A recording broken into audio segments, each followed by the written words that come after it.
21 Roses. The Memphis Players, Book 1. Written by Brooke St. James. Narrated by Therese Plummer. Chapter 1. Bailey Collins. Memphis, Tennessee, Spring Break, April. Within minutes, I would come face to face with 5 of my best friends from back home in Memphis. It had been years since this happened. I moved away for college 3 years ago, and since then my visits had been so sporadic and so oddly timed that it was the first time the entire group of us had gotten together since I left town. I had been in touch with all of them individually and seen them all when I had come home on different visits, but it had been far too long since we'd all been together, sitting around the same table at a restaurant. They were 5 of my closest friends, and I knew them through acting. I had been into musical theater since I was 10 years old, and we had spent countless hours in each other's presence at rehearsals and shows. I currently lived in California, where I had a whole new group of theater friends, but there was nothing like getting the old gang back together. I could see my friends as I walked into the Italian restaurant. They were already in our regular booth, one of the 2 big round ones in the back. "Hello, welcome to Al Forno." The hostess smiled at me when she spoke, and I gestured toward my friends. "Thank you. I see my friends. They're already here." "Oh, are you sitting at Owen and Malcolm's table?" She straightened her hair. I glanced her way when she said that. I tried to place her, but I had never seen her before. "Yes," I said, smiling, even though everything about the encounter made me feel out of the loop. I could see the faces of Owen, Gina, and August when I glanced at the table. Sasha and Shep were there too, but they had their backs turned to me. August whistled when he saw me. We were in a crowded restaurant, and he shamelessly whistled a catcall that made me shake my head and squint at him. "Don't even," I mumbled, mouthing the words and looking straight at him, smiling as I walked that way to the table. "You look hot," August said, once I made it there. "Smokin' hot," Shep agreed, turning to look at me as he stood. They were both lying, teasing me. They all moved as I came to stand at the side of the table. Shep and August were at the edges of the booth, and they both stood up to offer me a spot. The others moved and shifted in a brief moment of chaos as I greeted them. I made eye contact with Sasha, who was August's sister and also my neighbor growing up. They were the ones who had gotten me into musical theater in the first place. Their parents had moved to a different house when we were in high school, so I didn't see them around the neighborhood anymore when I went home. I smiled at Sasha, and then I turned, staring into Shep's big, dark brown eyes. "The girl at the hostess stand called you Malcolm," I said to him. He didn't have time to respond because August was standing right there, waiting for a hug. I leaned that way and embraced him. He was tall and bony, and felt nothing like Shep or Owen. But it was a nice, warm hug. I loved August. I loved all of these people. It was amazing to be back home. I sat down and got settled on Shep's side. "That hostess comes to our shows," Shep explained. "Yeah, she goes to all of them," Gina added. "I know her. I've seen her there. Her dad owns this place, and they're customers at the print shop." Sasha nodded. "She calls Shep Malcolm because he's using that name with his cast bio now. She only knows him from the shows, so she called him Malcolm right when she saw him." I looked at Shep for an explanation, and he shrugged. "I'm not writing Shep Shepherd in the bio anymore," he said. "I get too many questions about it. Why would your parents name you Shep if your last name is Shepherd?" "People ask that?" "Yes, constantly." "That's hilarious. They don't know it's a nickname because of your last name?" "No, they don't," he said dryly. "It's funny that she only knows you as Malcolm. I had to think about it for a second when she first said that name. It sounded so impressive. Are you saying Shep's not impressive? He asked, raising his eyebrow in a joking manner and making fun of his own nickname. Where have you been? Gina asked, looking me over curiously. She was the blonde-haired, blue-eyed version of me. She had a slightly higher vocal range to match her lighter hair and eyes. She smiled, looking me over. You only wear your hair in French braids if you're doing heavy labor. I laughed and sat back in the booth so that I could flex my muscles. Gina was a year older than me, and we had always been supportive of each other, yet still competitive. We had vied for some of the same roles over the years, but she was nothing but encouraging when I started getting scholarship offers. These 5 were my support system while I was in high school. Owen and I had even dated for a while. We were all part of a large community theater company called the Memphis Players. It was an all-ages theater company, and we had been in countless plays together growing up. The Memphis Players put on 3 large shows a year, and all 5 of us had done most of them during our high school years. I was also part of my high school drama club, which put on 2 shows a year, but I always made time for the Memphis Players. Sometimes I would be rehearsing for 2 shows at once, and then I would have to perform in them on back-to-back weekends. I wasn't the only one at this table who ate, slept, and breathed theater. Most of the others in my company had done the same thing during high school. Our world revolved around the process. Auditions, long hours, rehearsals, dancing, lines, and costumes. And then there was the all-consuming show week before the process started all over again. There was hardly time to take in any glory or even realize there was glory associated with stage acting. The applause is great in the moment, and I love the reaction of a good crowd during a performance, but honestly, my life was so one thing after another with theater that I didn't think much of people's reaction to my acting. It was always just time to get on to the next thing. How has it been 2 years since we've seen you? Sasha asked. Owen, Shep, and I saw her last Christmas. You guys were just out of town, Gina said. Did you do manual labor today? Sasha asked, staring at me. I smiled and reached up to blindly straighten my hair and tuck it into my braids. I did. That's why August was so kindly telling me how hot I looked when I walked up. I meant that, August defended. I think you look amazing in French braids, he said, saying the word funny. I, on the other hand, was making fun of you, Shep said, causing everyone to laugh. I rolled my eyes at him and he winked. Confidence oozed out of Malcolm Shepard, almost as much as it oozed out of Owen Atkinson. Owen, however, because of the brief relationship we had during high school, didn't tease me about my level of hotness when I walked up. I was thankful for that. I thought you guys would recognize my good old work shirt, I said, looking down at the turquoise t-shirt I was wearing. It was tucked into shorts because there was dirt on the bottom of it. I remember it, Gina said. I nodded. I had to help my parents at the flower shop this morning. Gina cleared her throat. We have something to ask you, Bailey. Gina, Owen said. Just ask her, Gina urged. I looked around at all of them. What in the world?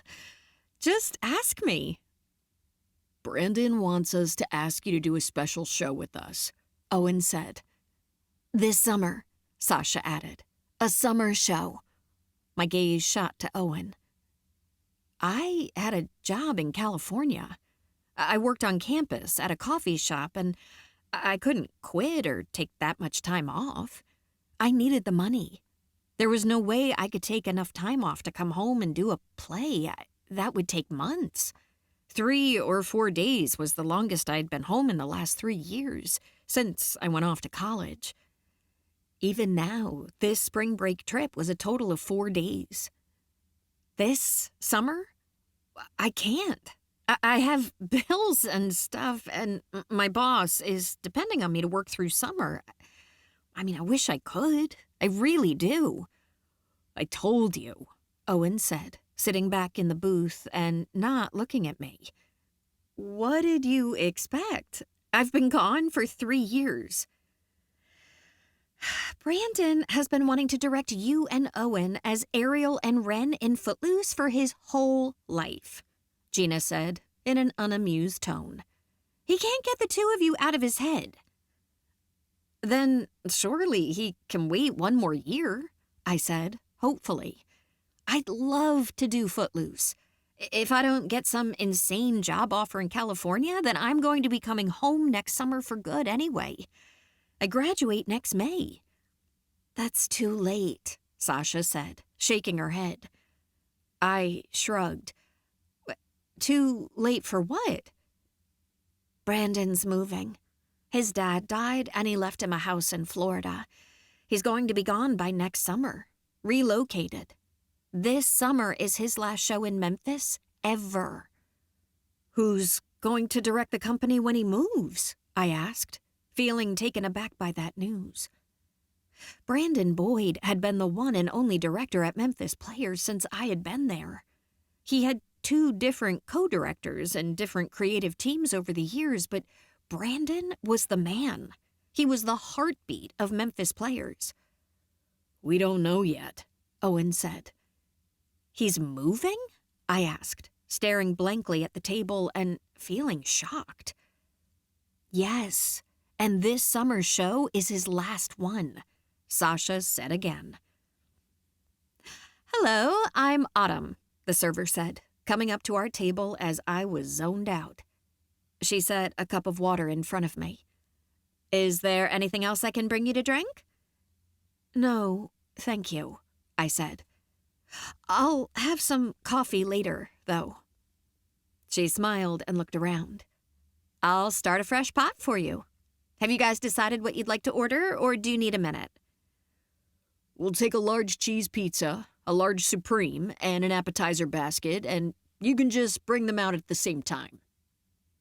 Owen had grown up with money, and he always ordered more than he wanted and planned on sharing. Can we also get some garlic bread real quick, please? Sasha asked. I'm starving. Would you like me to bring it out now? Sure, Sasha said with a nod. I'll actually go ahead with the coffee whenever you get it brewed, I said, thinking about Brandon and feeling stunned.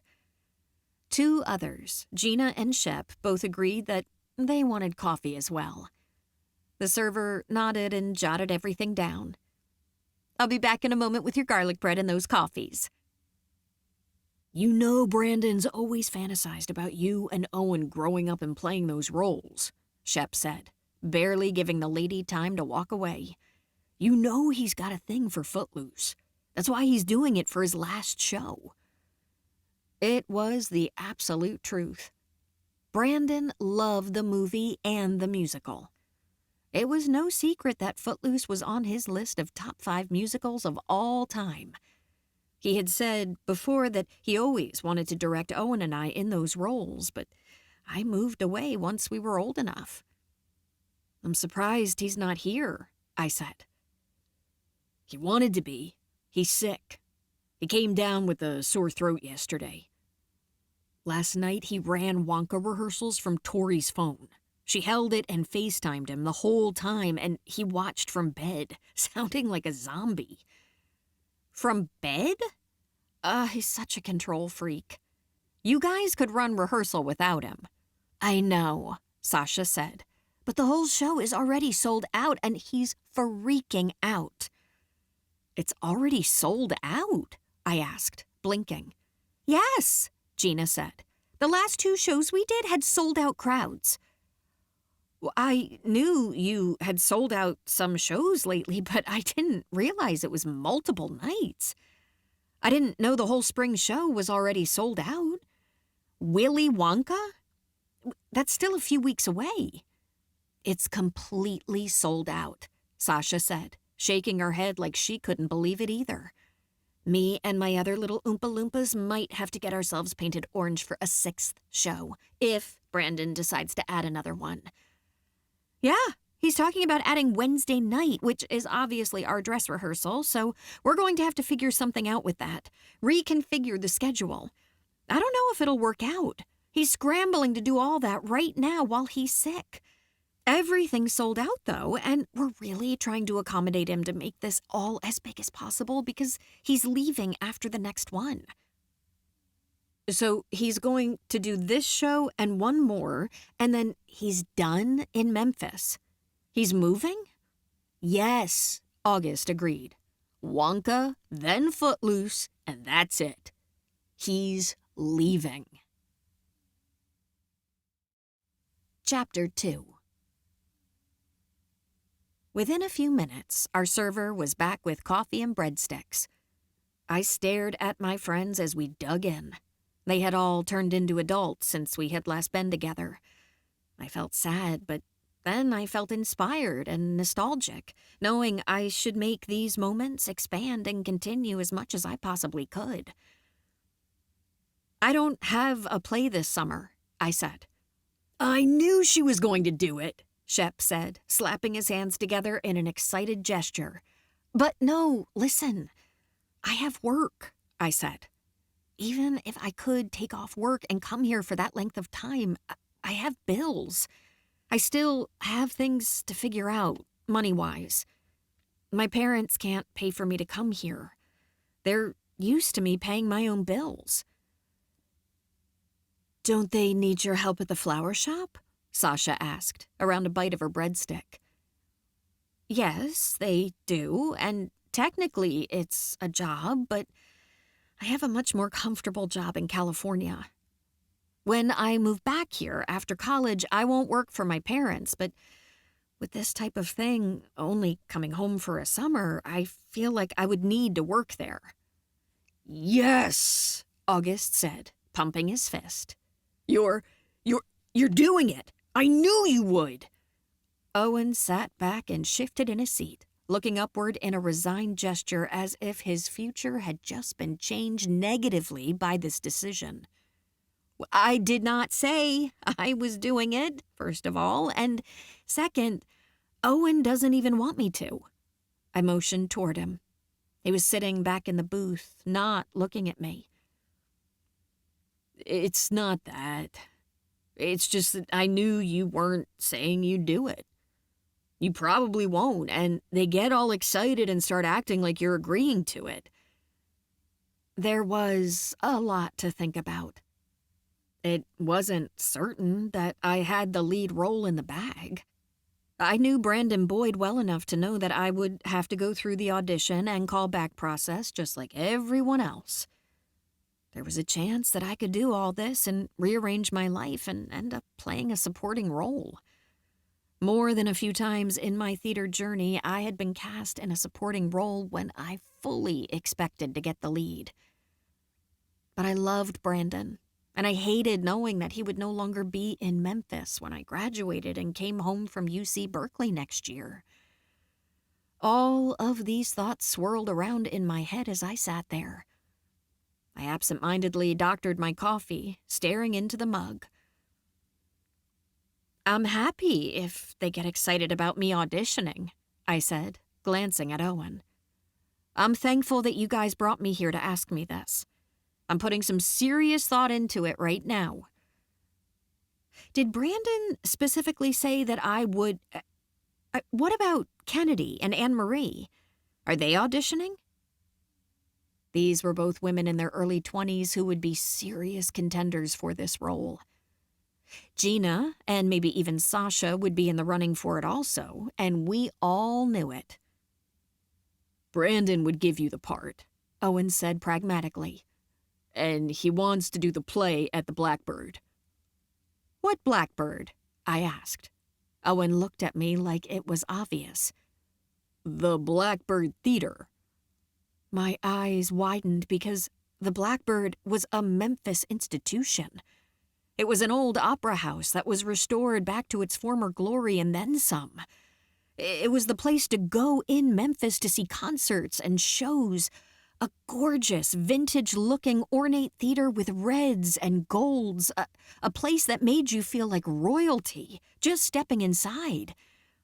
It was a bucket list experience waiting to happen. I had been on the stage before, a couple of times. Once when the Fairchild Foundation was holding an exhibition. Both times were quick. I had never even come close to performing a whole show there. It was a venue that was way out of reach of the Memphis Players. "No one knows if that'll happen yet," Shep said. "It probably won't," Owen said. "I'm nervous about it. Brandon's sick. It's all in our hands, basically, and we don't know what we're doing. Daniel Fairchild is an intimidating man." "Are you supposed to talk to him?" I asked. "When's this happening?" "We have a meeting with him today when we leave here. We have to be there by 1 o'clock.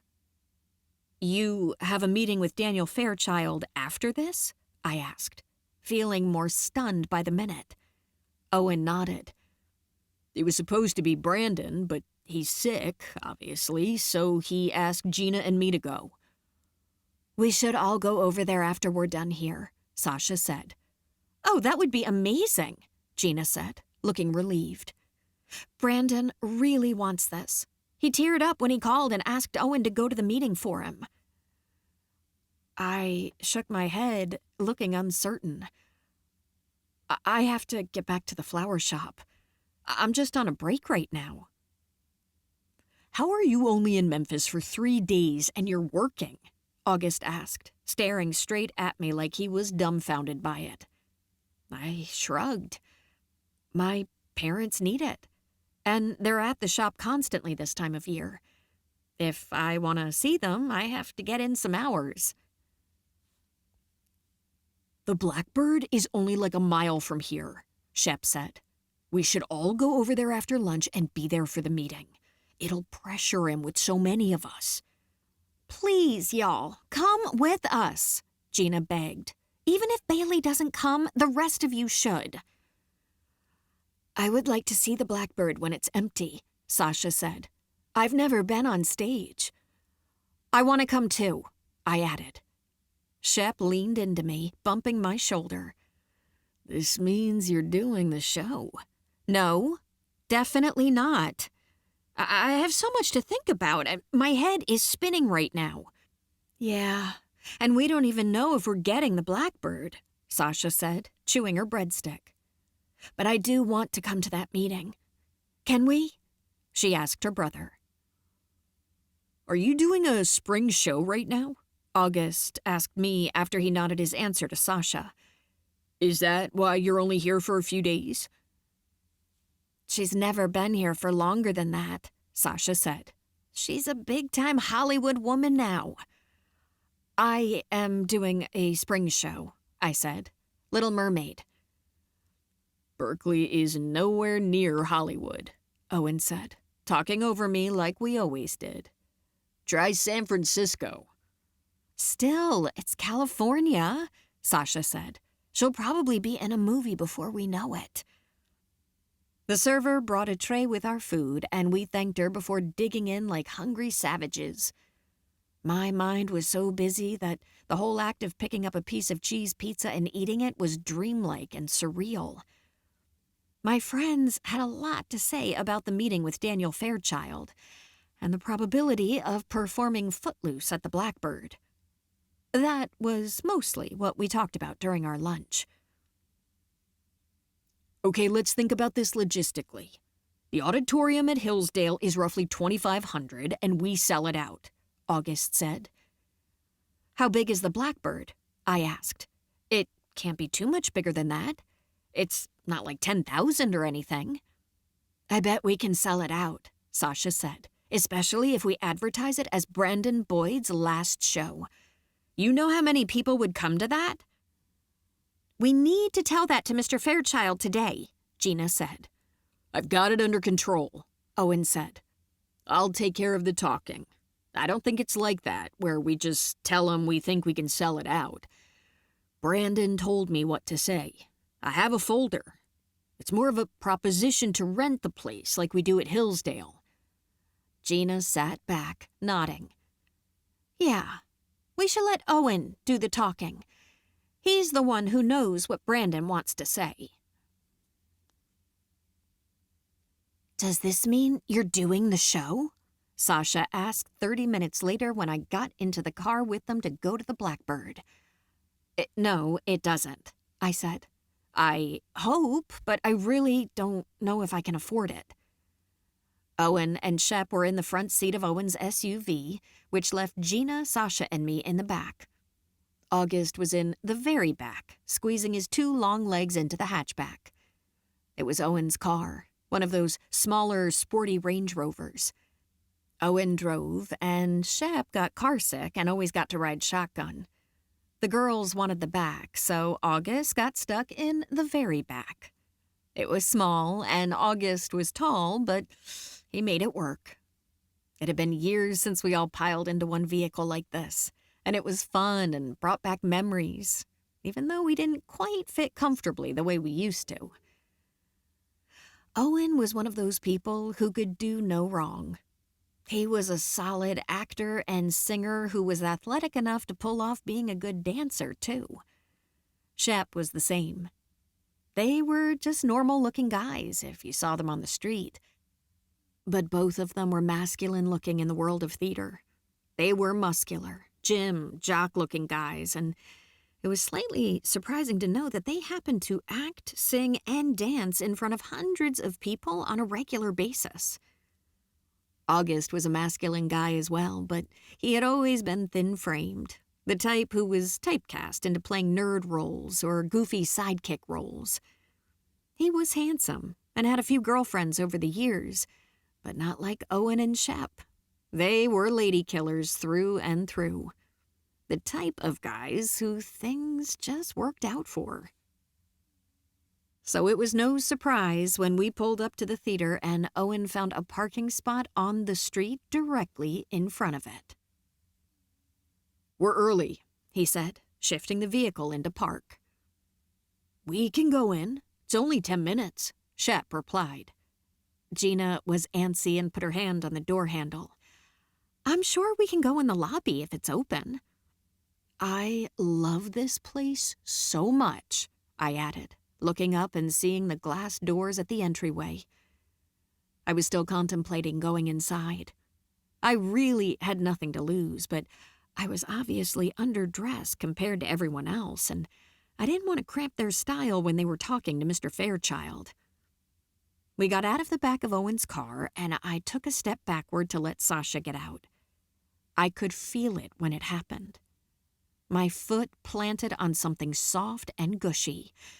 It was a big wad of gum, and I knew it before I even looked down. I shifted and picked up my heel to witness the thin, stretchy piece of pink gum stretching from my dirty off-white high-top Converse to the sidewalk underneath. I was already on the fence about going in, and this made my decision final. It was a big wad of bubblegum that stretched from heel out about 8 inches to the sidewalk, and Shep let out a guttural exclamation when he looked down and saw it. "I know. Just go inside without me. I'm going to stay out here and deal with this." They all got out of the vehicle as I moved to the side to see what I was in for with this gum. Owen held the door for everyone, and he tilted his head at me when Sasha, the last one, walked inside. "Are you sure?" he asked.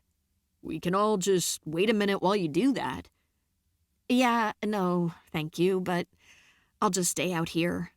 I might just walk around the block. You guys take your time. You know my phone number, and I have it on me. Just text me when you're finished." "Okay. Are you sure?" "Yeah." "All right. Wish us luck." "You don't need it," I said. "You'll kill it. They'd be lucky to have you play Ren McCormick on that stage.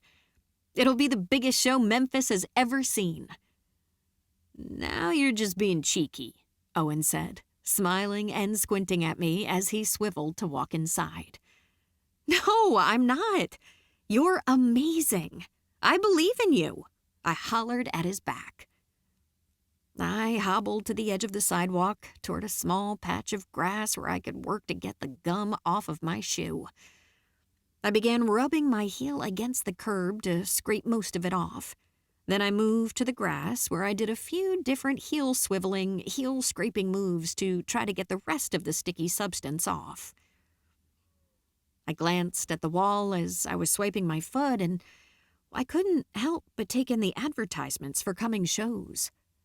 The off-Broadway production of The Lion King was coming, and so was a Cinderella ballet and a concert for a well-known singer-songwriter named Damien Rice.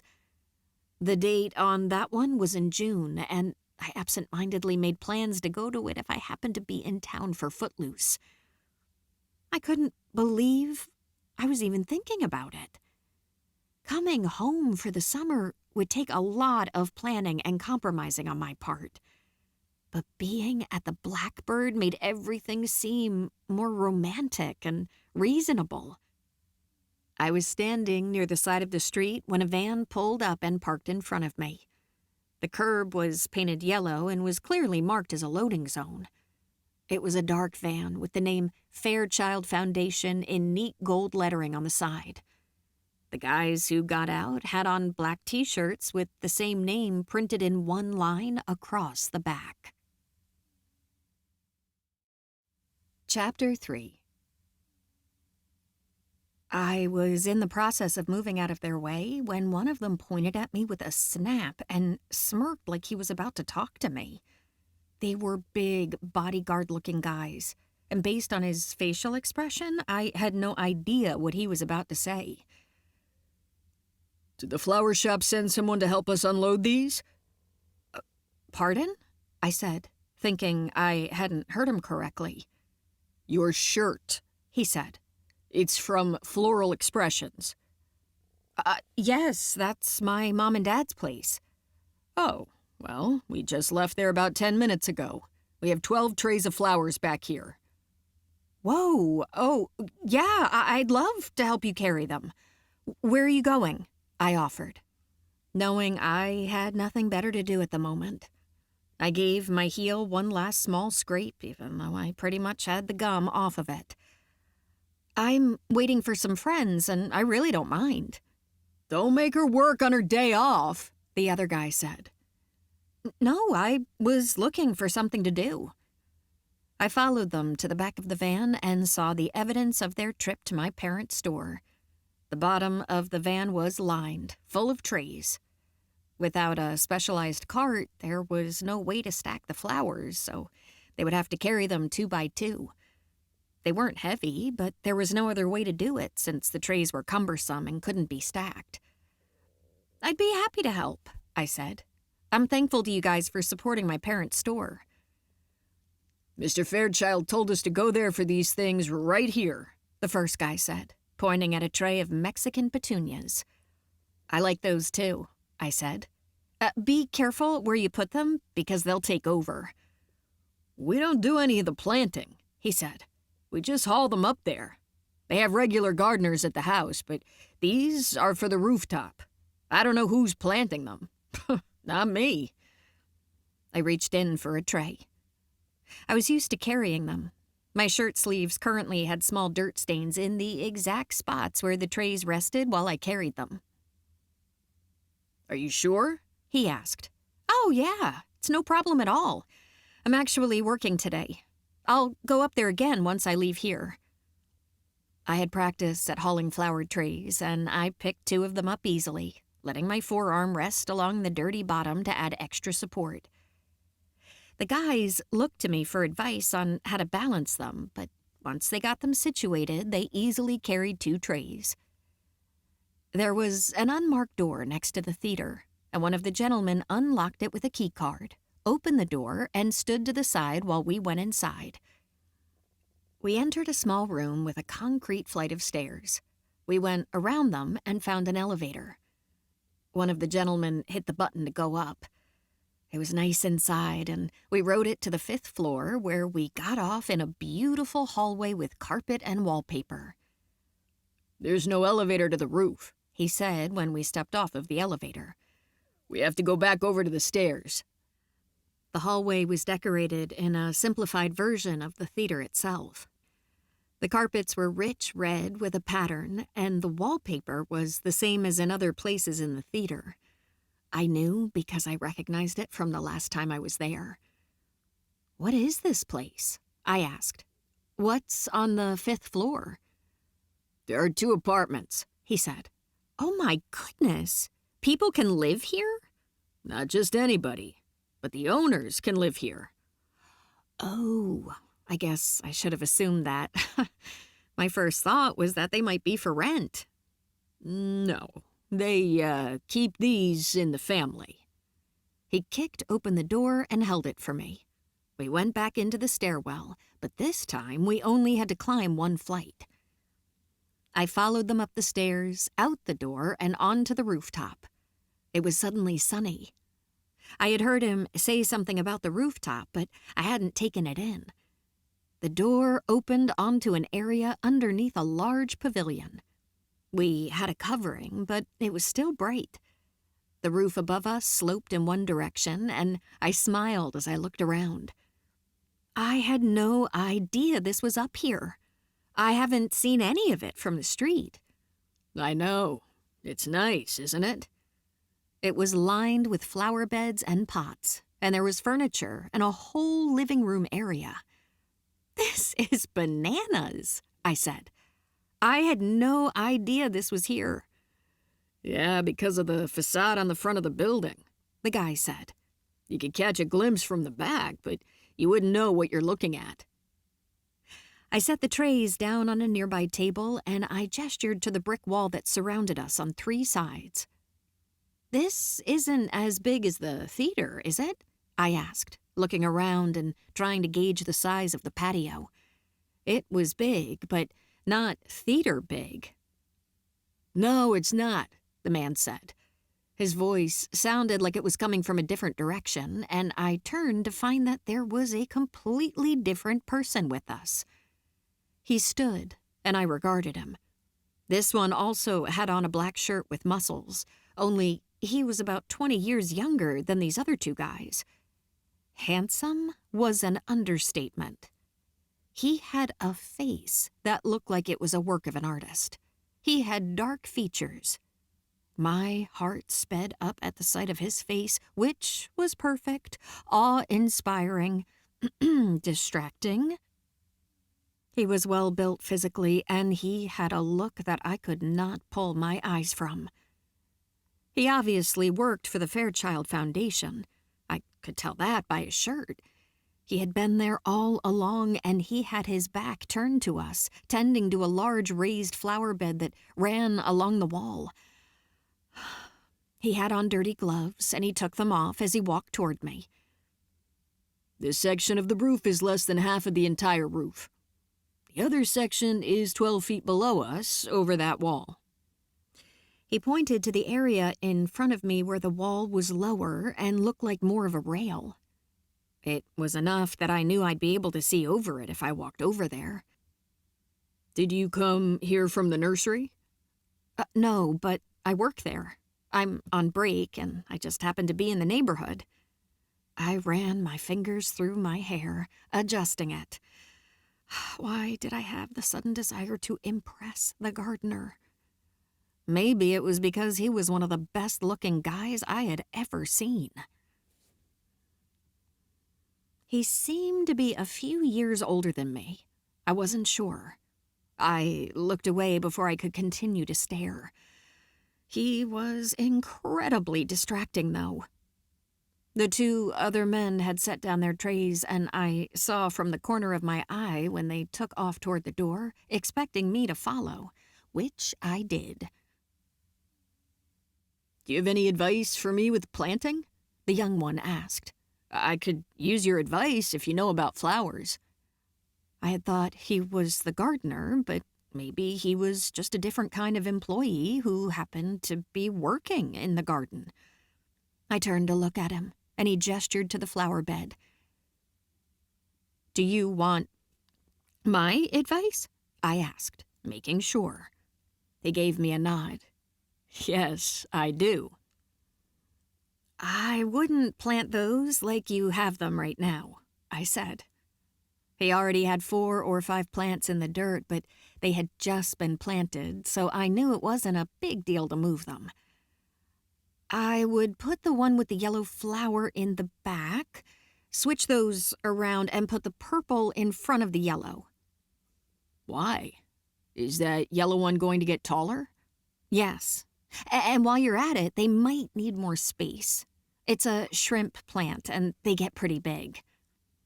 So move the purple and pink to the middle? Yes. Are all those flowers in the van coming up here to be planted? Yes. Why? Will you help me decide where they go? Yeah, sure. Do you need help? Let me help them get the trays, and I can lay some things out for you. He looked at the other guys. Can you guys get the rest of those flowers so this nice lady can get me started here?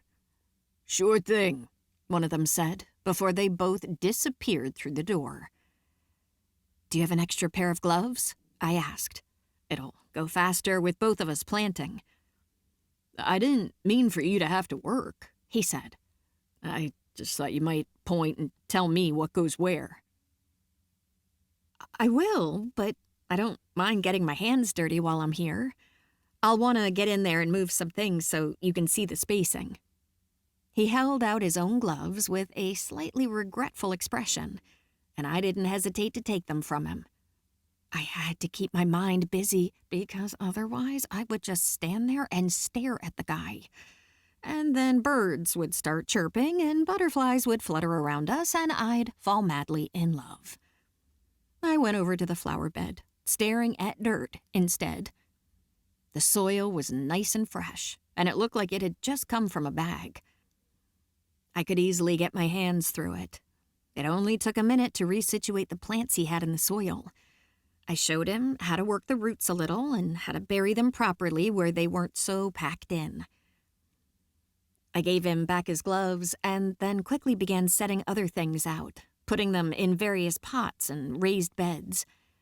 It all looked like we were starting from scratch, almost like the beds had never been used before. I remembered some of the plants I saw in the van, and I left room. We talked the whole time, but I was mostly just giving him advice on how to care for the plants. The 2 other guys made trips, and we worked, and the whole thing came together quickly. Within 10 minutes, all but a few of the plants were in place. I saved these because I think they'd make great hanging baskets. I think you should get a few baskets and put hooks here, here, and here. Thank you, he said. I've never done anything like this. He looked at his watch as he took off his dirty glove. Oh, I didn't even realize. I'm late for a meeting right now. I'm so sorry. You've been so helpful. If only you could stay all afternoon. I laughed because part of me wished I could too. I have a few more minutes before I have to meet my friends, I said. If you want, I can stay up here with the other guys and get a few more of these into the soil. He stretched upward, and I stared at the muscles in his chest and arms, feeling mesmerized. I could do nothing to make myself look away. Please don't feel like you have to, he said, moving toward the door. He gave me an apologetic smile. I'm so sorry I have to leave in a hurry. I didn't realize what time it was. It's fine. I'll just stay a few minutes and let myself out when I'm finished. Thanks again, he said. I'm Ryan, by the way. How have I not said that? How do I not know your name? I'm sorry. It's okay. I forgot to introduce myself, too. I'm Bailey. He waved at me and said, Thank you so much, Bailey. It was amazing meeting you. He headed out the door, and I knew I would probably never see him again.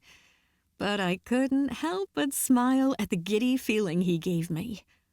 I felt giddy just from meeting him, hearing him say my name. Oh, I had to bite my lip because I thought the guys might see me. The 2 of them helped me. They worked quickly, using hand shovels to make holes in the spots where I had situated the plants. I used the gloves and went around, taking the plants out of plastic pots and placing them in their new home. I worked for 5 or 10 minutes before getting a text. I pulled my phone out of my pocket and looked at it. Owen. "We're done. Where are you?" I typed back. Me. Be there in 1 minute. I sent it and went to one of the tables where I left the gloves.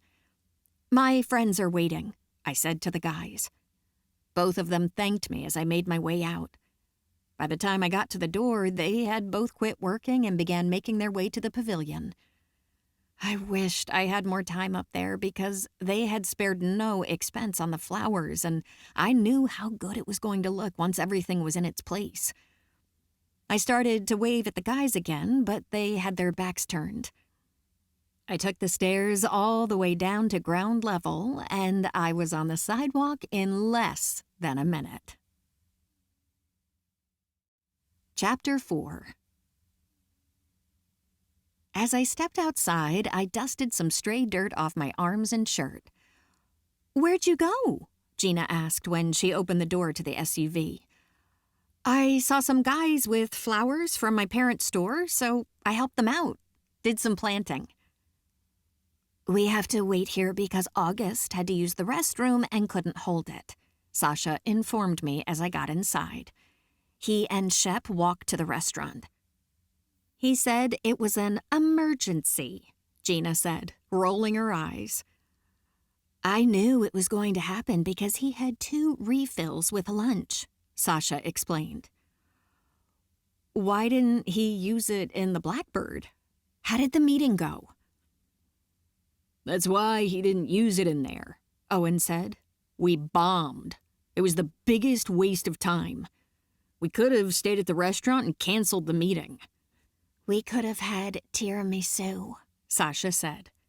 Owen let out a groan. "We waited there for 20 minutes, and then a guy comes in who isn't even Mr. Fairchild." "Technically, he was Mr. Fairchild," Gina said. "He just wasn't the right Mr. Fair—" "Whatever," Owen said, cutting her off. "Daniel Fairchild sent his son to meet us, and the guy thought he was showing us around the theater as a favor for his dad." "He had no idea what kind of meeting he was going to," Gina added. "He took us through the theater, giving us a tour, and then when Owen mentioned using the theater for our summer musical, the guy laughed like he was joking." "It doesn't matter," Owen said. He hit his steering wheel. "It doesn't matter that he was smug about it. Ryan Fairchild, thinking he's so cool with his little black t-shirt."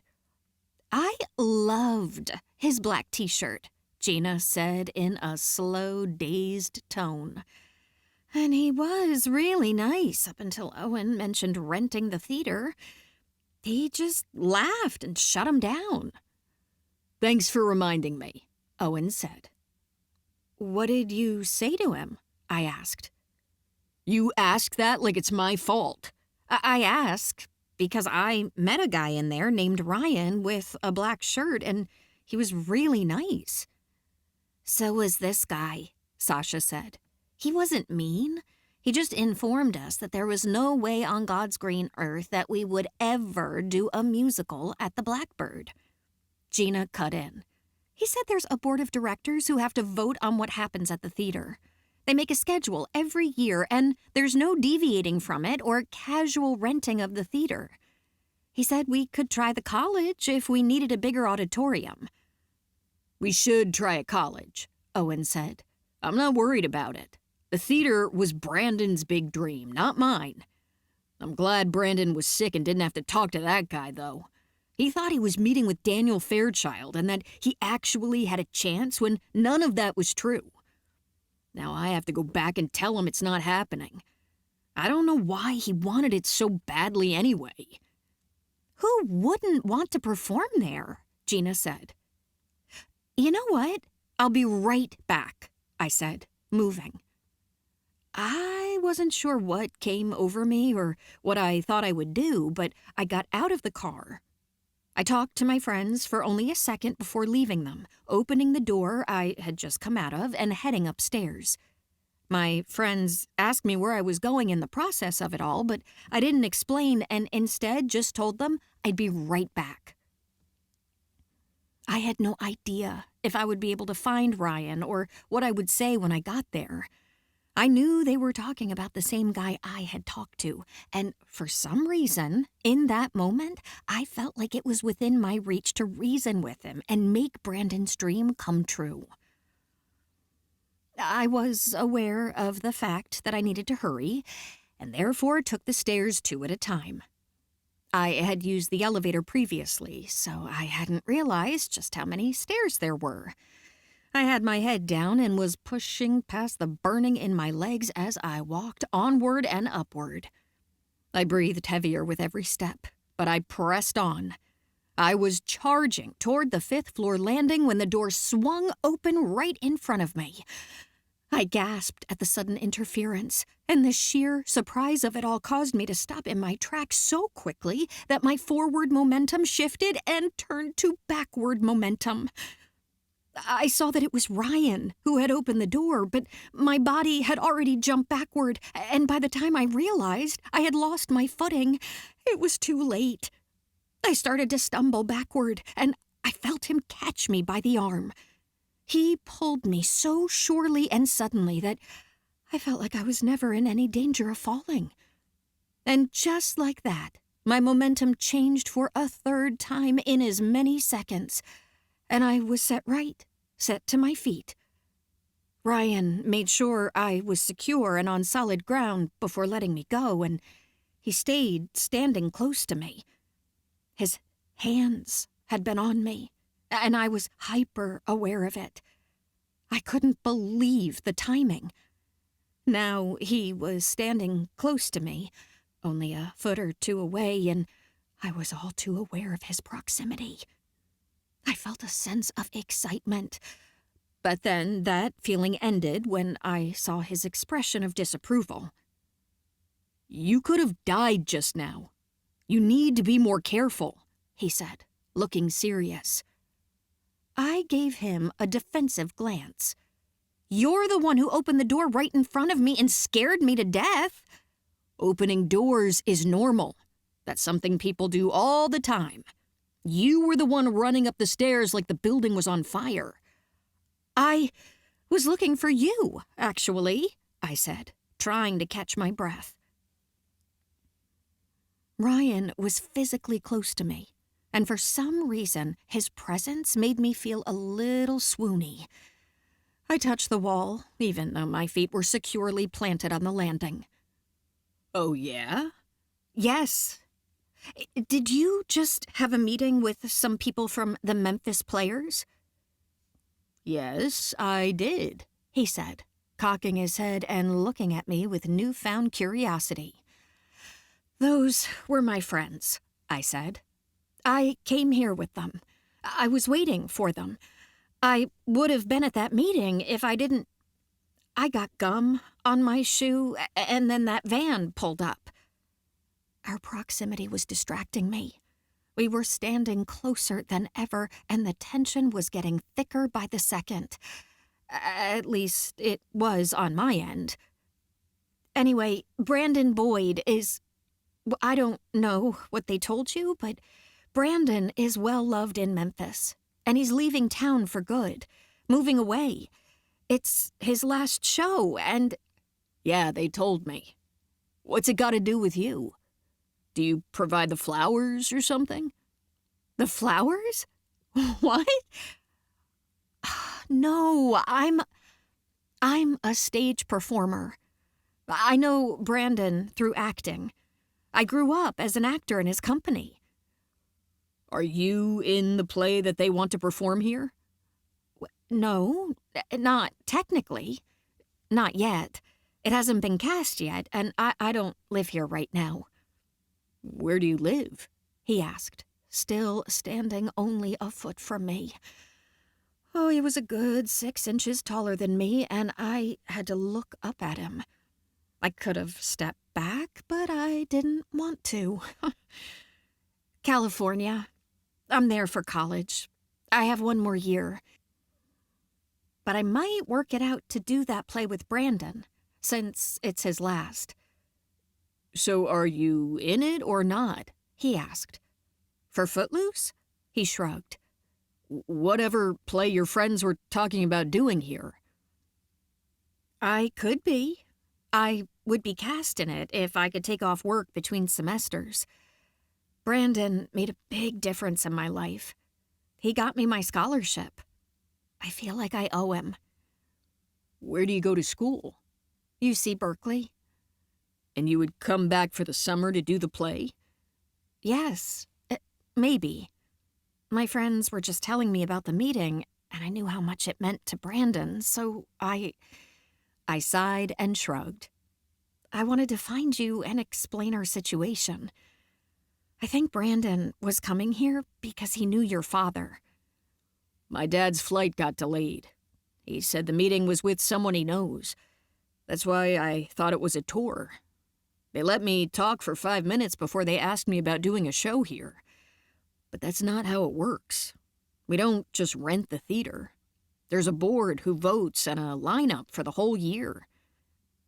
Yeah, but you're human beings, aren't you? You have other plays and productions coming here. Couldn't you give us a chance? Memphis Players has a good reputation, and you don't have anything on the calendar for that week. I'll talk to the board, but only if you're doing the play. I started to instantly be excited, and then I realized what he said. What? Didn't you say you were thinking about doing the play?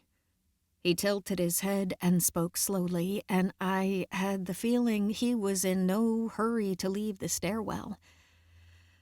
Both of us were staring at each other.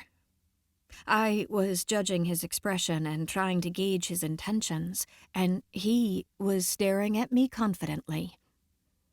He was honestly the most handsome man I had ever seen. I was smitten. I had no idea where I got the boldness to come face him like this.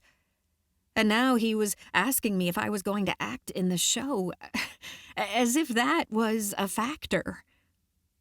What are the chances that the board listens to you when you suggest our show? I asked. The chances are great. They love me. Not to mention I went to law school, so I know how to argue. You're a lawyer? I asked, squinting at him and wondering how old he was. He seemed young to be a lawyer.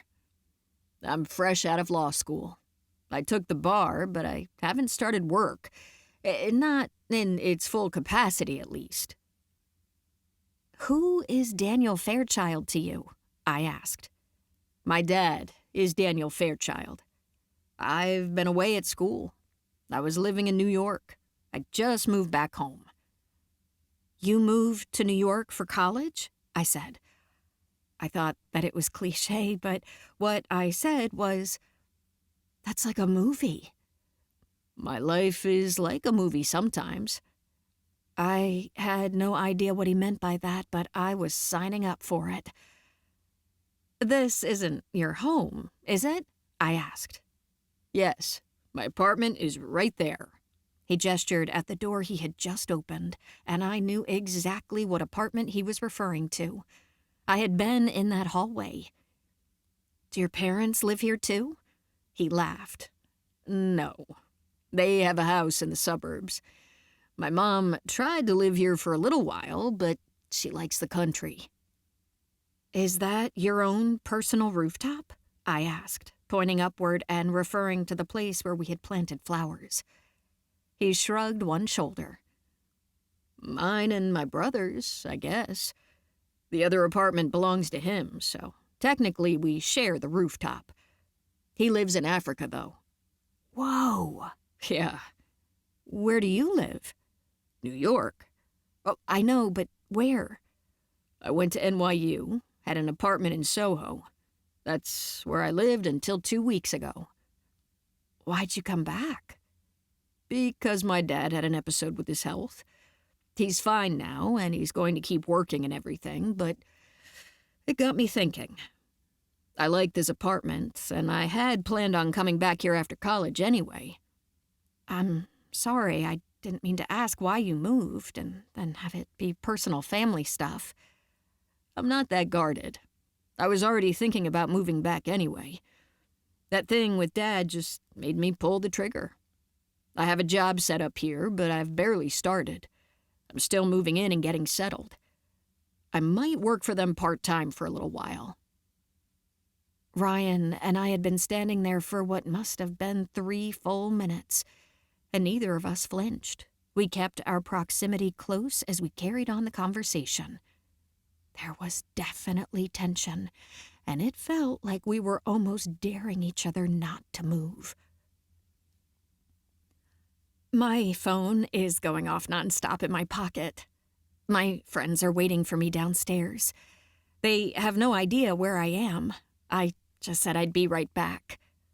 I heard them knocking. I don't know how you got in the door just now. It's locked. I don't know either. I don't think it closed all the way when I went down.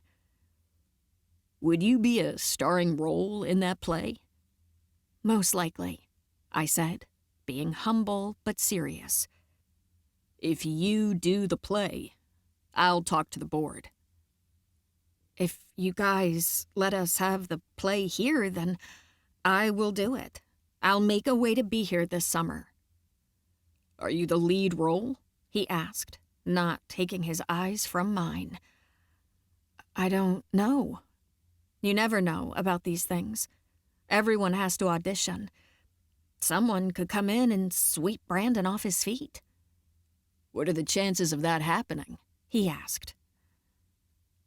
Pretty slim, I said confidently and without flinching. Especially if I manage to get you to agree to this. How many days do you need the theater? Your friend told me the dates, but I forgot them. I think it was written in that folder he gave me. It's definitely in the folder, I said, smiling at him and knowing the wheels were about to be set in motion. Everything is in that folder. All the information you need is in there. It's Brandon Boyd, the Memphis Players. Oh my gosh, Ryan Fairchild. Can you make this happen? I feel like you can. My smile was bright, and I knew he could see how excited I was. Yes. Will you? I asked. Will you? Will I what? You mean be in the play? Yes, I will. I'll do my best, he said. I'll call my dad in a minute, and he'll call your friend once he decides. Thank you, Ryan. Thank you. A million thank yous. I stuck my hand out in an official manner to shake his. I puffed out my chest and stood up straight, shaking his hand. I don't know why I'm shaking your hand like this, I said as we did it. I feel like I'm locking it in. Are we locking it in? Sure, he said with an amused grin.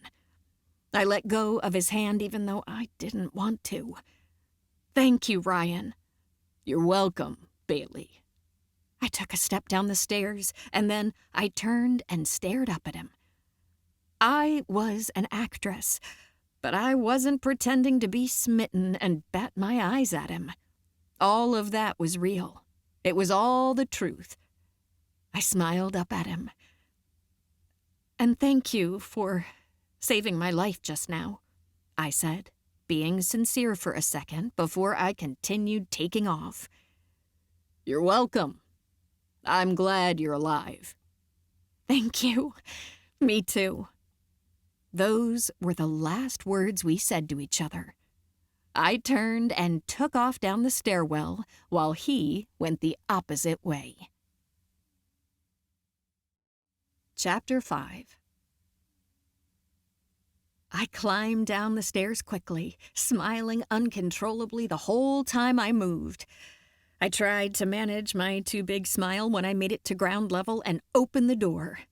Light streamed in and I squinted, thankful for the excuse to hide my smile. What had just happened? I had stood next to Ryan Fairchild, and both of us had been extremely aware of our proximity. The staring had been real. I couldn't remember our exact conversation, but I knew the feel of it, and there was more between us than talking about the Memphis Players using the Blackbird. I tried to shake it off and come up with something to say to my friends, but by the time I thought of that, it was too late. My momentum was already going forward, and I stepped through the car door when it opened in front of me. "Where were you?" Sasha asked. "Shep tried to open that door, but it was locked." "Yeah, and I knocked on it," Shep said. "I'm sorry," I admitted, feeling thankful for the excuse to pause, since I was out of breath. "Why are you so out of breath? What were you doing?" Owen asked from the driver's seat. "I had to run up and down 6 flights of stairs," I said, being vague. "They were hauling some flowers in that van." I pointed, and everyone looked at the van that was parked next to us on the street as Owen pulled out of his parking spot and into traffic. I took a second to breathe and gather my thoughts. There were 2 guys hauling flowers in that van, and they had just come back from buying them at my dad's store. Long story short is that I met the guy. I helped him with those flowers, so I thought maybe he could help us. "I don't think that's going to be possible unless he's best friends with Ryan Fairchild." "He was Ryan Fairchild," I said. And they all stared directly at me. "What did you say to him? You met Ryan?" August sat up in the very back like he didn't want to miss a word. "Turn down the music," he said. I swiveled a little and spoke clearly. "I met Ryan before you guys did, when we first got here. I didn't know who he was, and I helped him with a planting project." Gina stared at me. "Well, what did he say just now? Did you talk to him? Did he say we get to do the show at the Blackbird?" "Do you know him that well?" Sasha asked. "Yeah, what did you say to him?" They all asked questions at the same time, and I laughed and shook my head at them. I honestly don't know what our chances are, but I had just come from helping him out, so I couldn't resist finding him and telling him I was with you guys. I also told him that Brandon had been in Memphis a long time and knew his father. "I already tried to tell him that stuff," Owen said. "It can't hurt," Shep added. "I bet Owen didn't bat his eyes at him like Bailey probably did," August said. I did not bat my eyes. I spoke defensively, even though I had batted my eyes. I was looking at that man like I wanted him to notice me, and the memory of it made my heart flutter. I felt a rush of heat, and I did my best not to blush. I was lost in thought and hardly noticed where we were driving. "Let's get some ice cream," Shep said, noticing a local soft-serve place. Owen asked if anyone objected, and no one spoke up. I vaguely knew I should get back to the garden store, but I was too spaced out to think about that, so I didn't say anything to stop Owen from pulling into the dairy freeze. He said he didn't feel like ordering for all of us, so he just pulled into a parking spot and we walked up to the window. By the time we ordered, ate, and got back into the car, over 30 minutes had passed. I had to get back to my parents' store, but I was so thrown off by meeting Ryan that I forgot to be in a hurry. I felt relaxed, enjoying everyone's company and knowing there was nothing I could do to make things move faster. Owen got a phone call when we were on our way back to the restaurant to get all of our cars. I could see the screen on the dash, and I knew it was Brandon calling. I got nervous because I felt like I might speak up and talk to Brandon. I wanted to tell him there was a chance the Blackbird might work out. But then I thought twice about it and told myself I should be quiet. This all happened before Owen even picked up the phone. "Hello," he said, holding his phone to his ear as he drove. I couldn't hear Brandon on the other end. None of us could. Whoa, slow down, Owen said. Wait, what happened? Brandon, hang on, let me put you on speakerphone. Well, hold on, he sounds like he's crying, Owen said, muting his phone for a second before turning on the speaker. Okay, I've got 5 people in the car with me. Everyone went with me to the meeting. Owen stopped talking for a few seconds, and we heard Brandon's voice. I don't know what you said to Ryan Fairchild, but he told his dad that it would be a favor to him for the board to let the Memphis Players use the theater. We got it for the first weekend of August. We all yelled. You asked for late July, didn't you? I asked. Yes, but they have something going on that weekend already. A personal function. I can't believe we came to an agreement. I'm speechless. Mr. Fairchild called me himself. He said his son was impressed with the people who came to see him and thought we should be able to do the show there. Brandon spoke slowly through tears. I can't even believe it. I don't know what you said, but thank you.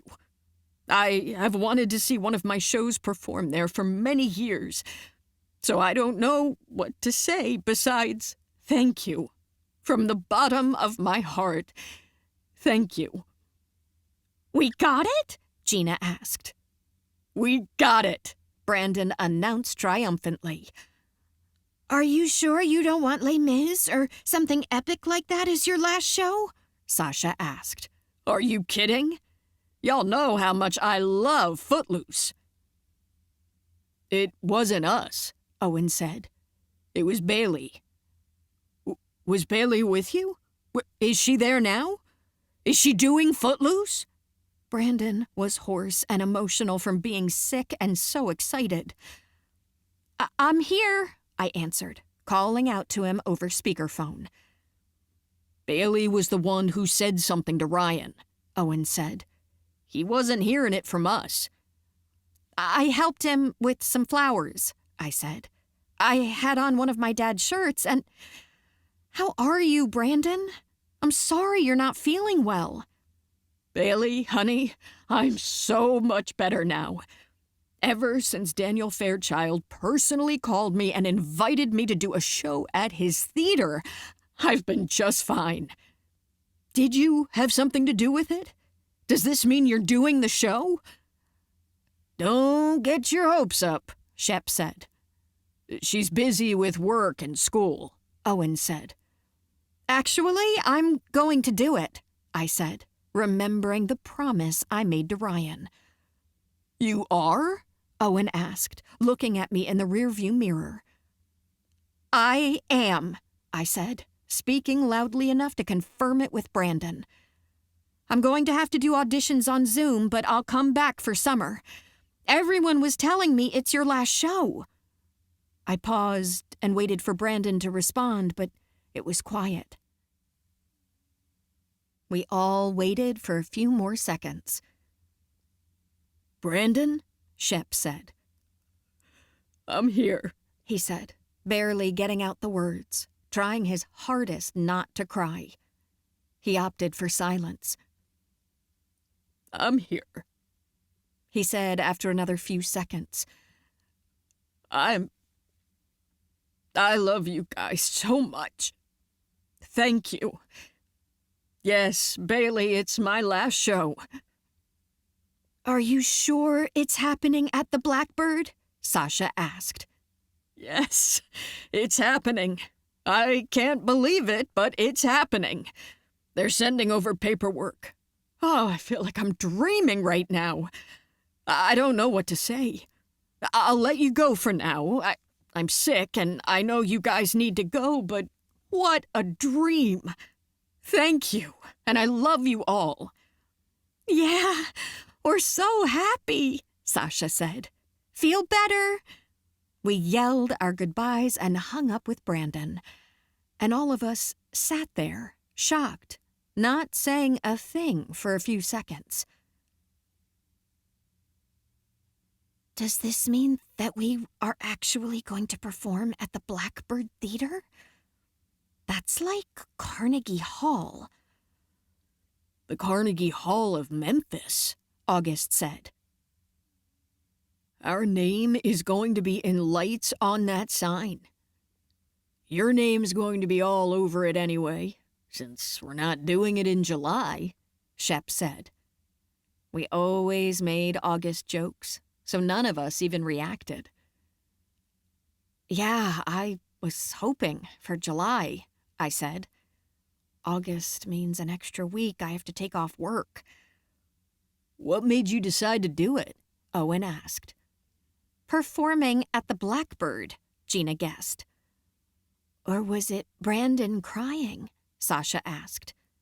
I shook my head, and they were quiet, waiting for my answer. I'm doing it for... I just want to. I was thinking about whether or not I could fit it in, and I'm just going to make it happen. I have to make it happen. What did you say to that guy at the theater? Shep asked. Yeah, I want to know what you said to Ryan Fairchild that impressed him so much, Owen said. I told you guys. I met him not knowing who he was, and I helped him out. I was already on his good side. I'm stunned, Gina added. Are we really going to be on stage for multiple nights at the Blackbird? Could that really be happening? I feel like I'm in a dream right now. What if I choke and fail my auditions? Is it for sure? Sasha asked. Was Brandon saying it was a done deal? It has to be a done deal, or he wouldn't have cried like that, I said. He said there was paperwork. We arrived at the restaurant, and it took 10 or 15 minutes to say goodbye to all of my friends. We had each other's numbers, but I almost never talked to any of them when I was in California. I told them that I would see them this summer and that I would get here as soon as I could tie everything up for the semester. My life was already busy, and making time for this new venture was sure to present a challenge. My parents had gotten used to the house without me, but I knew they would welcome me home for a couple of months while I was back in town. It all went down more quickly than I thought it would. I had no idea my friends had a plan up their sleeves when we agreed to meet at the restaurant. I had gone from having a casual lunch to coming home all summer for the production of a musical at the Blackbird. The Blackbird! What the actual heck? I couldn't help but think of Ryan. He was like a blackbird, mysterious. How old was he? And how had I never heard of him? How did I not know the Fairchilds had a son? They had 2 sons, apparently.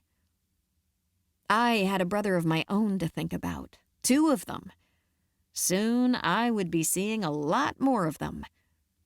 It had been nearly 3 years since I'd been home for more than a few days at a time, and I could not believe I had agreed to do something so drastic. Chapter 6. Ryan Fairchild. 2 months later. Ryan, this place is absolutely amazing. I cannot believe how these flowers have grown. I couldn't believe it either, Ryan said, hugging his mother as she came onto the rooftop patio. All I did was get them into the soil. I left that next week, and Tyler's been checking on everything and watering everything for me since. I've never seen it look so green and alive up here, Emily said, absent-mindedly staring around. It really is nice, son, his father said. There was a large ceiling fan creating a breeze, and it was still before noon, so it was comfortable at the moment, even though it would shape up to be a hot day. How do weeds grow in these flower beds? Ryan asked, settling in next to his parents in the seating area. What do you mean? How do weeds grow in flower beds? His mom asked. That's the main place they grow. That's a gardener's biggest battle. To keep weeds out of their flower beds. No, I mean, I thought that was the whole point with these raised ones. It helps, but it doesn't keep weeds out, Daniel said, looking around. Weeds can spread all kinds of ways. Oh, yeah, weeds are a never-ending battle, Emily said, smiling and shaking her head at her son. How was your trip to Africa? How was Danny? It was good. I mean, as good as you can be for having an emergency appendectomy in a foreign country. He doesn't think of South Africa as a foreign country now. He's been there for 2 years, Daniel said, and it's his choice to be there. He could have gotten his appendix out here at Baptist Memorial in a nice, comfortable room. Danny was currently in Africa working with an environmental nonprofit. And Daniel Fairchild, their father, simply didn't understand it. He said there was plenty of good work to do in Memphis, and he had never seen the appeal in moving halfway across the world to follow a humanitarian mission. Daniel didn't hide the fact that he wanted his boys home. He had been raised in Memphis and would never move away from his family and everything he knew. Both of the boys had moved away as soon as they were of legal age. He's doing great, Ryan said, looking at his mother. He had an infection afterward, but I stayed there long enough to make sure that the antibiotics worked. He was better and recovered enough to get back to work when I left. He knows this place is open to him if he ever wants to come back, Daniel said, shaking his head and gesturing like it was out of his hands. He knows there's plenty of people to help right here in Memphis. Speaking of helping people, Ryan said. He spoke in a tone that was a little reluctant. Oh, no. Now what? Daniel asked with a sigh. No, I was just going to tell you that I'm taking a few more months before starting with the firm. I'll still do work for them and for you, but seeing Danny made me realize that I can travel and still get work done, at least for a little while. This place will be fine without me for a few more months. Of course it'll be okay without you, Emily said. You've been gone for years. It's just that it's better with you here. I will be here. I was just thinking that I might take a few months to work remotely and part-time before I settle down. That trip to see Danny got me thinking that I might want to travel a little more before I settle down.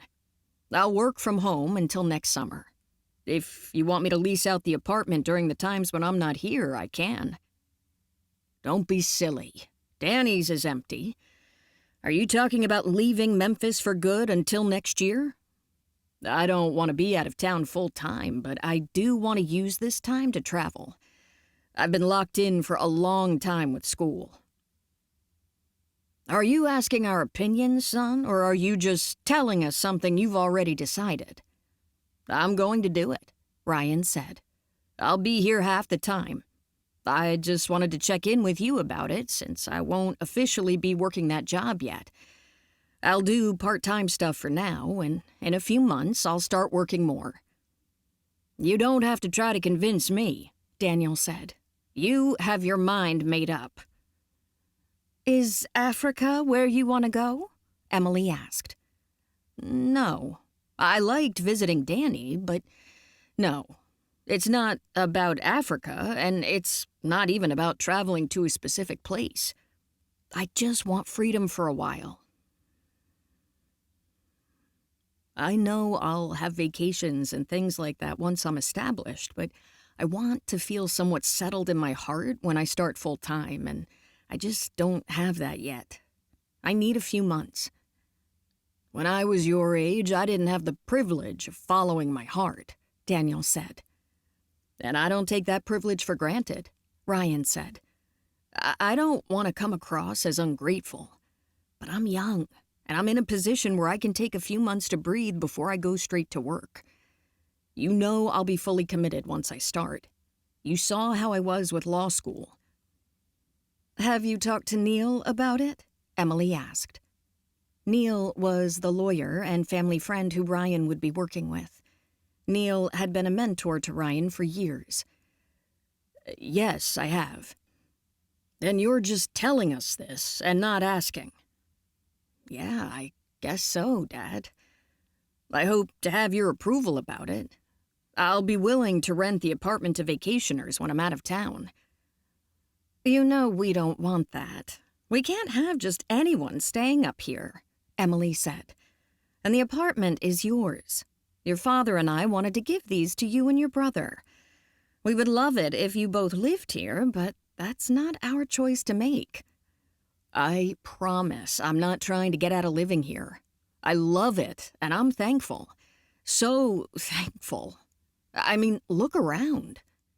I am looking around, and I'll take one of those cream sodas, Daniel said, motioning to the cooler. Ryan knew his dad was being really cool about the news, and he hopped up to grab the drink his dad had mentioned.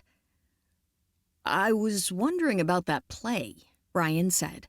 The one happening downstairs. Footloose. Oh, that's funny, because we're on our way there right now. On your way where? Ryan asked, focusing intensely on his mom. To one of their rehearsals. Dad got an invite from the director this morning, so we're going over there. It's at a high school. We'll peek in on them and then have lunch over at Golden Panda. It's right next to where they're rehearsing. Ryan looked at his mom and without hesitation asked, Can I go with you guys? Within an hour, Ryan found himself in the hallways of Hillsdale High School. He was technically looking for a restroom, but he was going toward the stage and hoping to run into Bailey.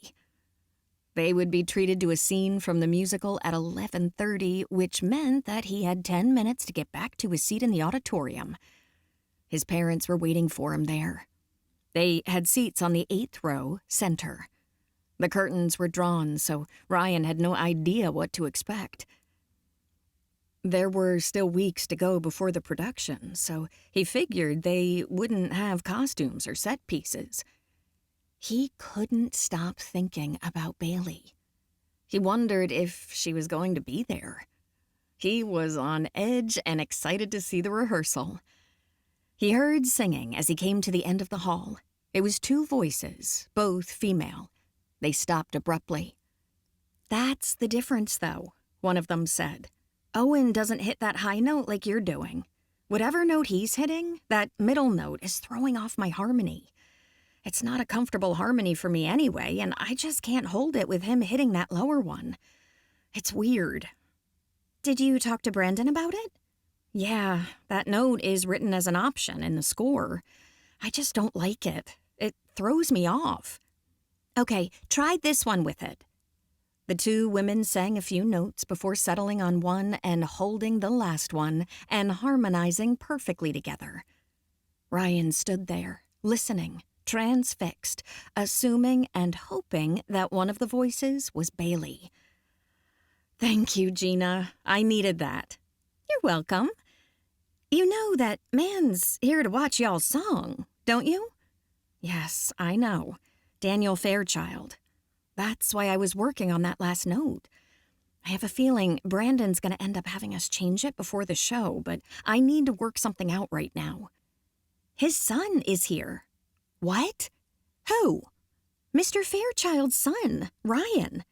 The guy from that day? Shep said he saw him with his parents in the audience. Oh my gosh, today? Right now? He's here? Ryan Fairchild. Gina, that makes me a million times more nervous. Is it true? That's what Shep just told me. This is crazy. I need to do something with my hair. Look at my clothes. I didn't expect anyone to come to the rehearsal today. Why didn't Brandon let us know?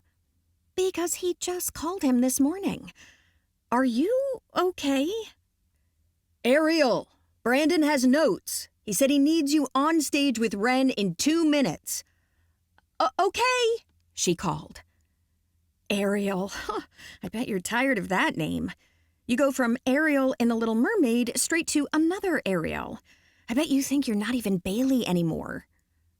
It was Bailey, and Ryan felt something in his chest as a result of hearing her name. He had no idea who was who in this conversation or what kind of rehearsal he was about to witness. "I don't mind being Ariel for 6 months of my life," she said. "It makes it even more natural for me to respond to it on stage." "Well, you were made for this role regardless of the name coincidence." "Thank you. And thank you for going over that note with me." "You're welcome. Don't worry about it. Just have fun. We're still 6 weeks out, and they know that. It doesn't have to be perfect. You don't have mics. Just sing quietly. They might not even hear you." "Thank you, but I still want it to be good. Are you sure Ryan's here?" "I didn't see him, but Shep said he is." Their voices ceased, and Ryan stood there, hesitating to move. He heard their footsteps, and he, too, began to walk away. He didn't find the restroom. He didn't need to use it. He had found what he was looking for. "Good. I'm glad you made it back," his mother said when he returned. This place smelled like a high school, and it was nostalgic. He was stirred up in a way that made him feel excited. He just knew that he was about to see Bailey when the curtain opened. He could tell by her voice that she was happy when that other woman said he was in the audience. Ryan was chomping at the bit. His palms were sweaty, he felt restless, and he sat up in his chair. His mother looked at him curiously at first, but she shrugged it off. "I wonder what we should expect," he said. "Brandon said it's a scene, a musical number between the two main characters. He was talking about their history. He said they've been performing together since they were kids. I think they were even a real couple. He said we were in for a real treat. They've got chemistry. The show's going to be his magnum opus." "Well, that's a little generous for an 80s romantic comedy," Ryan said. There was nothing he could do to stop the comment from coming from his mouth after the comment about chemistry.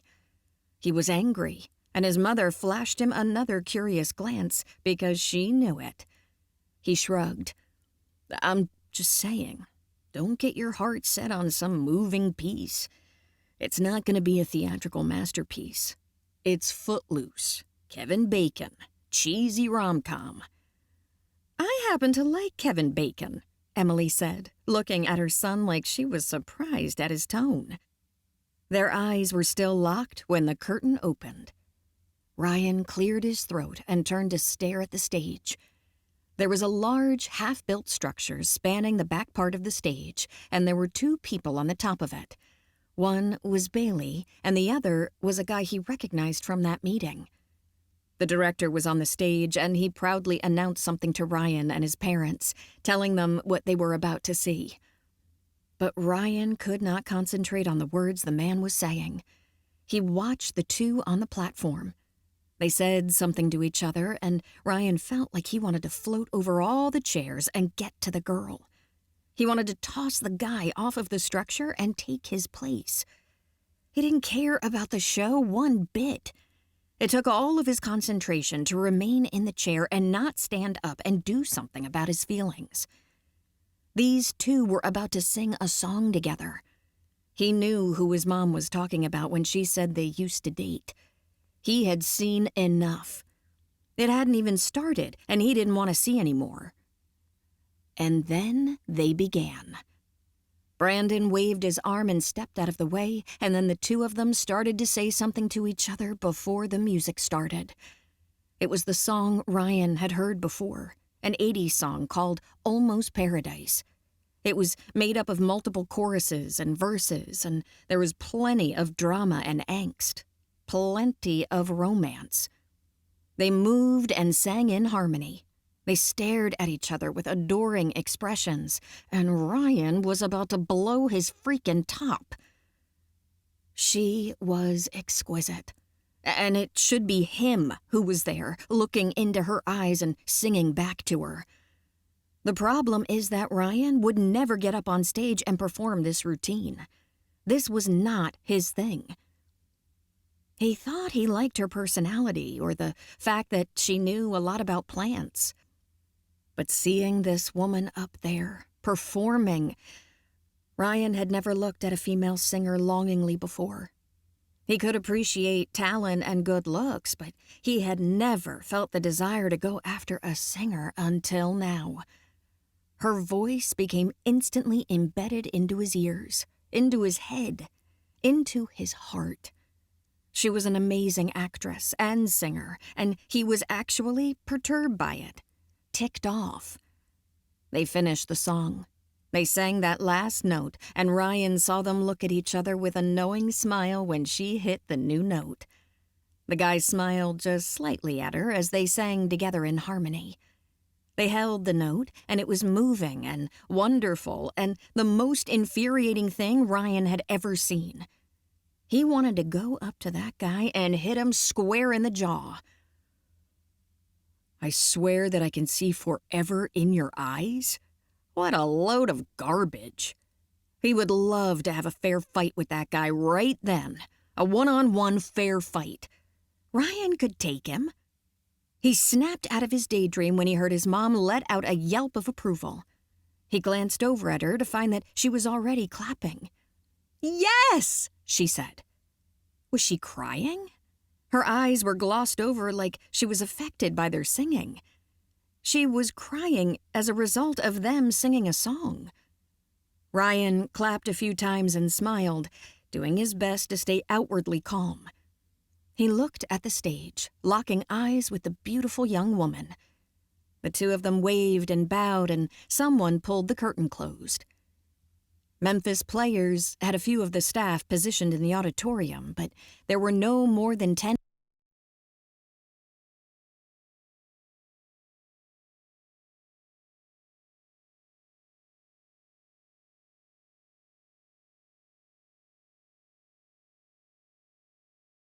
Chapter 7. Bailey Collins. "You were so good," Gina said, coming up to me as I walked off the stage after singing with Owen. "Awesome, Bay. Nice job. Way to go." Everyone came up to me as I walked backstage. Owen was a few feet away, getting his own congratulations. I smiled at them and did my best to hope they were right when they said we killed it. I knew it had gone okay, but I was aware of Ryan's presence in the audience the whole time, and I performed the whole thing like I was a little out of my own body. I never did look directly at him, not until the end, right when we bowed, right as the curtain was closing. He was looking at his mother, and then he looked at me. We had locked eyes before the curtain came between our line of vision. "What are you thinking about?" Sasha asked, snapping her fingers in front of my face. "Overanalyzing her performance, as always," Gina said. "You nailed that note at the end, by the way." "Oh, thank you. It felt good," I said, nodding. "I don't know if Brandon liked it. He might end up having us change it." "He's talking to the Fairchilds right now. I think the lady, Ms. Emily, cried," Sasha said. "She did," Gina confirmed. "I was watching from behind the curtain, and she was way into it."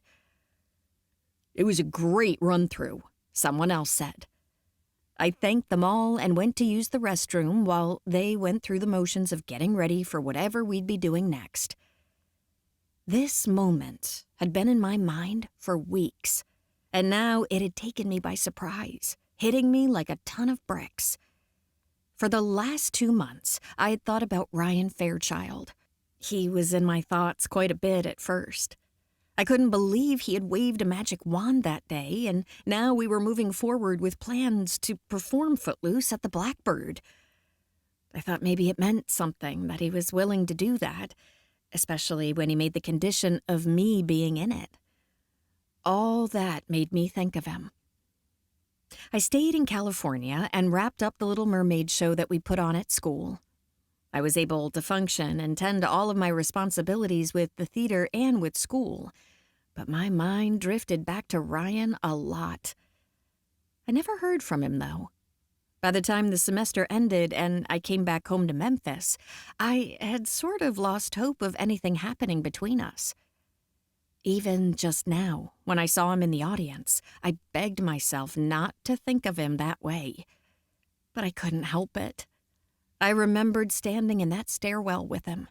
I knew how we looked at each other. It had meant something to me in that moment, and I could have sworn he felt it too. "Where are you going?" I heard from behind me. I turned to find August. I was holding the small duffel bag that I brought to rehearsal every week, and I held it in the air since I knew that's why he was asking.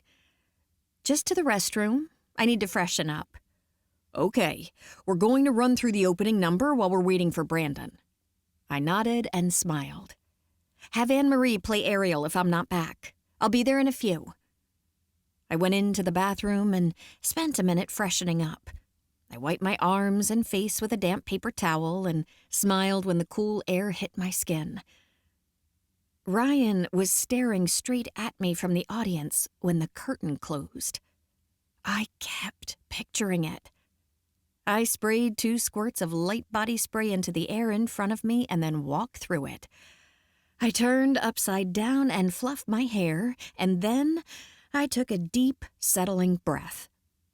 I made it 1 step out of the bathroom and walked straight into Tori. She was standing at the door, and I stopped in my tracks. "Oh, I'm sorry. I didn't see you there." "It's fine. It's my fault. I was waiting for you. Owen is over there. I've been instructed to walk you guys over to Brandon. He is talking to Daniel Fairchild, and they wanted to meet you." "Who wanted to meet me?"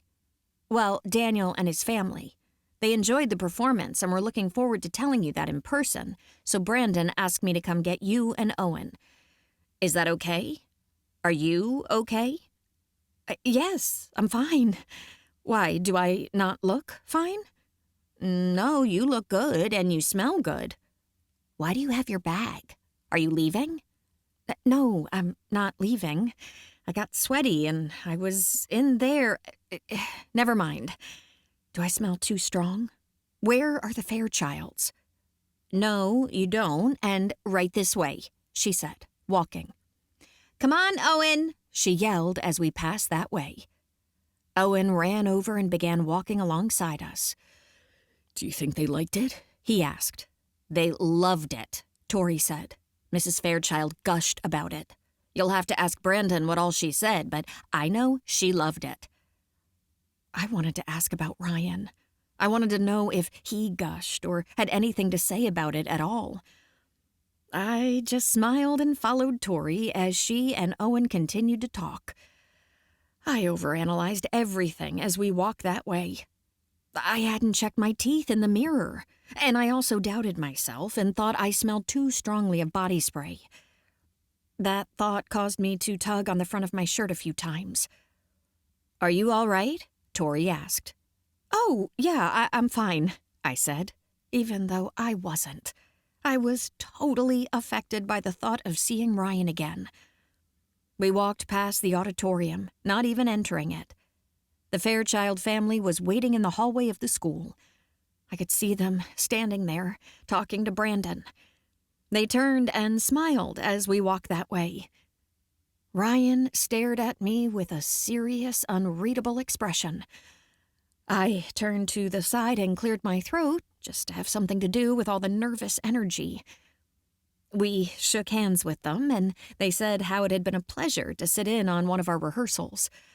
I wanted to explain that it would be an entirely different experience with microphones, costumes, and lights, but I just thanked them and told them how excited we were to be performing at the Blackbird. "So you're Owen Atkinson. I believe I was in junior league with your mom. She used to talk about all the plays you were doing. I have to say, I'm a fan after what I just saw." "Thank you so much, Mrs. Fairchild. That means a lot coming from you. I cannot wait to see this show. I told Mr. Boyd that you can move in a day early.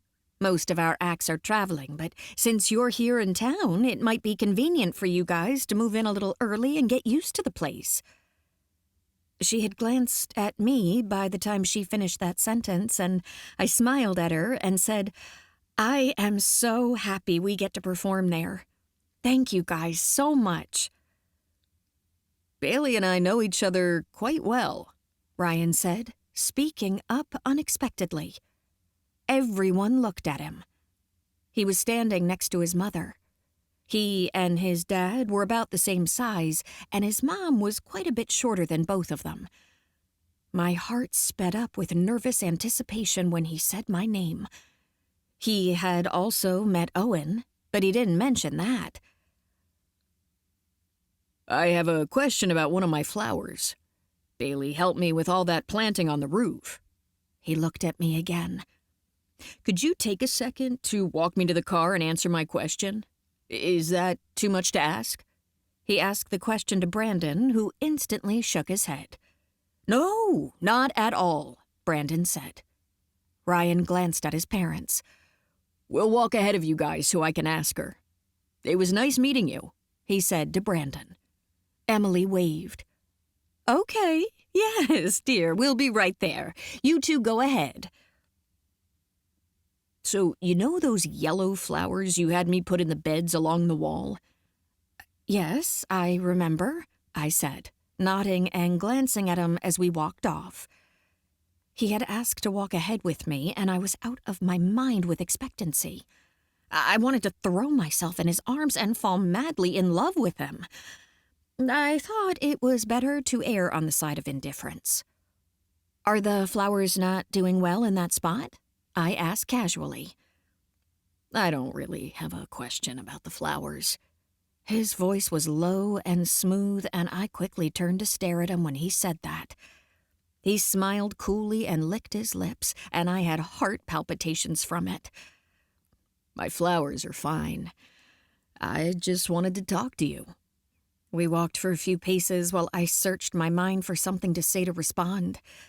First, I was trying to think of the perfect thing to say, and then, after I couldn't find it, I tried to settle for anything at all.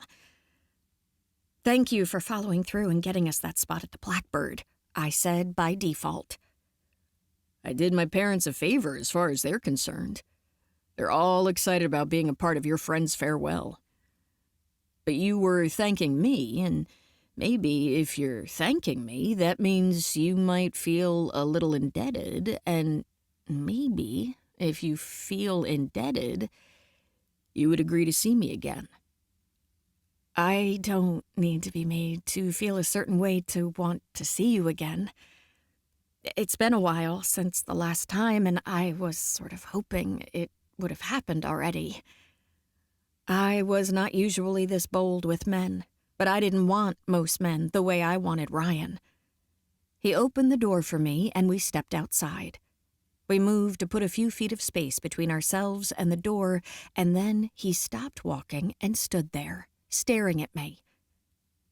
Ryan was tall, dark, and beautiful. He had a straight, square jaw that was offset with full, rounded lips. They had an interesting shape to them, and I got caught up, staring at them. Did you just say that you were hoping you and I would see each other again? He asked me with an inspecting glance. Yes, I did say that. I've been back in Memphis for a month. Well, I've been away from Memphis for about that long. After I met you, I spent a little time preparing for work and getting settled. I got moved into my apartment, and then I started wrapping my head around going to work full-time. I bought new suits and worked out my schedule, and then my brother got sick, and I flew to Africa, where I've been for the last 3 weeks. I just got back yesterday. What happened to your brother? It was an appendicitis. He's fine. He's fully recovered now. But I'm kind of glad it happened. Not for him, but for me. It was a good trip. Danny and I spent a lot of time together, and it gave me new perspective for work. How's your summer so far? It's good. I hesitated because I started to be brutally honest with him, but I couldn't. You're what? Nothing. Everything's good. I was just going to vent about my parents' house, and I realized I didn't want to. What about it? You can say what's on your mind. Nothing. It's just funny. It's somehow smaller since I moved out. It's a 3-bedroom, and my brothers are both still at home. They've physically grown since the last time I lived there, and it just feels a little like sardines. If I was here any longer, I'd probably get my own place. So it's tight quarters? Yes, which is really no big deal, obviously. I'm used to that. I told my parents I was fine sleeping on the couch. Oh, I'm sorry for venting. I tried to catch myself, and then I just went ahead and did it. Did you enjoy the song? It's going to be really good once we have mics and costumes and lights. You were brilliant. You really were. Except that you look like you were madly in love with that guy. That's why it's called acting. Did you used to be in love with him? We dated in the past, I said. I don't know if you'd call it love. Ryan stepped to the side. The Hillsdale High mascot was a ram, and there was a big stone statue of a life-sized ram standing on a slanted platform outside the school entrance. The ram was in a climbing position that caused his front legs to be higher than his back. The statue was shaded by nearby trees that lined the school. We walked over to it, and I propped myself comfortably against its backside. Ryan circled me, looking at me. I took a second to remember the moment, the smell of the shady spot, the damp earth, and the smell of Ryan. He was close enough that I could appreciate the faint scent of his cologne. It made me feel all shaken up inside. Do you still like him? He asked. Because if not, that was really great acting. I glanced at his face when he said that, and he lifted his brows a little and made an expression that wasn't as casual as before. He was jealous. Ryan was jealous of Owen, and I was pumped up about it. I could see it in his eyes, and it took all my effort not to beam. There's nothing with me and Owen. That was acting. Do you have a boyfriend? No, I don't. I'm busy at school. How long are you staying in Memphis? Around 6 more weeks. I'll leave the day after the show closes so I can get back to California. Then 1 more year of school? Yes. Will you come back to Tennessee when you're done? Or do you want to stay out west? No, I'll probably be back. Right now, the plan is to come back. Chapter 8. Do you think you'd want to live in my brother's apartment while you're here? Ryan asked me. He seemed serious when he said it, but I knew it had to be a joke, so I smiled and shook my head. I'm serious. Ryan, thank you. That's sweet, but I didn't want to come out and say that there was no way I could afford it, even temporarily. I probably couldn't even afford the utilities in a place like that. I was still paying for my room in California even though it was empty. Just then, the door opened and his parents came outside onto the sidewalk. We were a few feet away and they didn't spot us right away. Ryan turned his back to them and spoke softly to me. Do you want to see me again? He asked, his voice low and quiet where only I could hear. Yes, I said, being equally quiet. We had a fast and quiet back and forth before his parents turned to us. Today? I nodded. Yes. What time are you finished here? 3. I'll unlock the door at the sidewalk and you can let yourself in and come up to the rooftop. I nodded again. I'll go home and change. It might be a little after 4. He nodded back at me, and that was all we got out because his mother had spotted us and she said, "There you are!" I smiled at them, but in the back of my mind I was thinking about the door and the fact that he said he'd unlock it. I remembered going up there that day when I encountered him in the stairwell. I wondered what I would have done if it had been locked. I probably would have turned around and gotten back in Owen's vehicle. Thank goodness it wasn't locked. "Ma'am?" I said. I had been lost in thought and missed something Mrs. Fairchild had said to me. I knew it because she was staring at me with an expectant grin. "I was just saying what a treat it was to be able to view one of your rehearsals. It was amazing already. I can't imagine it getting any better for the show. You two were just so sweet up there." Emily shook her head and stared into space, wearing a starry-eyed expression at the memory of Owen and me. "Thank you so much," I said. "I can't wait to perform at your theater. I was on stage a few times, but only for a minute or two each time." "Oh, well, we're just so happy to be a part of it." "Brandon said you were studying performing arts out in California," Daniel said. "Yes, sir. I just finished my junior year. I usually stay at school during the summer, but I couldn't resist the opportunity. And with it being Brandon's last show in Memphis..." I trailed off because Daniel and Emily both nodded when I said that.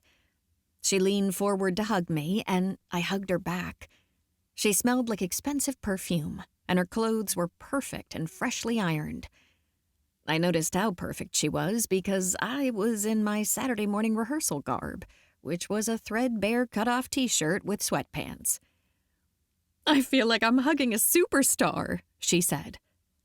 The words felt opposite of how I felt right then, and I was thankful for her vote of confidence. "We'll have to have you over for dinner sometime, sweetheart, after you're done with the play." "Yes, ma'am," I agreed. I didn't want to say that I was leaving the day afterward. I figured it was a vague offer on her end anyway. "She's leaving to go back to California on the day they finish," Ryan said. "If you want to have her over, you'll have to do it before the show." "Is that true?" Emily asked, looking at me. "Yes, ma'am. But I figured you meant maybe we could do it sometime after the show, even when it's years down the road once I'm done with college." "Are you coming home after college?" Daniel asked. "Or maybe staying for grad school?" "I'll come back when I graduate next May, Lord willing." I blinked after I said it. It was something my grandmother had said all the time. She never spoke about plans without that tag at the end of her statement, and I picked it up from her. Emily smiled at me. "You sound like my grandmother," Ryan said. "That's what I was thinking," Daniel agreed. "My mom." "I sound like my own grandmother," I said, smiling. "She seems like a wonderful woman," Emily said. "And we'll have to make dinner plans before you depart in August." "Yes, ma'am. Thank you," I said with a bow. We all moved, me heading back inside, and the three of them going to their car, which was something sleek and rich-looking, like a Rolls-Royce. Maybe it was one. It was. I saw the name of it written on the car. Of course, they had a Rolls-Royce. I made it through the doors, and I had only taken a step or two inside when I started to dance. Long, sweeping dancing steps, waltzing in the hallway on my way back to rehearsal. The Hillsdale halls were alive with the sound of music, with songs they have sung for 1,000 years. Oh, life was good. And goodness was in my heart, exploding out of my body. Ryan Fairchild had been jealous of Owen. I could see it. He had also asked me to come over. It was all happening today, and I danced, long, sweeping, waltzy steps, turning slowly in the wide-open hallways of the school. I danced toward the back of the auditorium, and I stopped when I rounded the corner and noticed Brandon standing there talking to Tori by the door. "Are you okay?" he asked. Yes, I said, making a face like I didn't know what he was talking about. "How did it go?" he asked. "How did what go?" I asked. "The conversation with Ryan Fairchild. Did you help him with his flowers?" "Oh, yes." "Why are you breathing so hard?" Tori asked. "I was jogging, sort of." You don't have to be in a big hurry, Brandon said. I was just thinking we'd take a break. I'd like to try to get through the rest of the second act before we finish up this afternoon. I agreed to all of that and headed inside with them.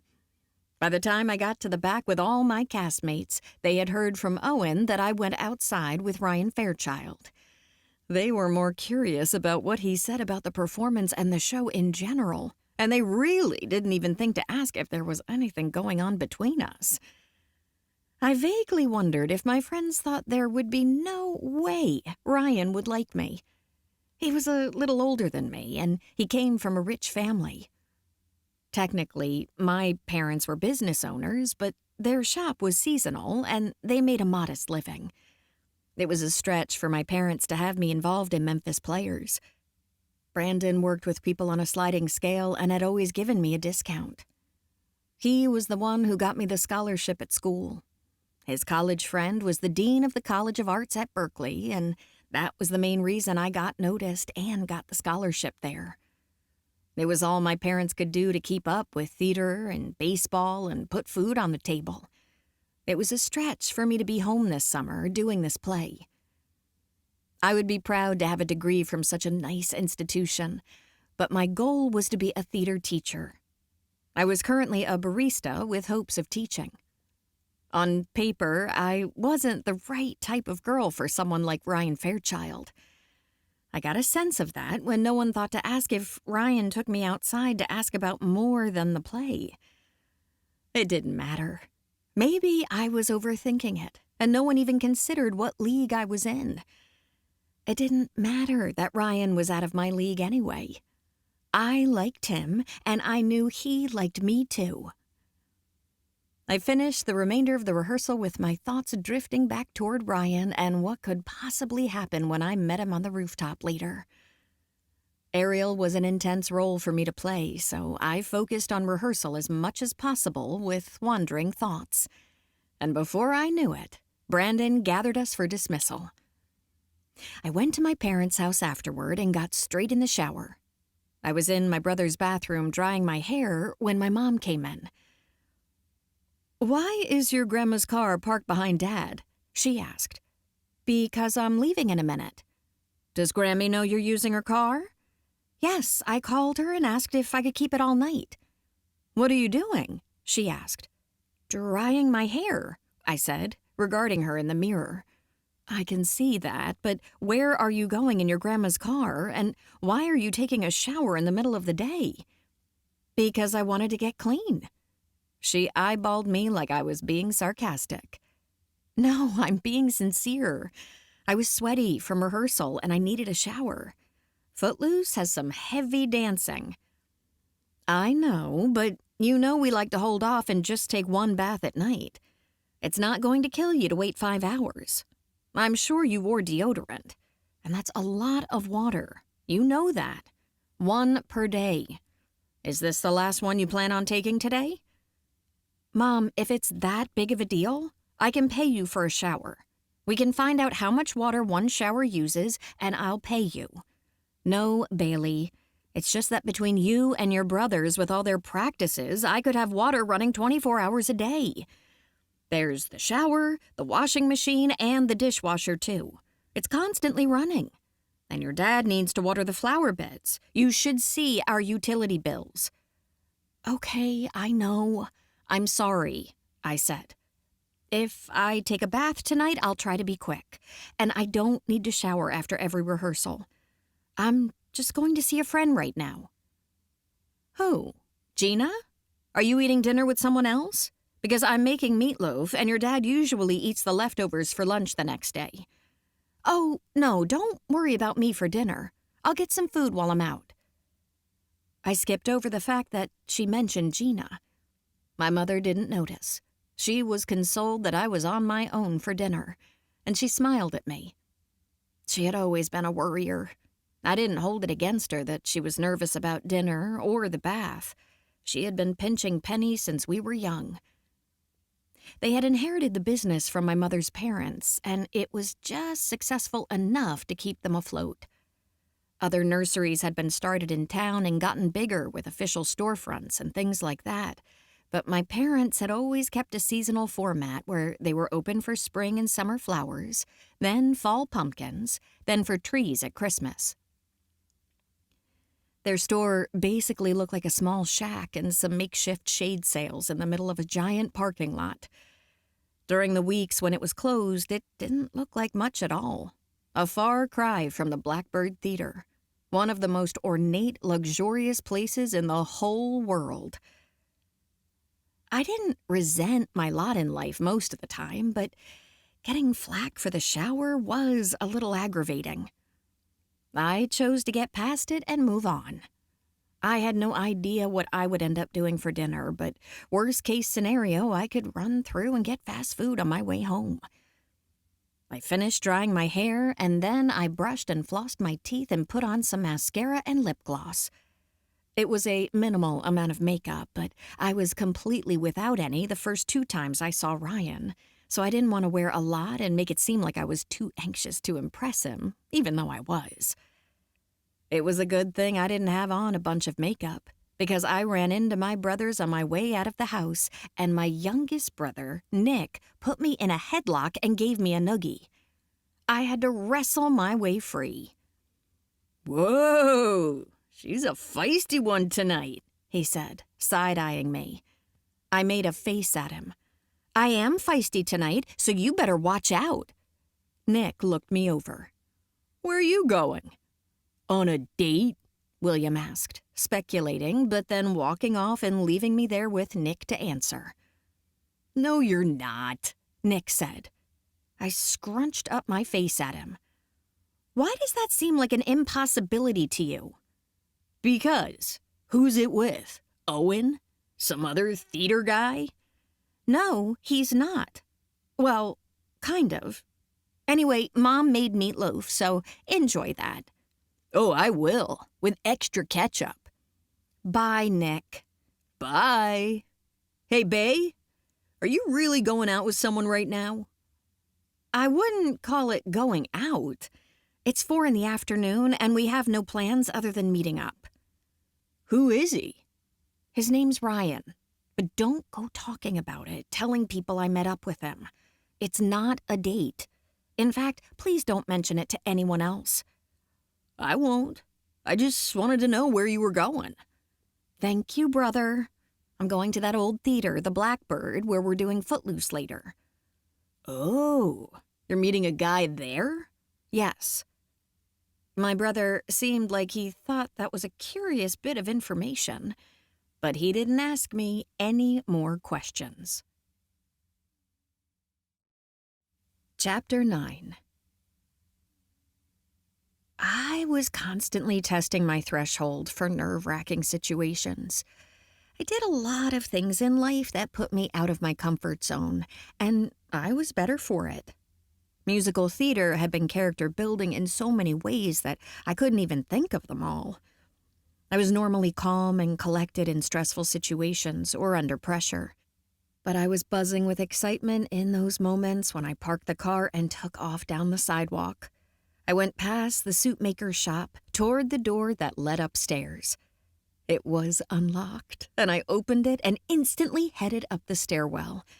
I climbed quickly at first, but then I realized that I would be out of breath if I continued at that pace, so I slowed down and found a rhythm. I didn't stop at the door that led to his apartment. Instead, I kept walking until I reached the top of the stairs at the door to the roof. I picked up my fist as if I was about to knock, and then I thought twice of it and opened the door. Light beamed in, but I stayed back, tucked in the shadows. "Hello?" I called. "Bailey! Hello! Come out here!" I heard Ryan holler at me, and I peeked my head out just far enough to see that he was under the pavilion. He was sitting up with his laptop on the couch. I could see papers and folders strategically set around him as I began moving that way. I made eye contact with Ryan again, and he smiled at me as he closed his computer. "Come have a seat," he said. I smiled absent-mindedly as I found a seat on the love seat that was adjacent to him. "Look, there's a cooler over there with all sorts of drinks. You should go get one." I was happy about that offer. I had been drinking water all morning, and I could see that he had something sweet in there. It was a tall refrigerator with a glass front, and I saw at least 5 different options of things to drink. Do I need to put money in or anything? No, it's just a fridge. I reached in and grabbed a grape-flavored hydration drink. It wasn't a name brand I recognized, but it looked fancy. Is this one okay? I asked, showing him. Of course. Would you like me to grab you one? Yes, actually, if you don't mind. Same thing? I said. He nodded, and I grabbed it and let the fridge door close. I made a good toss of the cold plastic bottle straight to Ryan. He easily reached up and snagged the cylinder out of the air, staring at me like he couldn't believe I would throw it from that distance. How'd you know I'd catch it? He asked. I didn't. That's the fun of it. I hoped you would. You seem pretty athletic, and I made a throw you could hardly miss. I smiled, letting him know I was joking around, and he grinned back at me. You winged it from 15 feet, he said, laughing and opening the lid as he cocked his head at me. His smile was utterly irresistible. How was this man single? I knew you would catch it, I said seriously. Your flowers look amazing, by the way. I can't believe how everything is filled in. Look at those shrimp plants. You were right. Well, no, yeah, I was right, but I wasn't trying to make you say it. I just can't believe how covered in flowers they are. They look amazing. All of them do. You must have used fertilizer. I would have said something sooner, but I'm just trying to process everything. My brain is in show mode, and it feels good to sit down for a minute and try to clear my mind. I sat back and took a drink of the cold, sweet drink. Yum, I added. This is good. Thank you. Ryan took a drink of his own. What are you working on? I asked. Researching. I'm working for a law firm here in town. Even though I'll mostly be working with my parents and another corporation, I'm still associated with the firm. As of now, they just give me assignments, mostly research. When will you start showing up to the office? I asked, smiling curiously at him. I kicked off my shoes and sat comfortably cross-legged in the corner of the small couch. I don't know the exact date right now. I'm taking a break to put school in New York into perspective and make a plan for moving forward. Does that mean you're just indefinitely working from home? Could you do that? No. I mean, technically, if I wanted to keep doing what I'm doing now, but no. I have to start showing up sometime. I'm working a job and making money now, but it's not the same as what I'll be doing when I'm there full time. My life will change significantly at that point, financially. I glanced around, one way and then the other.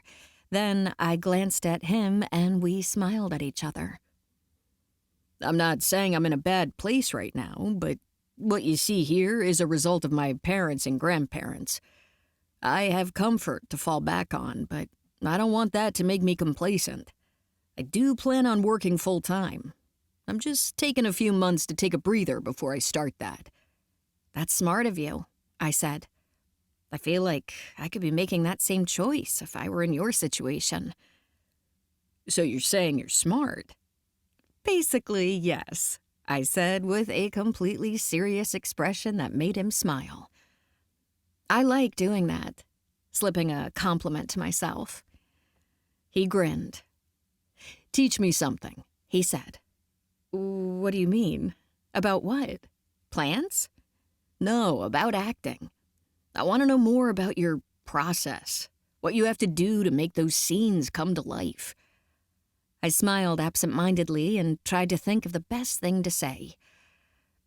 The show itself is intricately planned. Directors work with us one scene at a time, teaching us and telling us what to do. Actors have their own processes. For me, it's always been pretty organic. It's not acting. I'm just being a different person, you know? It's easy. I'm not acting like anything, really. I have to just think. Just, think the way their brain thinks. I chomped my gum and made the whole statement in a tone that sounded like I was a complete airhead, and then I made a different expression and said in a British accent, "No, seriously, it's role by role, darling. It's just me and that character, now isn't it? I have to get to know her on a level that's deeper than anything that can be taught from a book or instructed by a director." I was confident in my delivery on both of those improved lines, and they were both so different from each other that Ryan was transfixed, watching me. "The British one takes commitment," I said in my normal voice. "I've always wanted to see if I could pass in London. I became obsessed with it one time when I was playing Mary Poppins. For months, I studied the accent. I researched different dialects, and I watched only British TV and movies." He shook his head. "I normally can't take it when one of my friends fakes an accent. I cringe." I laughed at that. "I'm sorry. I thought you were staring at me like it was good just now, and you were sitting there being annoyed the whole time." "No, I wasn't. I was staring at you like it was good. I'm just surprised that I liked it. You're just charming all around. I think you could almost say anything in any accent, and I'd be captivated." I blinked and stared downward, not knowing what to say. "What do your parents say? Do they freak out about how good you are?" "No, not really. Thank you for saying that, though." "What do you mean?" "My mom loves me and everything, but the theater has taken a lot of our time and resources over the years. My brothers are both active in sports, and all of that is expensive, so part of her would have been happy if I quit, just financially. She probably hoped I would focus on something else. They were glad I got a scholarship and everything, but my mom has tried to talk me into changing my major several times. I had to explain that I couldn't do that with a scholarship. So yes, she says I do good work on stage, and she's proud of me and stuff like that, but there's always an underlying stress regarding my choice to do theater. I think for all these years she's thought it was going to be a phase, and it just never stopped. They just want us all to make a good living." "I'm surprised. It seems like someone who doesn't fully encourage you just doesn't really see your talent." She just values financial security more than whatever glory she thinks I get from being on stage. "Are you close to her in spite of all that?" "We talk a couple of times a week when I'm out in California, and she's actually really supportive when I'm out there. It's just me being here that stresses her out. It's all good, though. In general, we have a good relationship." I took another sip of my drink and stared at him, hesitating. "What?" I said, because of how he was looking at me. "You're just full of goodness. You're just even-tempered and content, happy." I am content and happy. My parents are annoyingly frugal, but that's not a terrible plight in life. I wasn't abused or neglected, and now I'm on a full scholarship. What about you? I assume it was your parents I met today. No step-parents or anything? "No, they've been married all along. It's not about money, but they have their own expectations of us, my brother and I. They would definitely rather him be at home and not in Africa. I know they're happy I came back." Everybody deals with their own set of expectations, I guess. I looked around. Some people would think that coming back here would be a no-brainer, but I guess if it's demanded of you, it might not be so appealing. "It's not demanded," he said. "Danny's in Africa indefinitely. But I've come around to coming home. I've been gone long enough that I can appreciate coming back." He paused. I'm just not ready to jump into work full-time yet." Were your parents nice about that? "Yes," he said. Can I ask you something? "You already have," I said. He smiled. "The thing you said earlier, the Lord willing thing, I just get the feeling that you're someone who's really strict about religion." I smiled. I can tell by the way you phrased it that you're hoping I'll deny that. "Not necessarily," he said. "I'm just curious to see if I'm right." I wouldn't classify myself as strict about religion, but I am a Christian. My faith is important to me. Why? Does it make you uncomfortable that I love the Lord? No. Although I don't know what it means for me, practically. At some point, if I should ever want to kiss you, I don't want to overstep or offend your moral code. I can't say that I have anything morally against kissing. I smiled casually at him as I took another sip of my drink, twisted the bottle cap back on, and leaned forward to set it on the table, which was between us. Chapter 10. That was all we said about kissing. We sat on that couch and talked about other things for the next 2 hours. We shared about our families and childhoods. Later, I taught him about deadheading flowers, and for another half-hour, we worked in the garden, pruning by pinching dead flowers and leaves with our fingertips and bagging the clippings. "It's dinner time," Ryan said after we worked a while. "Let me buy you some food for all the help." "What help?" "This help right now, in the garden." "Oh, I love doing this. You don't owe me dinner." "Then you buy me dinner," he said. "Okay," I agreed without flinching. "I'm buying it. I was just checking to see if it was about money. I was hoping you weren't one of those girls who were too shy to eat in front of men." Calling himself a man and saying I was too shy to do something in front of him made me get that feeling again. I wanted to be close to him. "Did you really think I'm too shy?" I asked, squinting at him. He smiled. "No, I'm just trying to get you to agree to eat dinner with me." "I would love to eat dinner with you. I just didn't want you to feel like you had to pay for it. I don't mind pruning. It makes it more beautiful up here." "You're beautiful," he said. We had been talking for a long time without flirting, and this was the first interaction in a while that reminded me how much I liked him. I felt that wave of butterflies when he called me beautiful, and I made eye contact with him to make sure he was talking to me. "Yes, you. The rooftop is better with you up here." He was staring at me like a man stares at a woman, being confident and sincere. It was too much for me to handle, and I stared downward shyly. "And I want to buy you dinner, so please don't argue. Would you like to sit across from me at a restaurant, or would you feel better getting takeout?" I didn't plan on going anywhere, so I'm not really dressed to go out. "Don't make it about that. I think you're gorgeous right now."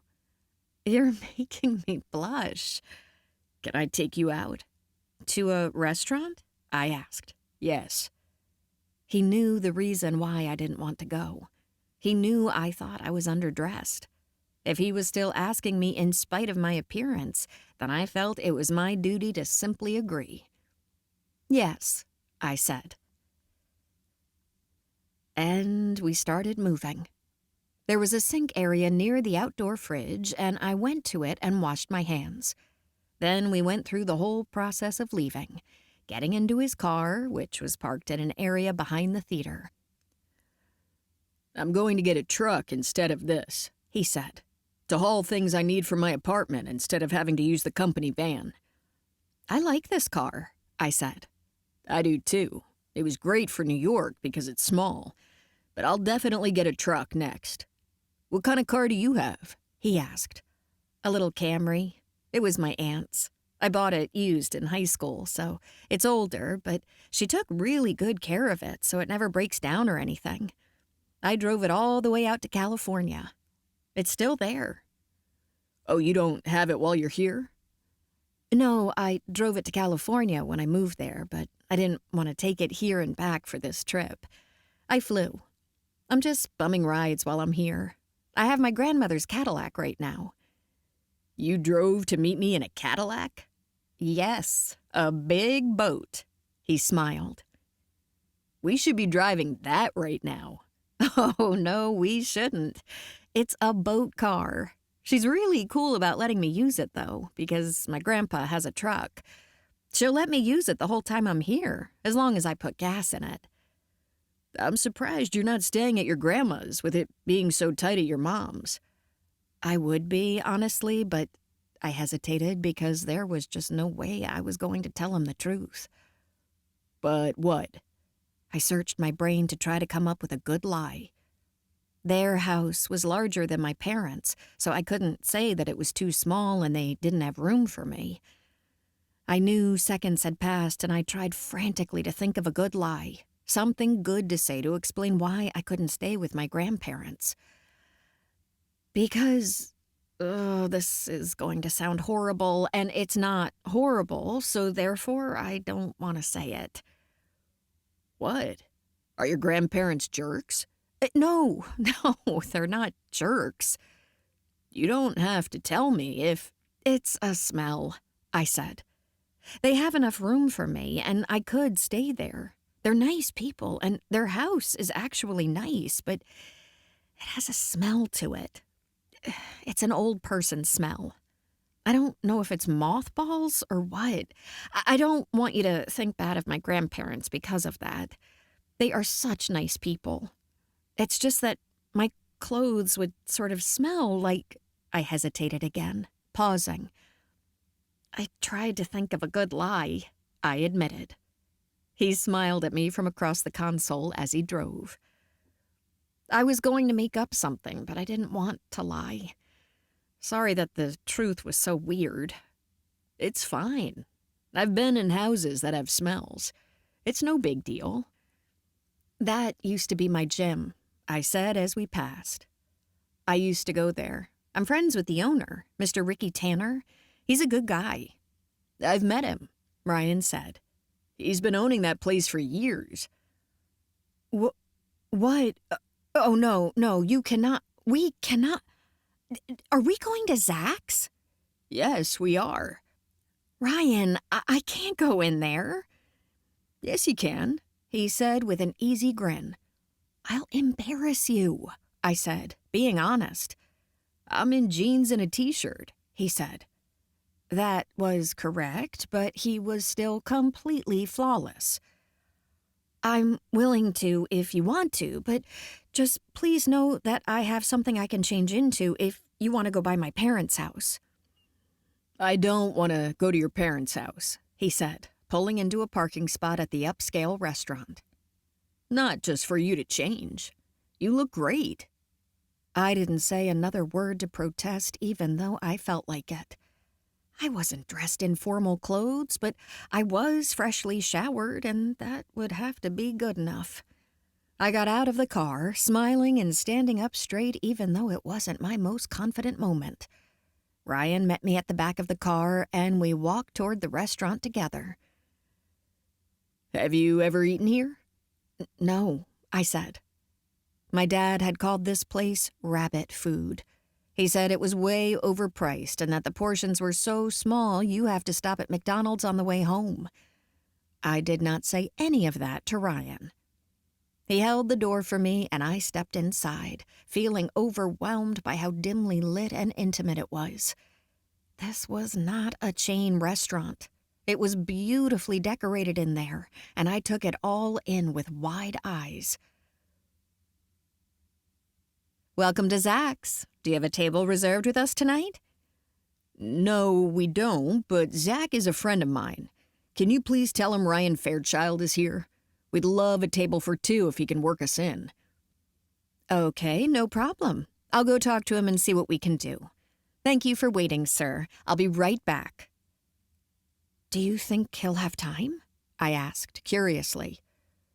Who? Oh, Zach? Yeah, we'll eat. It seemed like only seconds had passed, and suddenly I could see her rushing back toward us from the kitchen. I'm sorry, sir. I'm new here. I saw the list for the family table, and I should have remembered the name. Fairchild. I apologize. We have your table, if you'd like to follow me. Claudia's grabbing the place settings, and she'll be right over to tell you about our menu for tonight. We followed her to a table that was off to the side, but had a view of some of the dining room. It was a large table, maybe for 8, and she gestured to the corner of it. I'll set your menus right here at the head of the table, but obviously feel free to move and sit anywhere you like. May I get you something to drink while you wait on your server? I'm here. Sorry for the wait, Claudia said, coming up behind the first girl with all the supplies needed to set our table. There had been no wait to speak of. They were both so smiley and eager to please that it was unreal. Chef Zach's been notified that you're here, and he said, "What's up, bro?" and he'll come by as soon as possible. She said Zach's phrase in a comical tone, and we laughed. Would you like to hear what's on the menu tonight, or does he already know what you'd like? He makes me a steak, Ryan said. We have gorgeous fillets tonight, she said. I see them come out, and I hope I get to try one. Ryan looked at me. Do you want steak, or do you want to hear the rest of the menu?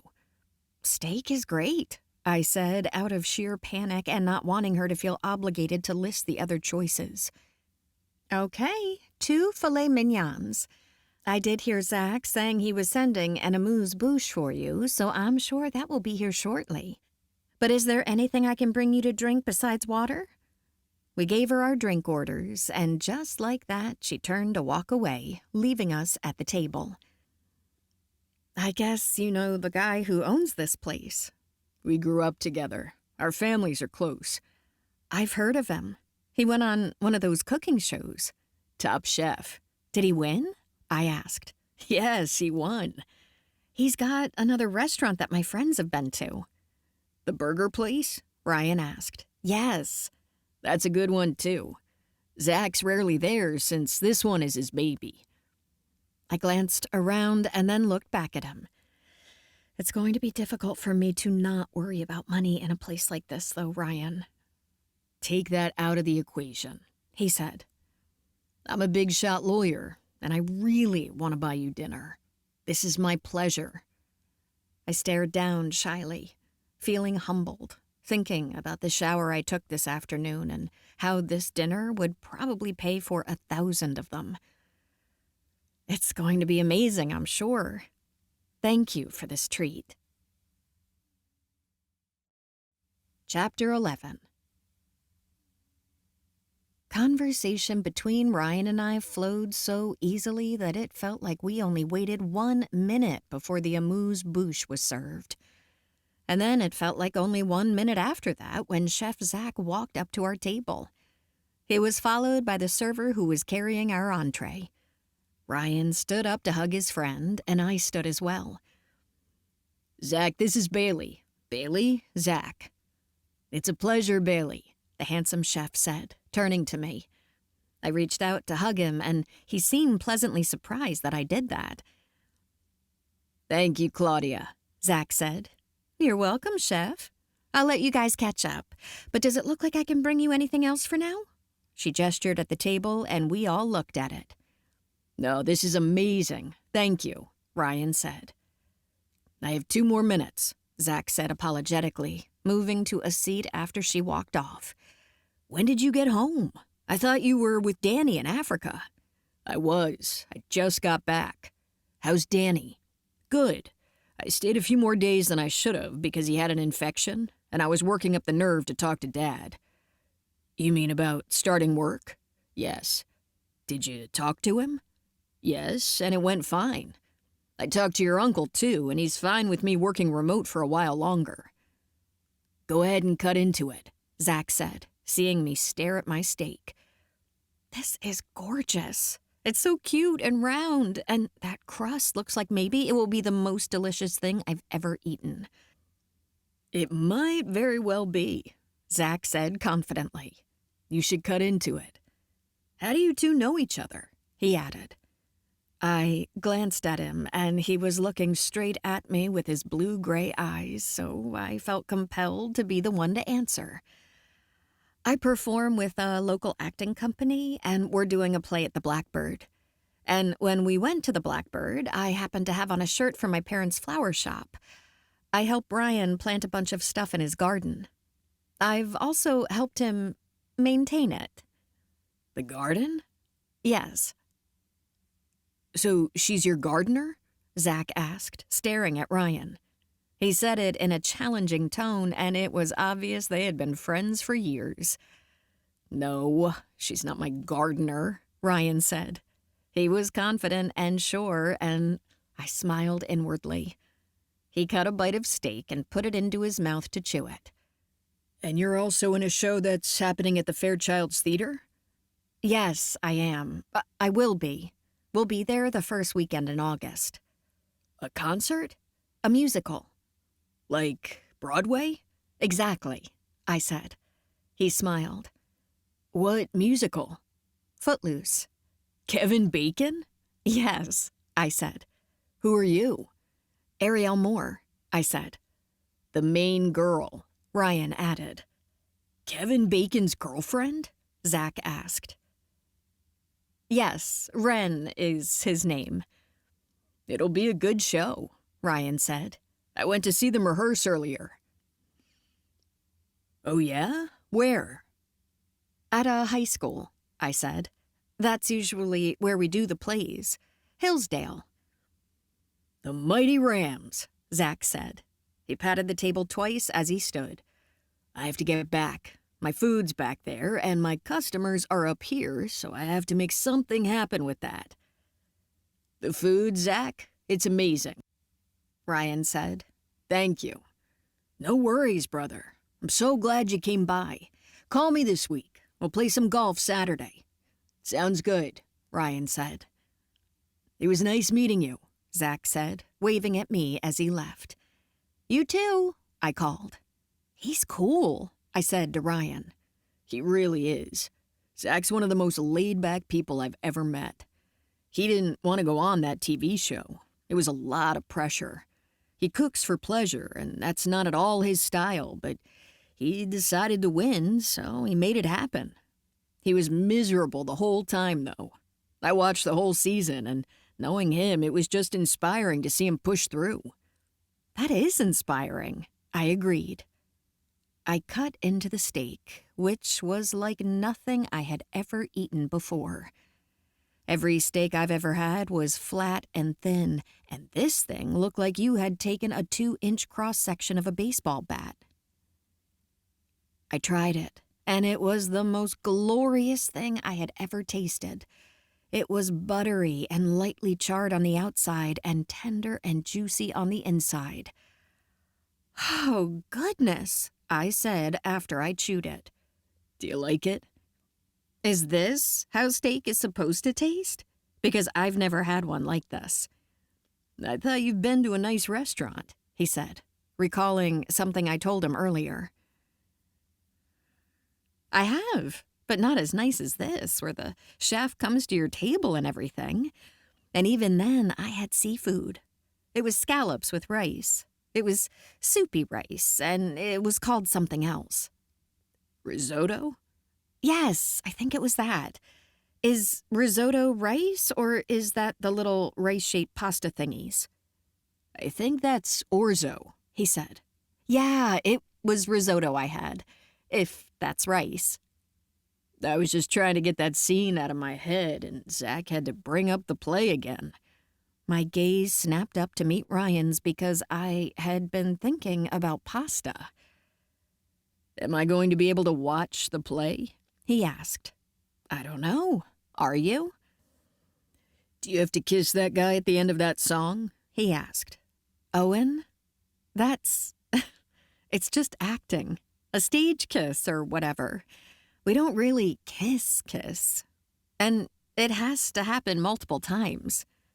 Ryan kept on eating his meal, thinking, wearing an unreadable expression.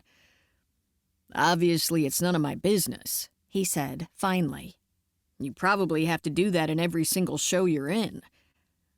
I didn't know if I should respond or if it was just a rhetorical thought. Do you? He asked when I didn't say anything right away. I smiled.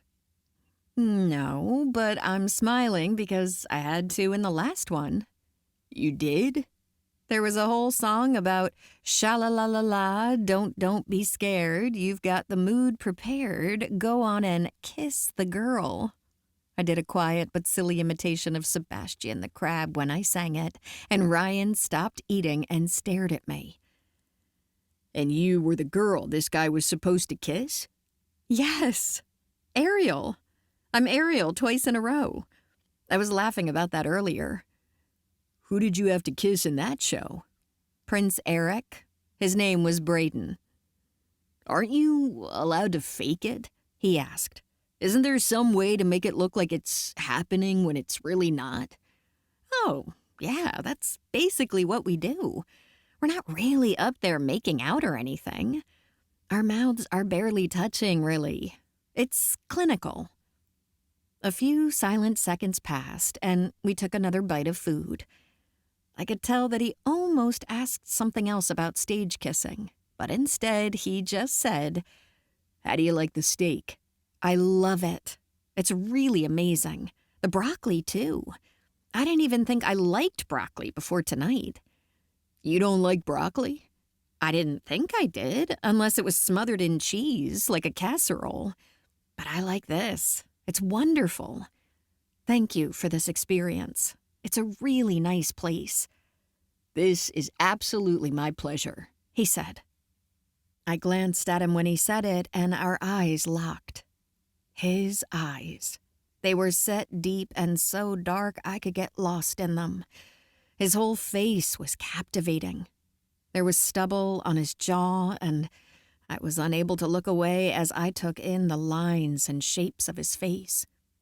Fairchild was the perfect name for this man and all his chiseled features and stunning symmetry.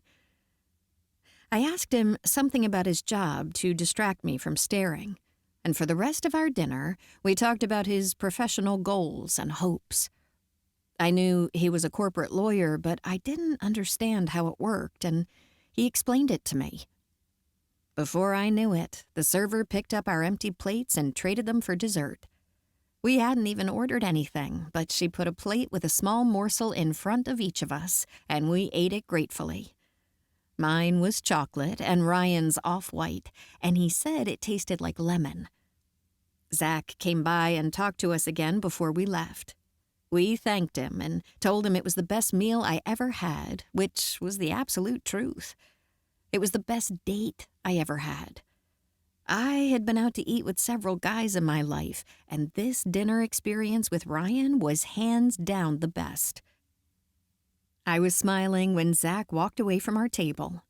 I was still smiling a minute later when I went to use the restroom before we left. Ryan said he would wait for me outside, and I went toward the kitchen to use the ladies' room. I used the restroom, and then I took a second to wash my hands and look in the mirror. I didn't look like I belonged in a nice place in my t-shirt, but I did the best I could with what I had. I tucked, poked, and adjusted myself, flipping over to fluff my hair and checking my teeth for any stray food. And the man version of Aaron Whitaker was staring at me when I opened the door. My heart stopped. He was standing in the hallway, waiting there, watching the door of the women's restroom expectantly. "Hey, Bailey. I thought that was you." He smiled and sounded so sincere that when he stepped in for the hug, I hugged him back. "Hey, Aaron." "I couldn't believe it when I saw you walk by me just now. What are you doing here? I thought you live in California. I was just thinking about you the other day." He tilted his head at me. "I think about you a lot, Bailey. I have a lot of regrets. I would like to talk to you about it. I feel like I ran into you right now for a reason." Oh, no, it was no reason. I was just leaving. I'm already done eating. I tried to follow you on Instagram, but you're private and you didn't let me. I know. And you blocked my phone number. I know, Aaron. Can you please unblock it so I can talk to you? I've changed. I want to explain. I regret what happened. No, I'm sorry, I can't. Bailey, hear me out. I'm not the same person that I was 5 years ago, and you, Bailey, are my biggest regret. I'm sorry about that, Aaron, but I really shouldn't. It was good seeing you, and I'm glad you're doing well. I moved to take off down the hall, and I felt Aaron's hand grip my arm. My heart instantly started pounding as I turned and looked his way. He had blue eyes, and he stared at me with an intense expression. Please let me apologize, Bailey. Your forgiveness would mean the world to me. I already forgave you, Aaron. Let me see you again. I'm begging. I can't. Are you back in town? I am temporarily, yes. Someone walked by us on his way to the men's room, and I moved while he went through. It was such a small restaurant that I thought he might be the only person who would come this way. Nice to see you. Bye, I said, making a break while that guy was near us. By the time Aaron could say anything else, I had already gotten away from him. He was as handsome as ever, dressed in slacks and a dress shirt and no doubt on a date with some other woman. He was probably married for all I knew. I did not look for a woman sitting at a table alone. I simply headed for the door. Chapter 12. Ryan Fairchild. Bailey looked different when she came out of the restaurant. Ryan could see that something was wrong the instant she opened the door. He smiled at her, just in case he was mistaken. She smiled back, but it wasn't the same as it was a minute ago. Is everything all right? He asked. Oh, yeah, fine. I'm just full and still so amazed by that steak. Bailey took off walking down the sidewalk and toward the parking lot. He walked with her to the car, and she went to her side and opened the door. If she would have hesitated, Ryan would have opened the door for her, but she didn't. He went to the driver's seat, and they took off. That was so amazing, she said. I love that meal. I feel like it's one of those that will stick in my mind. My dad always talks about this one time when he and my mom ate at a nice steakhouse. He talks about how that steak would melt in your mouth. I don't think that could compare to Zach's, though. Ryan had only known Bailey Collins for a short time, but she was an expressive person, and he could read her well enough to know that she was acting different than she had been while they were eating. It seemed like she was preoccupied with something, and she had never been like that with him before. That was one of the things he liked most about Bailey. She was genuine, raw, and focused. She was real in a world that seemed increasingly fake. Ryan knew something was the matter, but he didn't press the subject. He wondered if the meal had given her a stomachache. Your car is at my place, so I assumed I was headed back there. Is there anywhere you want to go first? No, I have church in the morning, and so I probably won't stay too long. She felt embarrassed and started backpedaling before she even finished the sentence. I mean, not that you even... Not that I even what? Ryan asked patiently. He glanced at her from across the console. You didn't even ask me to come inside, and I was already assuming you were going to. Whew, I'm sorry. Don't be sorry, he said. He could tell she was flustered, and his first reaction was to hold her hand. He wanted to touch her, but he wasn't sure how she would feel about it. He turned over his hand and extended it toward her. Timidly, she put her hand in his. It was small, and her fingers were cold, and Ryan felt tightness in his chest when she touched him. Bailey's touch caused a visceral reaction to happen within him.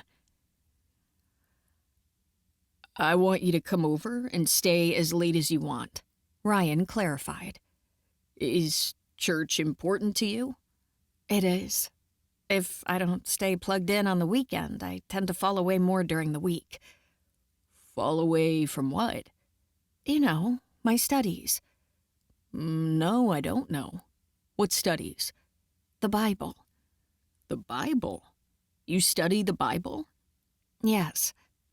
On your own or with school? On my own. It's an important part of my life. I don't have to go to church every Sunday. There are times I have to miss, and I'm okay with it.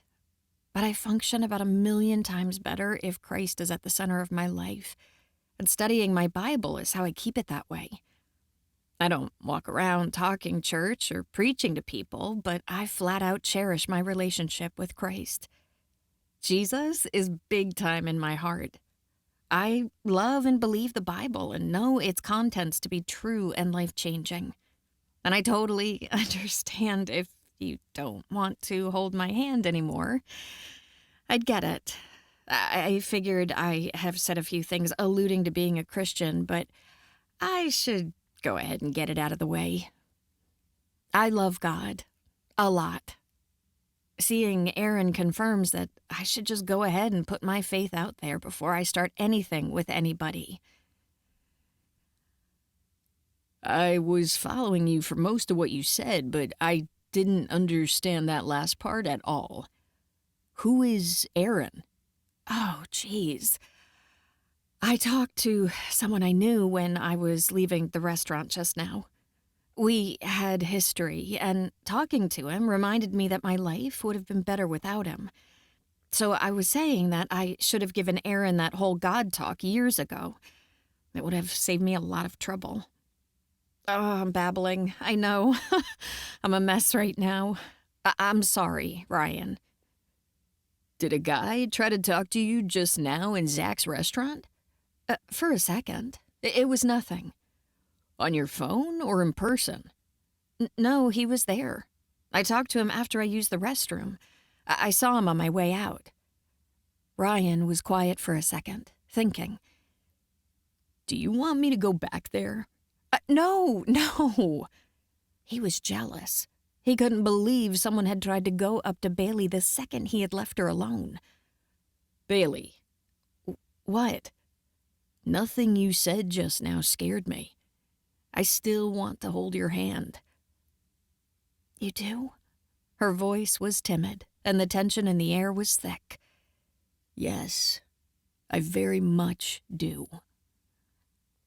Thank you, she said, smiling and sounding relieved. She moved her hand, touching Ryan's hand, running her thumb along the side of it. Then she pulled his hand toward her body, holding it near her chest, and Ryan could not. Goodness, she affected him so greatly that he had to work to pay attention to driving.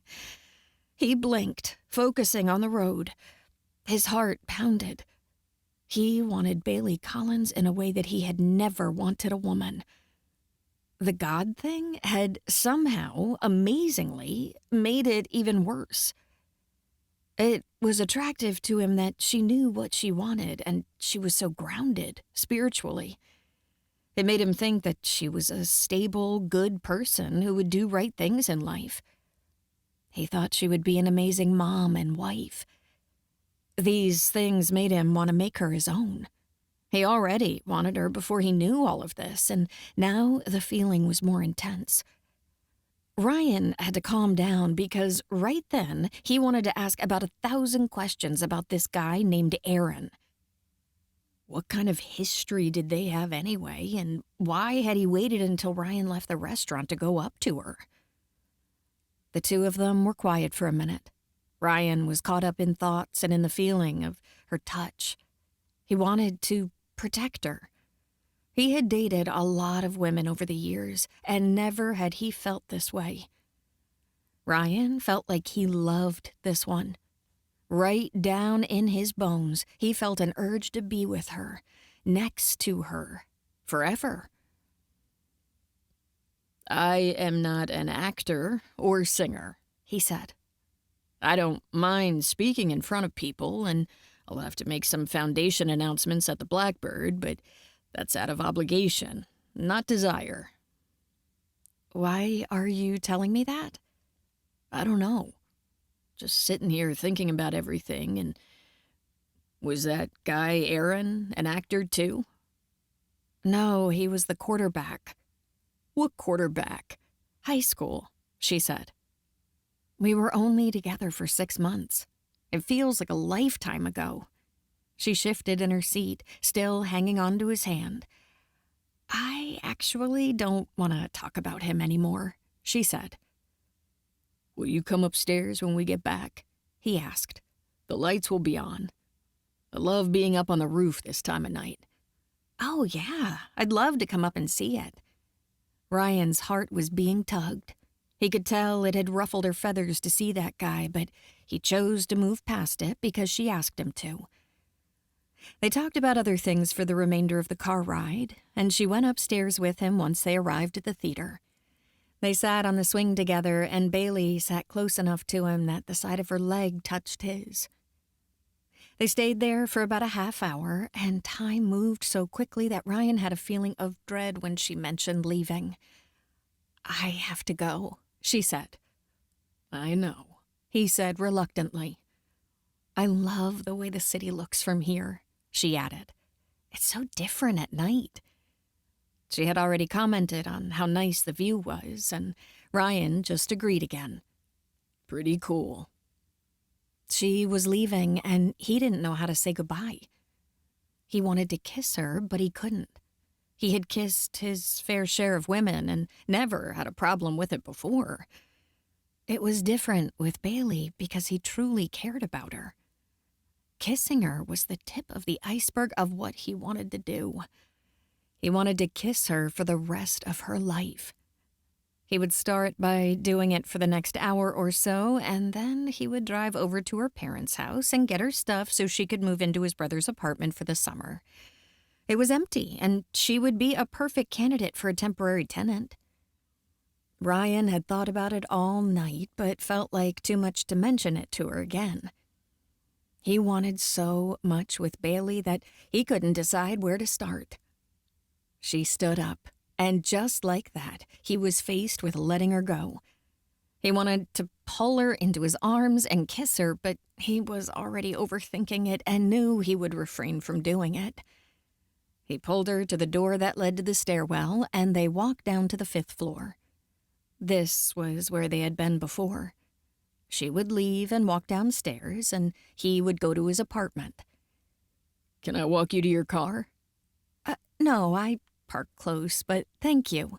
And thanks for everything today, she said, leaning away from him and knowing this was goodbye. Ryan started to say something to answer her, but Bailey pulled him in and kissed him. Before he knew what was going on, she leaned forward and brought her mouth to his. It was the last thing he expected to happen, but he didn't hesitate in the slightest. He took hold of her, his hand around her back, pulling her in. She held on to him, kissing his mouth multiple times in a row. It was a mix between gentle pecks and light open-mouth kisses, and Bailey was the one who set the rhythm. She was confident and sure, and she moved toward him and kissed him like she knew what she wanted. This woman was different in every way. She touched him, and her mouth was like a flame. Her approach was light, but she was relentless with that kiss. It was patient and innocent, but yet so scorching hot that Ryan felt like he could burst into flames. They stood there in the stairwell and kissed for what must have been 10 or 15 minutes. Who was keeping track of time anyway? They paused a little during the process and stared at each other, but there was no talking. They had done plenty of talking up to that point. There had been enough of that. Now all they did was exist in this kiss, this same stairwell which almost hosted a kiss the last time. The two of them gave due time and reverence to the experience, and after a while, Bailey finally pulled back inside, straightening her hair. She glanced at Ryan with a regretful smile that caused him to step forward and kiss her again. They kissed gently, and her smile broadened when he pulled away. This whole experience was not just a kiss. Ryan was changed. He knew it was over for the night and she was leaving, and he tugged on her one last time. "Do you want to come in the hall and take the elevator down?" he asked. "I don't mind taking the stairs," she started to say. But then she changed her mind. "Actually, I'll do it. I'll take the scenic route." He grabbed her hand and pulled her into the hallway. Chapter 13. Bailey Collins. I breathed in through my nose when I stepped inside. "The hallway smells nice," I said, "and it's so pretty. I remember this wallpaper from downstairs." "You'll have to take a tour of the apartment sometime," he said. "I wish you had time to peek in. They're fully furnished and everything, even my brother's. My mom decorated for us, hoping to lure us back home." "It worked, in your case," I said. "And I'd love to take a tour. If the hallway is this nice, I can only imagine what the apartments look like." "Do you want to see it now?" "See your apartment?" "We don't have to go in mine. I have Danny's key on my ring." "Sure," I said, not wanting to leave. I should have known it would look like something from a magazine. There was sleek mid-century furniture in lush, warm colors. The shades were drawn, but it had windows lining one wall in the living room. "Is yours like this?" I asked. "They're exactly the same. Mirror images of each other." "It's amazing," I said, staring around. It honestly looked like a movie set. I wouldn't be surprised to see a film crew in here. It was all so gorgeously staged. I wasn't sure what I had been expecting, but this was better. "Would you ever think about moving in here for the summer?" I heard him say. "I know my parents wouldn't mind. My brother wouldn't either. You're only here for another month or so, and you might not feel like moving all of your stuff over here, but I wanted you to know I wasn't joking when I mentioned it earlier. I mean it. I know I would love having you stay here. There's a half bath in the living room, and there's a full bath back here in the master." He wasn't in a hurry when he was speaking, and his words sounded like warm velvet to my ears. It sounded like he was inviting, coaxing me to live here, stay in this apartment. I had seldom walked into a place so nice, much less lived there. As he was talking, we had walked down the hall and through the massive bedroom. Ryan flipped on the light in the bathroom and stepped out of the way, letting me look inside. It was the epitome of luxury. The shower was huge and inviting, with spigots that hit you from every angle. It was all too much. The invitation to stay was overwhelming. Tears stung my eyes when I saw that shower.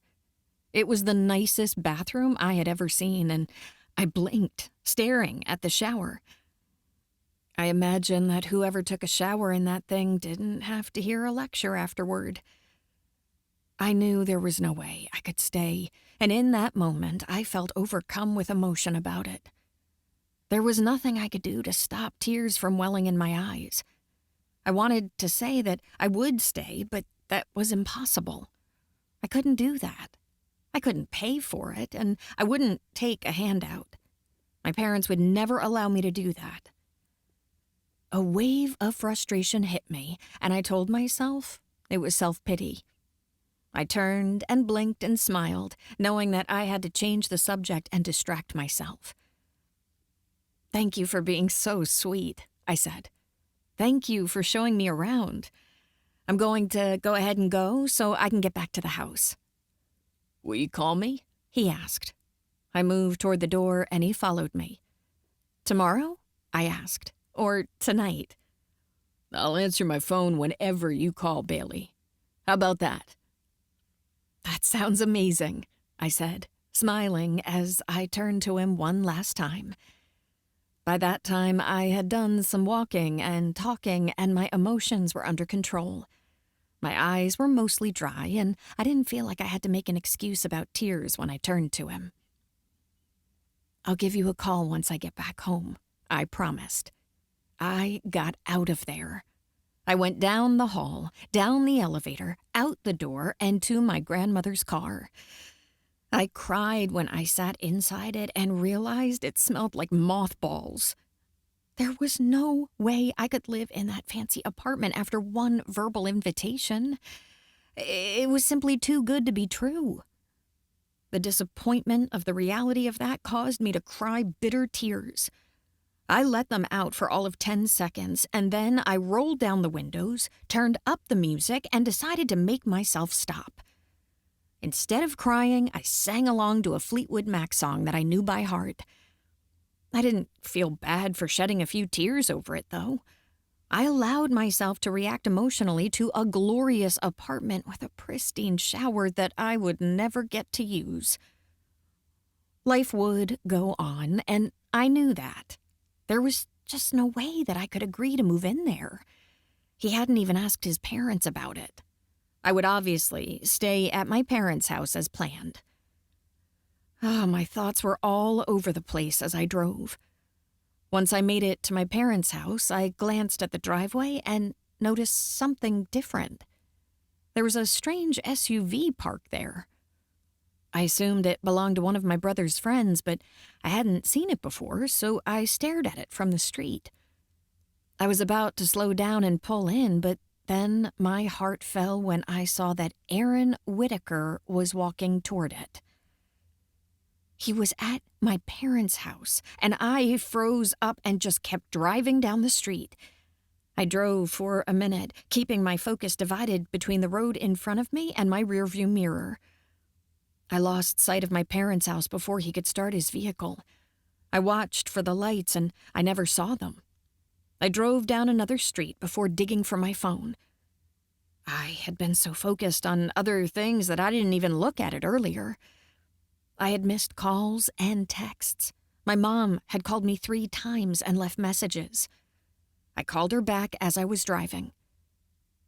"Hey, where are you? Why weren't you picking up your phone? Did you get my messages? You had a guest come over to see you. He brought a gift." "I just now saw a missed call," I said, my stomach cramping with nerves. "You'll never believe who came over here." "I have no idea.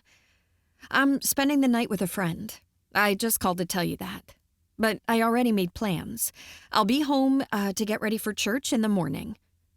By instinct, I steered the car back to the Blackbird. "Okay, well, whose house are you going to? You know I have to be at church at 10:15, and you'll never believe who came over. He just left our house, Bailey. He was over here for an hour. Such a nice young man now. Changed." "Who was there for an hour, Mom?" I said, trying not to sound as angry as I felt. "Aaron Whitaker. Do you remember him?" "Do I remember him?" "Mom." "What?" "I had to change schools." "I know, and he talked about that. He asked for our forgiveness.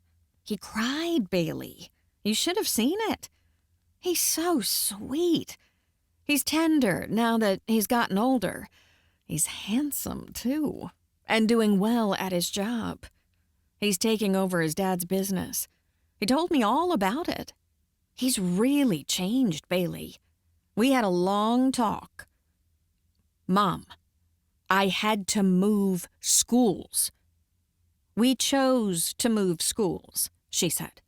"Aaron never did anything to a woman before that, and he's never done anything since." "Mom, I think you're forgetting some parts of the story. I don't want Aaron at our house, and I don't want to see him ever again. I saw him tonight, and that was enough. I told him I didn't want to talk again. He went against my wishes by coming to the house and talking to you." He told me that he saw you, but that he didn't get a chance to explain. Explain? How do you explain? His hand hit my face. I fell to the floor. You saw the bruises. That was mostly from how you fell. Mom, are you seriously defending Aaron Whitaker right now? I asked, my voice shaking with anger.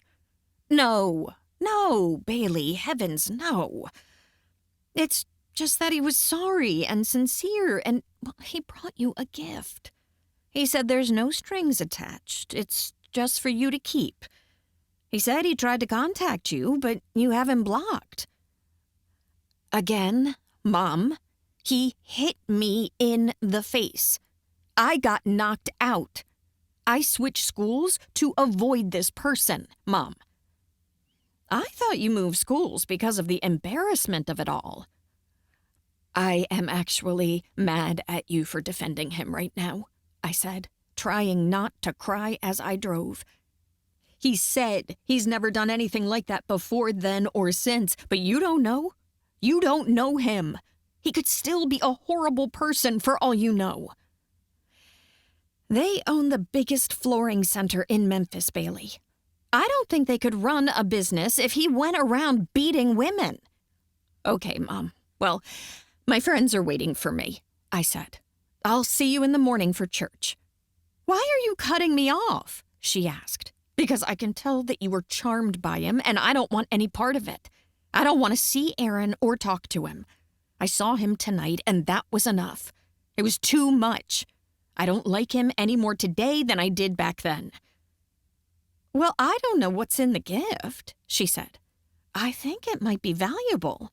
You can have it, I said. Bailey, I mean it. I'm not even getting in touch with him to give it back. Well, he was torn up, she said. He hates what he did. He still lives with it, and he cried. Thank you, Mom. Thanks for listening to him and getting me the message. Hey, I have to go. I'll talk to you in the morning before church. Love you. Bye. I hung up. I didn't even give her time to ask any more questions. I hung up the phone, and I drove the last few miles in complete silence. I didn't cry or freak out. I was numb, and I felt absolutely at peace and certainty that I should go back to the Blackbird and find Ryan. It was busy downtown, and I parked the car in a parking lot because I couldn't find a place on the street. I called Ryan before I turned the car off or got out. You made it home? Was how he answered the phone. No, I decided to come back over here for a minute.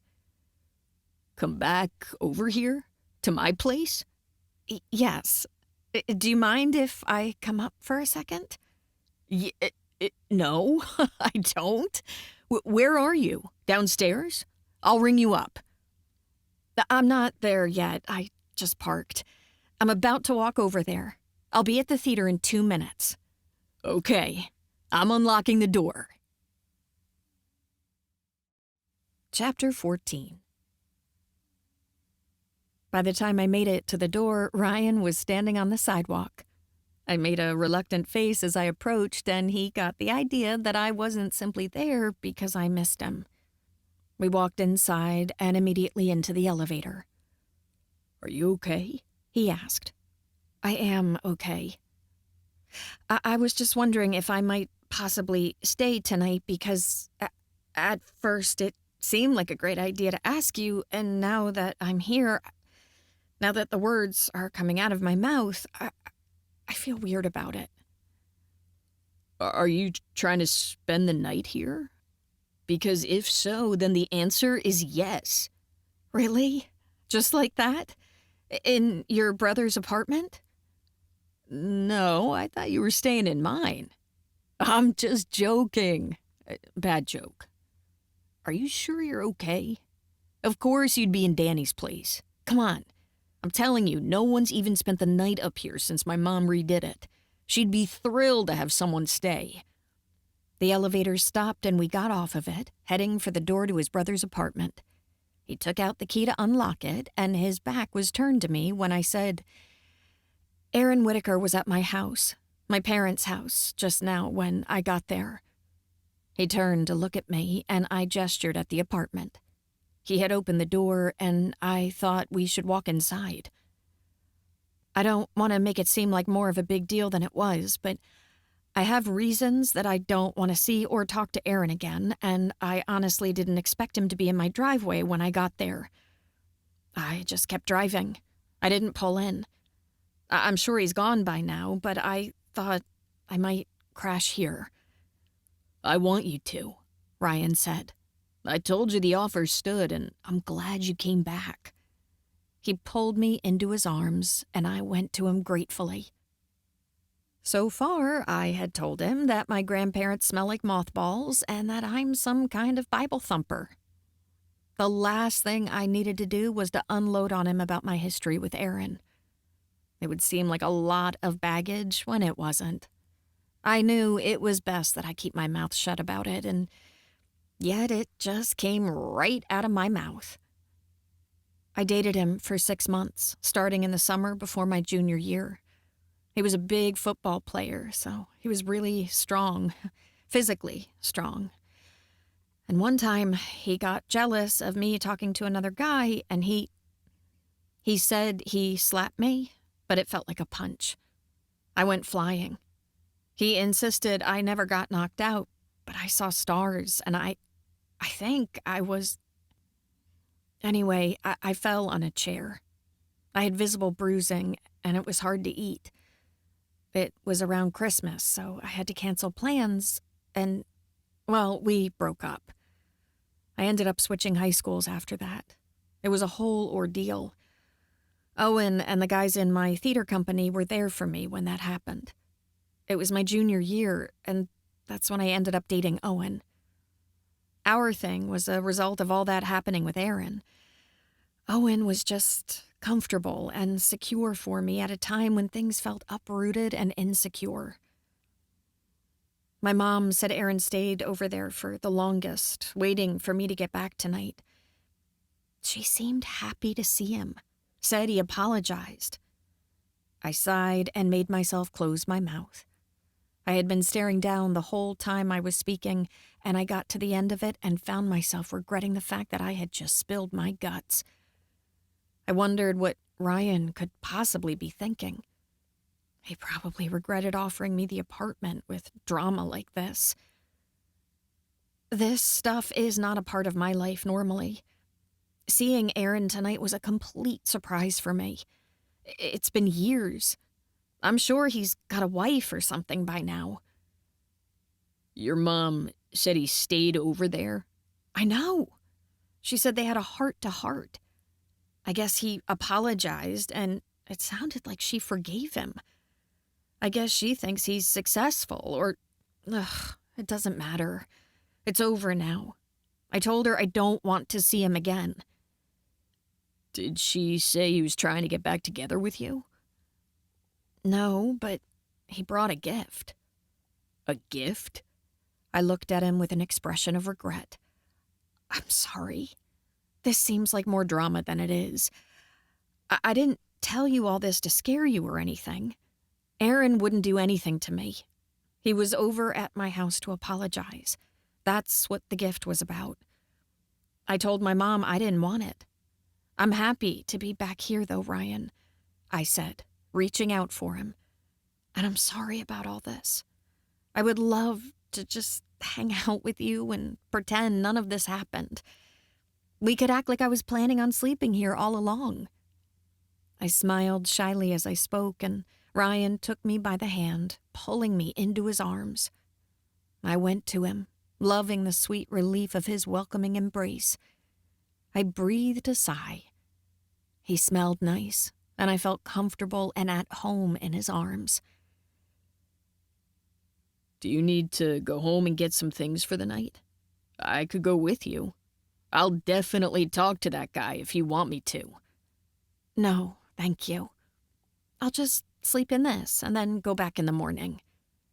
Ryan looked down at me as he held me close. Just think about staying here for a while, he said. His voice was soft, and the fact that he was serious and persistent with this offer made me feel overwhelmed.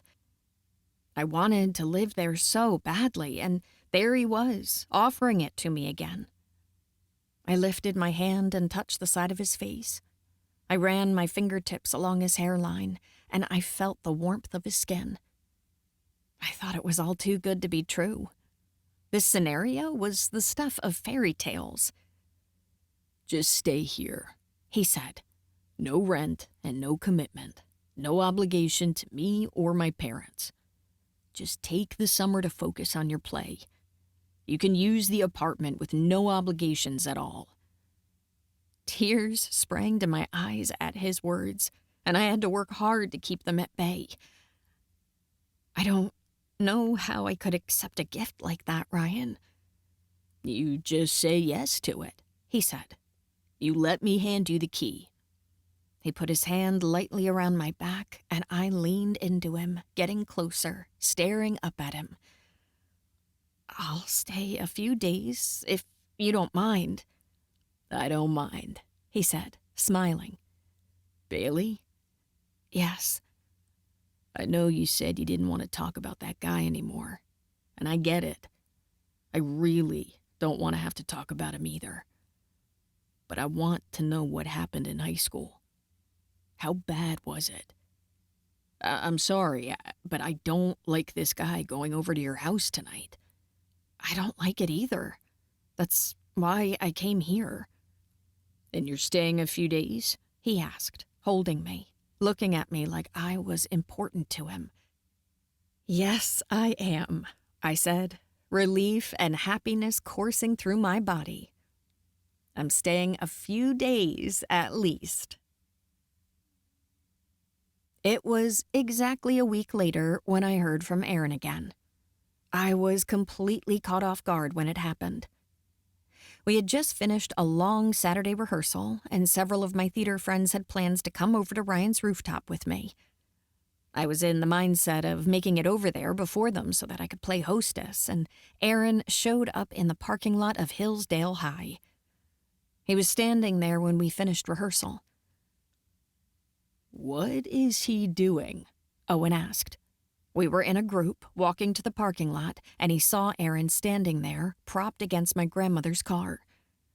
I glanced at Owen. "Stay with me, please," I said. He nodded, agreeing, and I walked quickly, feeling like I wanted to get the whole thing over with. Gina, Shep, and the rest of them had already broken away to head to their own cars, but Sasha and August stayed with Owen and me. All four of us approached Aaron. "Hey, Bailey," Aaron said, staring at me. "Hello, Aaron." "You haven't used your gift," he said. "What gift?" I asked, like a fool, my mind going to my singing voice. "The one I left at your house." "No, I haven't," I said. "I didn't open it. My mom still has it if you need it back." "I don't need it. The gift is for you. That's why I gave it to you. I wish you would have opened it because there was a whole long note with it. I need you to know that's not me who did that. I was drunk that night, and I was a kid." "That's fine, Aaron. I forgive you. If that's what you need is forgiveness, then you got it. I forgive you. I really do. I'm still not going to be best friends with you, which I'm sure you can understand, and I'm not going to open the gift. If you want it back, you can go to my parents' house and pick it up." "It's $50,000, he said. "What?" "It's a key to a safety deposit box," he said. "That's why I know you haven't used it. I can tell it hasn't been opened." "You can have it back." "It's recompense, Bailey. I know you went through a lot because of me. You had to pay for a private school. I talked to your mom about it." "I got a scholarship." He smirked and nudged his head toward the car. "You obviously need the money," he said. "Put it towards a new car. Or give it to your parents. They could use it, I'm sure." "No, Aaron. I don't need recompense or whatever you said. The little box is still sitting at my parents' house. You can just go over there and pick it up. It's no hard feelings. All is forgiven from high school." I smiled like I was in a hurry and went straight to the driver's seat. "August, you can just move all that stuff to the floor when you and Sasha get in the back seat," I said. Yeah, He agreed, coming toward the car. He was playing along. None of them expected to ride with me, but they all got in the car when I unlocked it. "Thank you, Aaron, for that gift and everything, but it's not necessary. You can get it from my parents. I wish you all the best in life. I really do." I left it at that. I got into the car and, thank goodness, my friends didn't say a thing. They just sat in the car, acting like it was normal for us to drive off together. "What the heck did I just witness?" Sasha asked a few seconds later when we were headed down the road. "I'll drive this way for a minute and then take you guys back over there to get your cars. Thank you for riding with me. I didn't expect him to be there, and I didn't want to stay and talk." "Who is that guy?" August said. Sasha must have silently answered his question from the back seat because he didn't say anything else. I drove down a random neighborhood with nice brick houses. "He gave you $50,000? Owen asked, staring at me in disbelief from over the console. "I didn't know that until just now," I said. "He left a box at my mom's house, but I never knew what was inside. I purposefully avoid looking at it when I go over there." "So you're not taking it? A free $50,000? Sasha seemed shocked. "It's not free," I said. "If I took it, he'd think I owe him something." "You don't owe him anything," Owen said, staring out the front windshield. "Have you seen him since high school?" he asked. "I ran into him the other night." "Where?" "At a restaurant. He didn't even know I was in town. That's what prompted him to bring that gift by my parents' house." "I wish a dude would give me $50,000, Sasha said. "Not that dude," Owen said. I drove for a few more minutes before I figured that the coast was clear and made a turn to head back toward Hillsdale. "Gina and Sasha were going to come out with me later," I said to Owen and August. Anne-Marie and Tori said they might come by too. It was going to be a girls' night. We're going to meet upstairs at the Blackbird Roof tonight at 8 and then go dancing. It's walking distance to about 8 different places. You guys should come meet us if you want. You can tell Shep, too." "Is it the rooftop of the Blackbird?" August asked. "Yes, she lives there now," Sasha said. "I heard you talking to Gina about that," Owen said. "You don't use the main theater door. It's that door to the side, the one I went in that day. Ryan's my friend now. He knows my story about being here for the summer, and his brother has an apartment up there that he wasn't using, so I'm just crashing up there for a few nights while I'm here." "And by a few nights, she means the rest of the summer," Sasha said. "So that place where you're meeting, on top of the Blackbird, that's your new apartment?" Owen asked, clarifying. "Yes. But it's not technically mine, and I'm willing to leave and stay with my parents any day. But yes, I'm staying there temporarily, and Ryan said I was welcome to have people over tonight. He's out of town. I told him it was a girls' night, but he doesn't care if I have guy friends, so you guys are welcome to come meet us." "Well, I hope he doesn't care," Owen said. "It would be a little weird for him to ask you to move in and then say you can't have male friends." "I never said he said that," I said. "Good," Owen said. "because you shouldn't put up with controlling men in your life."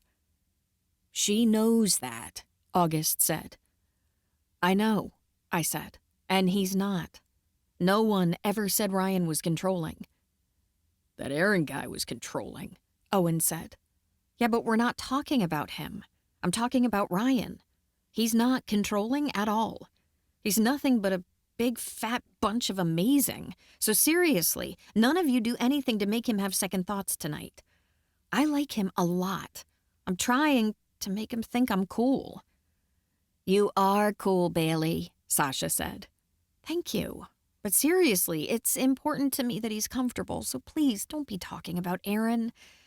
I'll tell him this happened, but don't make a big deal about it. $50,000 is a gigantic deal to me, Sasha said. It is to me, too, I said, which is why we won't talk about it. So you're not taking it, she asked. No, I'm not taking it. You heard me tell Aaron to go pick it up. Chapter 15. I was at home in Danny's apartment, and I experienced a sense of relief as soon as I stepped across the threshold of the door. The door closed and locked behind me. I felt safe and secure, in spite of the fact that Ryan wasn't home next door. He was currently in Chicago, but only for the day. He had left this morning and would be back by tomorrow. He was doing lawyer work part-time, and the CEO of the company asked him to make a trip to Chicago with them. I knew he was busy all day, and I called him, not expecting him to pick up. I planned on leaving a message. He surprised me by picking up on the second ring. We'd spent a lot of time together recently, and I smiled when I heard his voice. "Hey," he said, picking up the phone. "Hey, I didn't think you'd answer. I was going to leave you a message." "I want to hear your voice," he said. "It was early when I left, and I didn't get to talk to you." "I know, I haven't seen you all day." I missed him, and I felt like I wanted to draw close to him, even from over the phone. I physically leaned into the receiver, yearning to be close to him. I wished so badly that he was next door at this very moment. "I'm trying to get back early. We're leaving tonight. I'm trying to be home early enough to hang out tonight." "Oh my gosh, really? Tonight? That would be amazing. What time?" "You know, I told you I was having some of the girls over, and they're still coming. But now Owen, Shep, and August are coming too. We were going to meet here at 8 and then walk somewhere to do a little dancing. What time are you getting back? Maybe you can come with us." "I'm not sure. We're about to go to the airport, but it's private, so it doesn't take as long. I'll have to go get my car once we get back to Memphis. It might be 10 or so when I get home." "That's amazing. I'm so happy I get to see you tonight. I miss you already." "Me too." "We're meeting here at 8 and then walking somewhere.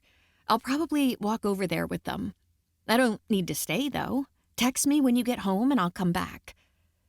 "Text me the name of the place and I'll go meet you over there," he said. "You will?" I asked, smiling. "You're coming dancing with us?" "Not dancing, but I want to see you." "I'm so happy," I said. This is a great twist in my day. Speaking of my day, do you have one more minute for me to say something, or are you in a hurry? "I have a minute. Go ahead." Aaron came by again. I heard him sigh. He was at Hillsdale when practice let out, and he was asking me if I had opened the... "How was he at Hillsdale?" Ryan asked. "How did he know where you were?" I don't know. I haven't thought of that. I assumed he just knew where we... Well, I was thinking more of the... I needed to tell you that he said the gift was money. It was a little box, and I never opened it, but I guess it was money. The key to a bank deposit box. I don't know if it's true or not, but he told me there was money in the box. $50,000. For that thing where someone owes you money for a hard time they put you through." "A lawsuit?" he asked, sounding frustrated. "No, it's some other word. Aaron said it." "Slow down and tell me everything," Ryan said. "I pretty much have," I said. We finished rehearsal this afternoon, and I was walking outside with Owen, Sasha, and August. Aaron was standing next to my grandmother's car, waiting to talk to me. "How did he know that was your car?" I don't know. I honestly didn't think of all that. All I know was that he asked me if I opened the box, and I told him I didn't. Then he told me what was inside. He said it was the key to a bank box and that there was $50,000 in it. called it some kind of word that starts with an R. Recompense? Reparation? Yes, one of those. I told him I didn't want it and that he should go get the key back from my mom's house. Then all of my friends got in my car and we drove around for 15 minutes before we went back there. Bailey, he said in a breathy, exasperated tone. No, it's okay. I'm not scared of him.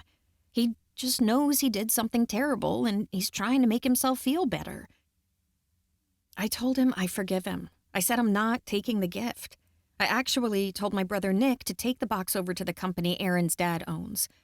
I worked all that out just now on my way over here. Nick knows where the box is. He's taking it to the flooring store with a note saying that it's for Aaron Whitaker. I swear, Bailey, if he waited for me to go out of town and... He cut himself off and switched gears. Can I please have Nick's number? Do you mind giving me Nick's number? Has he gone over there yet? No, I'm sure he hasn't. I just got off the phone with him. Okay, I'm going to hang up with you, and please forward me Nick's number. I will, right now, I said. I'm sorry you're having to deal with any of this. Don't be sorry. I'm sorry you had to see him. Me too, I said. I'm going to take care of it, okay? He sounded sure of himself, and I felt relieved because of it. Okay, I said. Stay with your friends till I get there, but you'll be fine. I'll send someone to get that box from Nick and take care of talking to that guy. Thank you, Ryan. You're welcome, he said in a matter-of-fact tone. I'll see you tonight. I hung up the phone without telling him that I loved him, but I did. I had no idea when I would say it, but I knew that I felt it. Ryan made me feel loved. He made me feel safe and happy. It had only been a short time, but I knew it was real. I was angry with Aaron for threatening something that was dear to me, but I ultimately trusted that whole situation would be taken care of.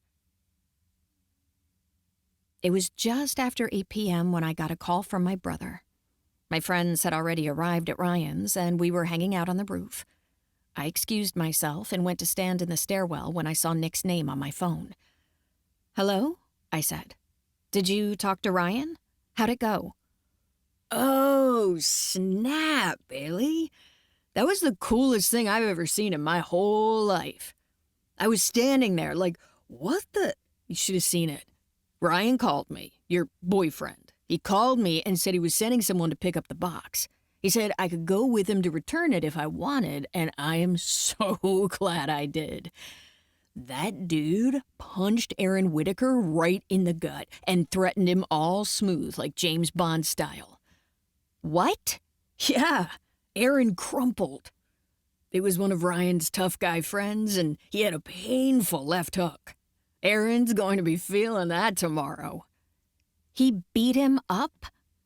No, he just hit him once. He called it a warning, and he made sure to emphasize that Ryan wished he was doing this himself and would be happy to if Aaron ever comes anywhere near you again. The guy had me attest to it since I was standing right there. I told him not to call you anymore. We gave back that gift he brought you. I think you made the right choice, Bailey. Aaron is rich and everything, and I thought he was strong, but compared to Ryan's guy, he looked like a poor little defenseless dude. I think Ryan might be... My brother let out a string of cuss words right then to describe how no one in their right mind would ever mess with Ryan Fairchild. "Nick," I said, scolding him. "What?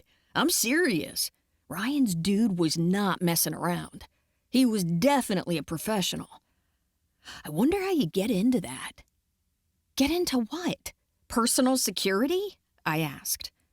"Is that what that guy was?" he said. "I don't know. He may just be Ryan's friend. I have no idea. You're the one who was there." "I know, and it was the coolest thing My brother cussed playfully again. "Thank you for taking care of it," I said, shaking my head at him even though he couldn't see me. "Do you think it's all good with Aaron?" "I don't know. That dude's a creep. But Ryan said he's watching him, so I don't think Aaron's gonna do anything." "Ryan said he's watching him?" I asked. Yes, I'm telling you, you made the right choice. Ryan's the alpha in this situation. I'm not trying to make anyone have to be the alpha, I said. I just want everybody to get along. Yeah, but that's not the way of life, Nick said. You have to be ready for it when people like Aaron don't play by the rules. All I'm saying is that Ryan took care of it. He's the man, Bailey. The guy I was with today, he said Ryan's the man and that he wouldn't have let Aaron off so easy. And this made you respect him? I asked. Yes, it did. I'm proud of him for taking up for my sister. I like this guy. Well, thank you, Nick. I like him too. Hey, we're all going to the Heights in a minute if you want to come. Who? You and your theater friends? Yes. I would if Ryan was going. Why? Is he cooler than my theater friends? Yes, Nick said without hesitation. You don't even know them. I know I have no interest in singing and dancing in front of people. Then you probably don't want to go to the Heights. There's a DJ, and everybody's dancing. I might go. I don't have anything better to do tonight. William's out with his new lady friend. I might meet you guys over there. All right. Love you. Thank you for taking care of that box. Oh, thank you. I had fun. You should have seen the look on... Ugh, never mind. But I had fun. It's all good. I hung up with my brother and headed onto the rooftop again. What's up? There she is, Shep said. You need to settle this for us. Sasha said we can have drinks out of this fridge. We can, I said, nodding and feeling relieved that was all I needed to settle. Ryan had told me to use the things in the fridge. He said that was the fun of hosting, and how bad he would feel if I had friends over and they didn't make themselves at home. Even the smoothie things? Those are like $5 a piece. That's fine, I said. He told me you guys could help yourselves.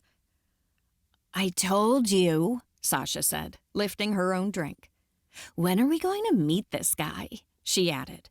You already have, I said. Owen's basically the only one who talked to him, August said. Gina made a disappointed face. I hate that he happens to not be here on the night we come over. Not being here is why you did come over, I said. I knew he was going out of town, and you know I hate being alone at night.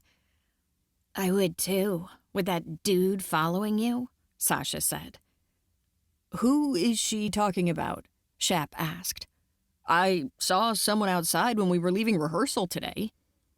Yeah, it's Aaron, that guy I dated in high school.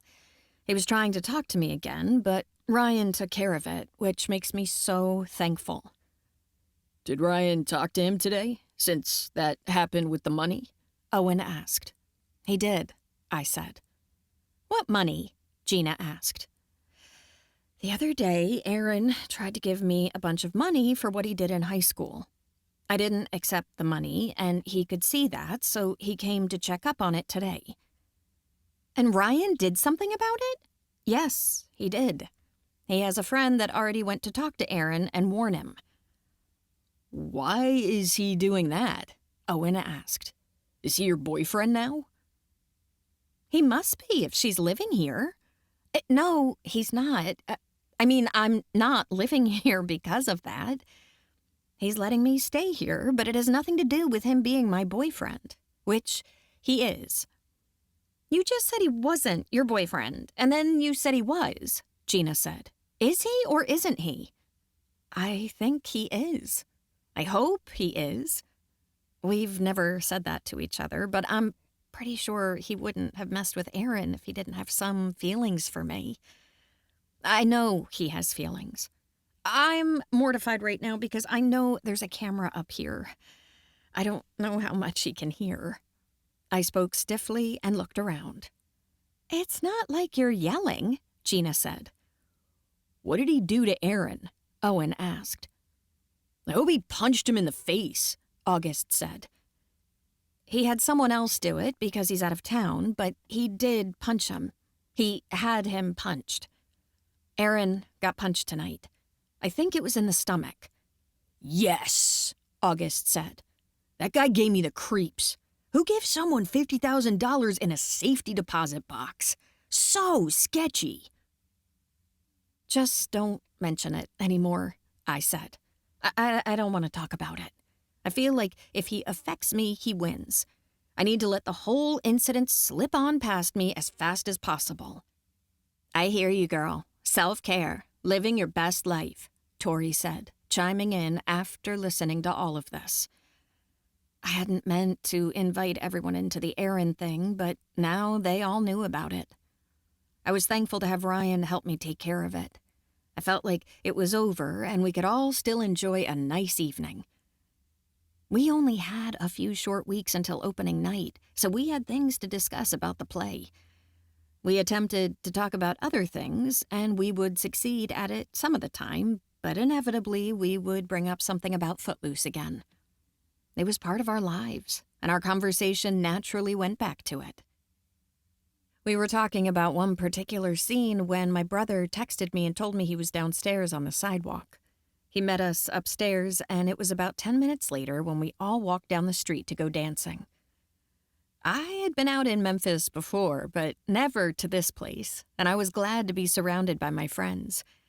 I had also never been out with my friends and my little brother before, and I had Ryan to thank for that.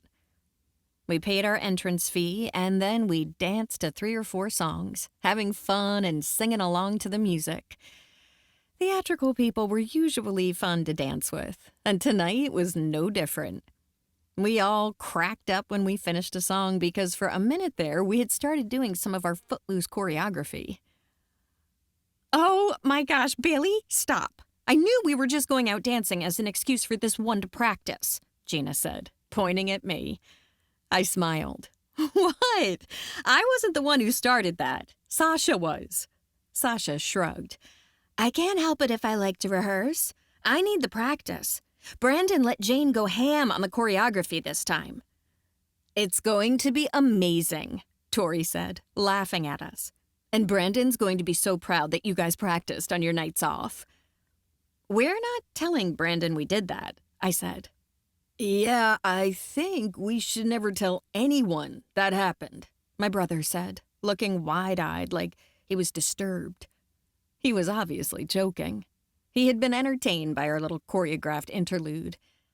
The music was still bumping, and we dispersed and continued dancing in pairs. But I stopped because I caught sight of Ryan. My Ryan. He was there. It was a small place, and it was crowded, but I saw him from across the room, and I headed that way instantly. Chapter 16. Ryan Fairchild. Ryan typically wasn't the type to go out dancing. He liked to watch live music, but he had no desire to listen to a DJ playing dance music while people pushed and shoved at each other on the dance floor. There was only one person that could get him to go into a place like this, and she was currently out there dancing. He wouldn't have set foot in this place if it wasn't for Bailey Collins. And there she was, in all her glory, moving to music with her friends. Ryan spotted her right away. She was with a group of girls, dancing, all of them being free and having fun. One of them did a series of movements, and Bailey answered with her version of the same dance. It was not improvised. They were a highly planned series of movements that had been carefully practiced. Within the next few measures of music, others had joined in, and they finished the song doing some kind of rehearsed routine. They laughed and started talking to each other when the song ended, and Ryan saw it all. They spoke to each other, but it was only seconds later when Bailey noticed him. She smiled and began moving his way, only stopping to tell her friends where she was going. It was a small room, but it was packed, and it seemed to take forever for them to converge. The music was loud, the heavy bass hitting him in a rhythmic, pulsing wall of sound. Bailey looked like she was moving to her own soundtrack, like all this music and activity was happening just to give her the right atmosphere to walk over to him. She was the star of the show. She was the center of attention without even trying to be. She headed toward him, weaving through people and not letting anything stand in her way. Ryan had only been apart from her for the day, and it seemed like far too long. He felt like being next to her was no longer a luxury, but a necessity, something he didn't think he could make it without. Was it okay for him to miss her and to want her this much? There was no way he was going to let on how desperate he felt in that moment. He smiled coolly at her, watching as she walked the remaining feet, approaching him. She stopped in front of him, staring sweetly. He reached out for her with one hand, and she took it, reaching back for him. Her touch was electric. Ryan was standing near a support beam, and they propped against it as she went into his arms. He got the sense that people were looking at them, noticing their proximity, but it was packed in there, and he honestly didn't care or glance around at all. He stared straight into Bailey's perfect dark eyes. She was so sweet and full of life, and his sense of relief was far too great for merely a day's separation. "I missed you," he said, doing his best to tell the truth while downplaying it. She ducked her head against his chest and gave him a tight hug that made his heart begin to pound. He held her back. He was still holding on to her with his arms wrapped securely around her back when she pulled back to talk to him. "I got used to you being home when I'm done with rehearsal, and it was sad today. It was too quiet and lonely up there without you." The music was loud, and she had to lean in to speak near his ear. She pulled back after she said it, and he stared at her, feeling completely spellbound. "I missed you too," he said. She reached up and touched his face, and he bit his lip in an effort from leaning in and kissing her right there in front of everyone. "I saw you dancing with your friends," he said, staring at her face. "You saw us being big dorks doing that sequence from the play?" "Yeah, but it was dorky hot," he said. "Not just regular dorky." "I'll take that as a compliment," she said. She gave him a squeeze. "My brother came out with us. He never comes out with my friends, but he was all impressed today, and he wanted to meet you." "Hey, Bay, I'm getting something to drink. Do you want anything?" It was Owen. She turned and shook her head at him. "No, thanks." "How about you?" Owen asked, looking at Ryan. "No, thank you." "Hey, thanks for letting us hang out at your place earlier. I didn't even know that whole patio was up there. You can't see it from the street." "Yeah, not from the front. Bailey helped me with the flowers." "Yeah, that's what she was saying. She showed us around." Good, good," Ryan said, being a good host. This made Bailey lean into him. Owen nodded and waved, letting them know he was walking away and would talk to them later. "I like that guy. I mean, he's fine and everything. It's only slightly weird that he calls you Bay." "Why?" "I feel like everyone knows that means something else." "He's calling me Bay, short for Bailey." "I know, but it's not that hard to say Bailey when Bay means something else." His arms were around her waist. She stretched upward, nudging her face next to his ear, letting her nose and mouth touch the skin of his neck and jaw. Ryan felt a physical reaction to her touch. "I love it that you're jealous of me," she said near his ear. "I have about 20 people in my life who call me Bay. But I'll tell him to stop if you—" "No, you don't need to tell him to stop. I'm just on edge because of that other guy." The heavy bass of the music filled the air around them, and she drew closer to him, moving her hands, leaning into him, touching his muscle-lined arms. "I heard you took care of it," she said. "That you had it taken care of." "I would have done it myself if I was in town. I still might." "There's no need to do that. My brother said your man took care of it. He was really impressed." "Oh, yeah?" "Yes, that's why he's here. He wants to meet the man behind it all. And my friends are really impressed, too." He looked out at the dance floor. What do your friends know about us?" They asked me what's going on, but I didn't know what to say. She pulled back to look at him after she said it. "What do you want to tell them?" He asked.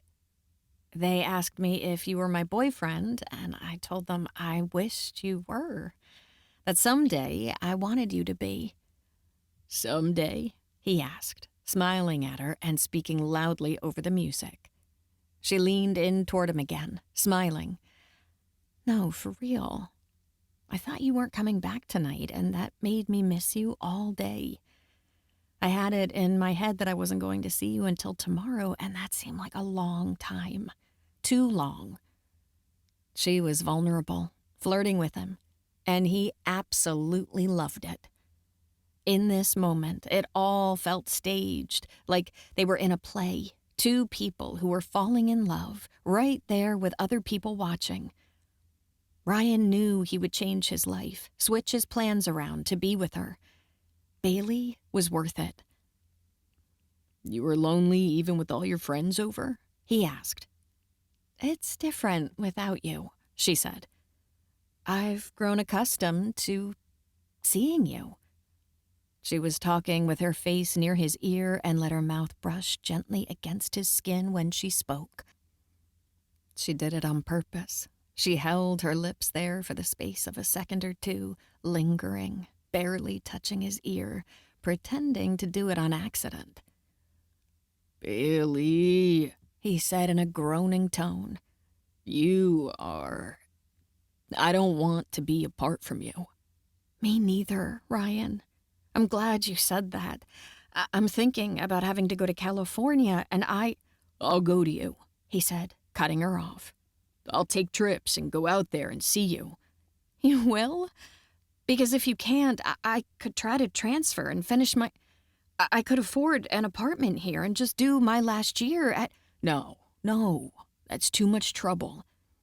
You just have a year to go, and I was going to do some traveling anyway. I'll just take all of my trips to Berkeley. Would you, Ryan? Oh, would you think about it? Because today made me lonely for you. I'd hate to see what multiple days or weeks would feel like. Ryan loved that she was saying that. He would hate being apart from her, too. He felt protective of Bailey, and more than that, he felt love for her. His body and his heart ached when he wasn't near her, and he felt content and happy when she was close. The music went on around them. "I would hate to see what it felt like, too," he said.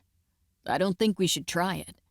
"I don't ever want to try it," Bailey said. She used the word ever, and Ryan noticed. He loved it. He wanted her to say that she was his and his alone. He wanted her to agree to forever with him. Maybe she had. Maybe that was what this conversation was about. There were tons of people in the room, and he paid them no regard. He took Bailey's face in his hands and stared at her with all the love and affection he felt in that moment. It caused tears to well in her eyes, making them glossed over and shiny. She was gorgeous. He kissed her cheek and then her mouth. "I want to protect you," he said. "You already are protecting me," she answered. "I want to be with you forever." "Go ahead," she agreed, giving him a challenging stare. "Please, do it." He smiled at that, and then he glanced to the side and then back at her. "Your little brother's right over there looking at us," he said. She smirked and nodded. "Come over there with me. He really wants to meet you." Chapter 17. Bailey Collins. It was around 11 p.m. when we decided to go back to Ryan's. We were all done dancing and felt content to stand around and talk to each other at the venue, so we figured we could do that somewhere quieter.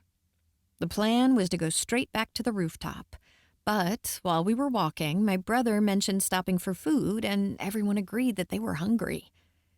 We walked a couple of blocks out of our way to go to a place called Al's, which was basically just like a Waffle House. There were 10 of us, and we split up into 2 booths. I wanted to sit on the inside of the booth so I could turn and be next to the people in the booth behind us. Ryan sat in the corner, and I got in next to him. My brother and Sasha sat across from us, and August decided he would be the 5th at our table. His 2 options were to sit next to my brother or me, and he opted to sit by me. This meant I had to squeeze closer to Ryan, which I did not mind at all. I had stayed close to him the whole time we were dancing, but now we were forced to touch, and it was wonderful. My leg was gloriously pressed against his, and I loved August for choosing our side of the booth. My brother had found a friend in Sasha. She was active in theater all these years, but in the beginning she was only doing it for her brother. She and her dad liked sports, but August was a theater guy. Sasha was always trying to talk about sports with Shep and Owen or anyone else who would listen at rehearsals. My brother was happy about how much she knew about pro sports and athletes. Ryan was into it as well, and he knew specific names of people and teams. He'd been to all sorts of games while living in New York: football, baseball, basketball, and hockey. My brother asked him questions and seemed impressed with his experiences. August kept hearing the conversation at the table behind us, which was about musicals, and he eventually turned to me. "I'm sorry, but I have to go back here where I can hear what they're saying about Hugh Jackman." He left us and squeezed in on the other side of the booth next to Tori and Anne-Marie so he could join their conversation. I could hear everything that was going on back there, but I stayed tuned in to what they were saying at our table. I didn't move to give Ryan more room when August left our table. I pretended he was still there and stayed in the middle of the booth so I could be close to him. My brother had just finished his senior year of high school. He was planning on going to the same local college where my other brother went, and both would be on baseball scholarships. They had grown up playing shortstop and second base and had always been teammates and an unstoppable force in the infield.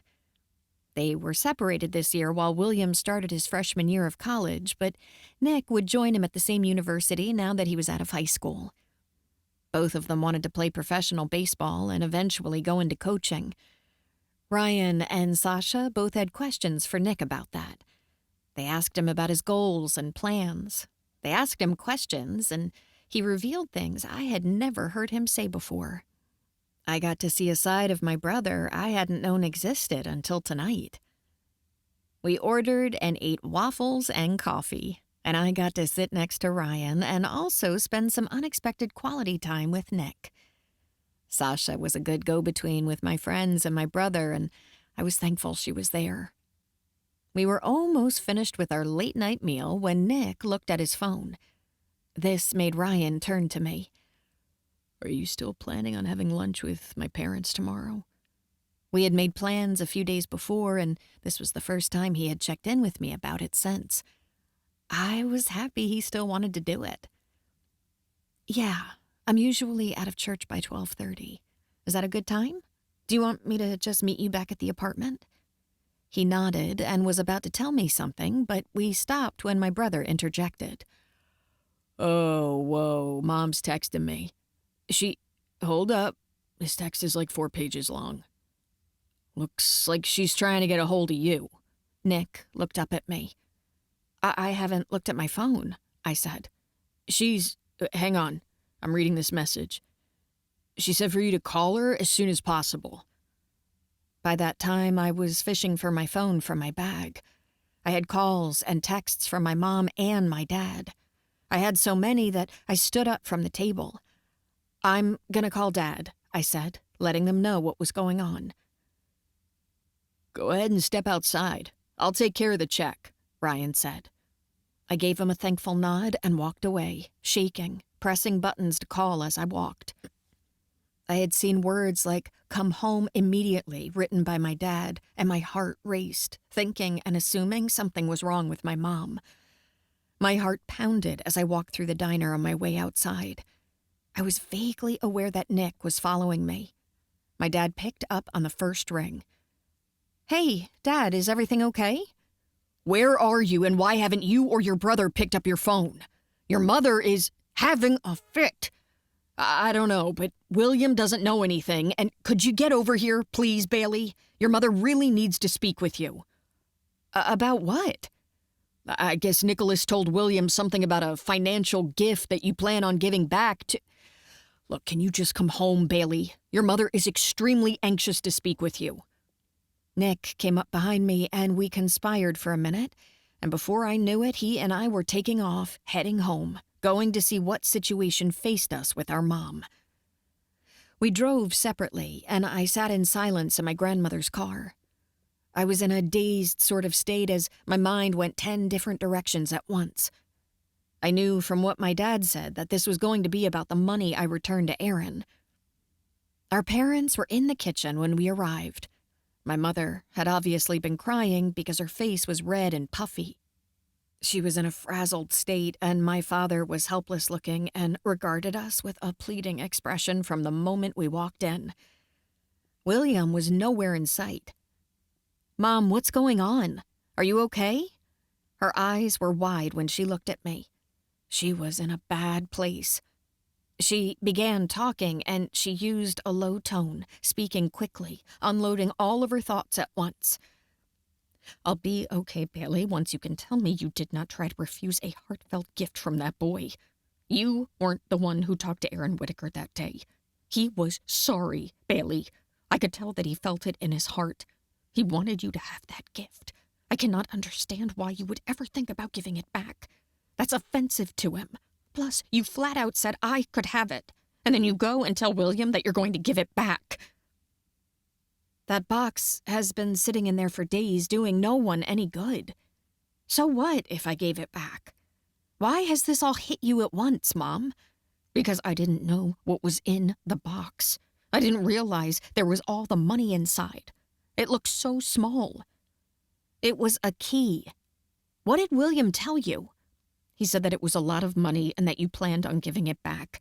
And then he left, and I knew I had to stop you." "I already gave it back." What happened next really surprised me. My mother yelled out like a raging beast, bursting out into tears. She just started bawling and yelling right there in front of me. "No," she said, crying. "You selfish little brat, Bailey. Tell me you're lying." Her eyes were bulging out of her head as she stared at me. "Tell me you're lying." "I'm not lying. I gave it back." "No! How could you?" I was so stunned that I just stood there and stared at her. "Mom," Nick said, interjecting on my behalf. "No, Nick, don't mom me. This is sheer selfishness. That boy gave her that gift. It was a gift, and you do not give it back. It's offensive. Doing that was selfish on all levels. Do you know what $50,000 could do for our family? That's more than we make all spring and summer. It's a whole season, and you just felt like giving it back?" She screamed the last part, and I flinched. She stared straight at me. "You stood there and told me to my face that I could have whatever was in the box, Bailey. And then you decide in your pretty little head that you want to make some kind of grand statement about your independence. Look at you. Little miss, I can do without 50 grand. You move into a new apartment, and suddenly you can turn your nose up to buckets of money." "Mom, think about this. Earlier today, you had no idea what was in the box. You weren't thinking about it. You wouldn't have even known an amount if William wouldn't have told you that. You don't even know if it's true. What if we went to open the box and there was nothing in it? What if it was a big trick? All of this is just believing Aaron. You're melting down right now. You're freaking out over something that we don't even know existed." "Yeah, well, Bailey, I'm the one who had the conversation with Aaron in the first place. He told me he wanted you to have what was in the box. He made it clear it was a gift to help him clear his conscience. And you know it's in there because his family has money." "I don't care about the money or his conscience, Mom. That's just rude of you." "So now I'm the one who's rude?" Yes, definitely. I don't know how you don't see that. Keeping the money would have made everyone happy. He would have cleared his conscience, and your father and I would have been a lot better off. You are just a selfish little entitled brat for not seeing that, Bailey. You think you need to give him the money back to make some kind of stand, but you don't have to do that. He'll never know that it's missing, and it will absolutely change our lives. Your brothers are both driving. We're still paying their phone bills and car insurance. Have you been to the grocery store lately? I can't step foot in there without spending $200. Mom, enough, Nick said, since my mom was yelling again. My dad paced and ran his hands through his hair in a frustrated gesture. You don't just go giving away that amount of money without looking to your family first, he said. Dad, if I kept that money, he would think I owe him something. No, he wouldn't, Mom insisted. He made sure he clarified that when he was over here that day. It was a gift, no strings attached. He clarified. It's fine that he clarified, but I already gave it back. Just tell him you changed your mind. Mom, no. Bailey, think about what you're doing. Think about what you're saying right now. I know, Aaron, and it's not too late to tell him you reconsidered.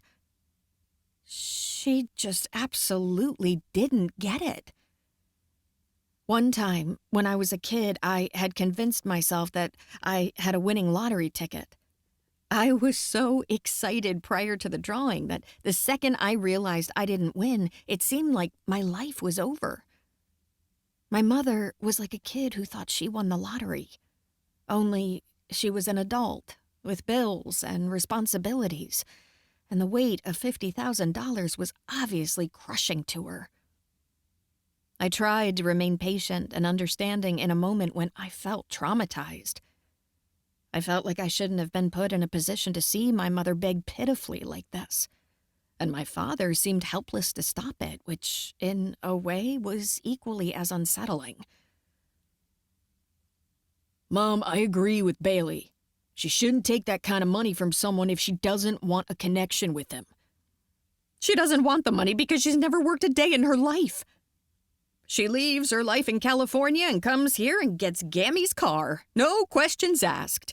She sings songs all day when she's gone, and then she does it when she's home. She lives in some kind of fantasy life, always existing as a character. The rest of us have to work real jobs. She was yelling again, and I decided to leave. I could feel my blood pressure going up, so I turned and headed out the door. I looked back at her before I walked out. I'm leaving. I love you. I forgive you for this. Oh, that's grand. The princess forgives me.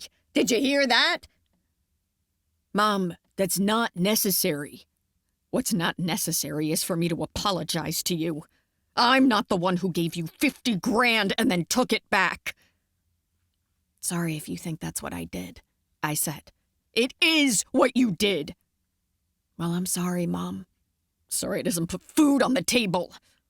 And I closed the door. She was mad. I could tell she still thought that her desperate behavior would make me go get the money back from Aaron. I simply wasn't going to do that.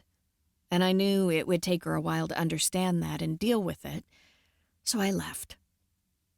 I was a student of the Bible, and I knew what God's word said about letting the sun set on your wrath.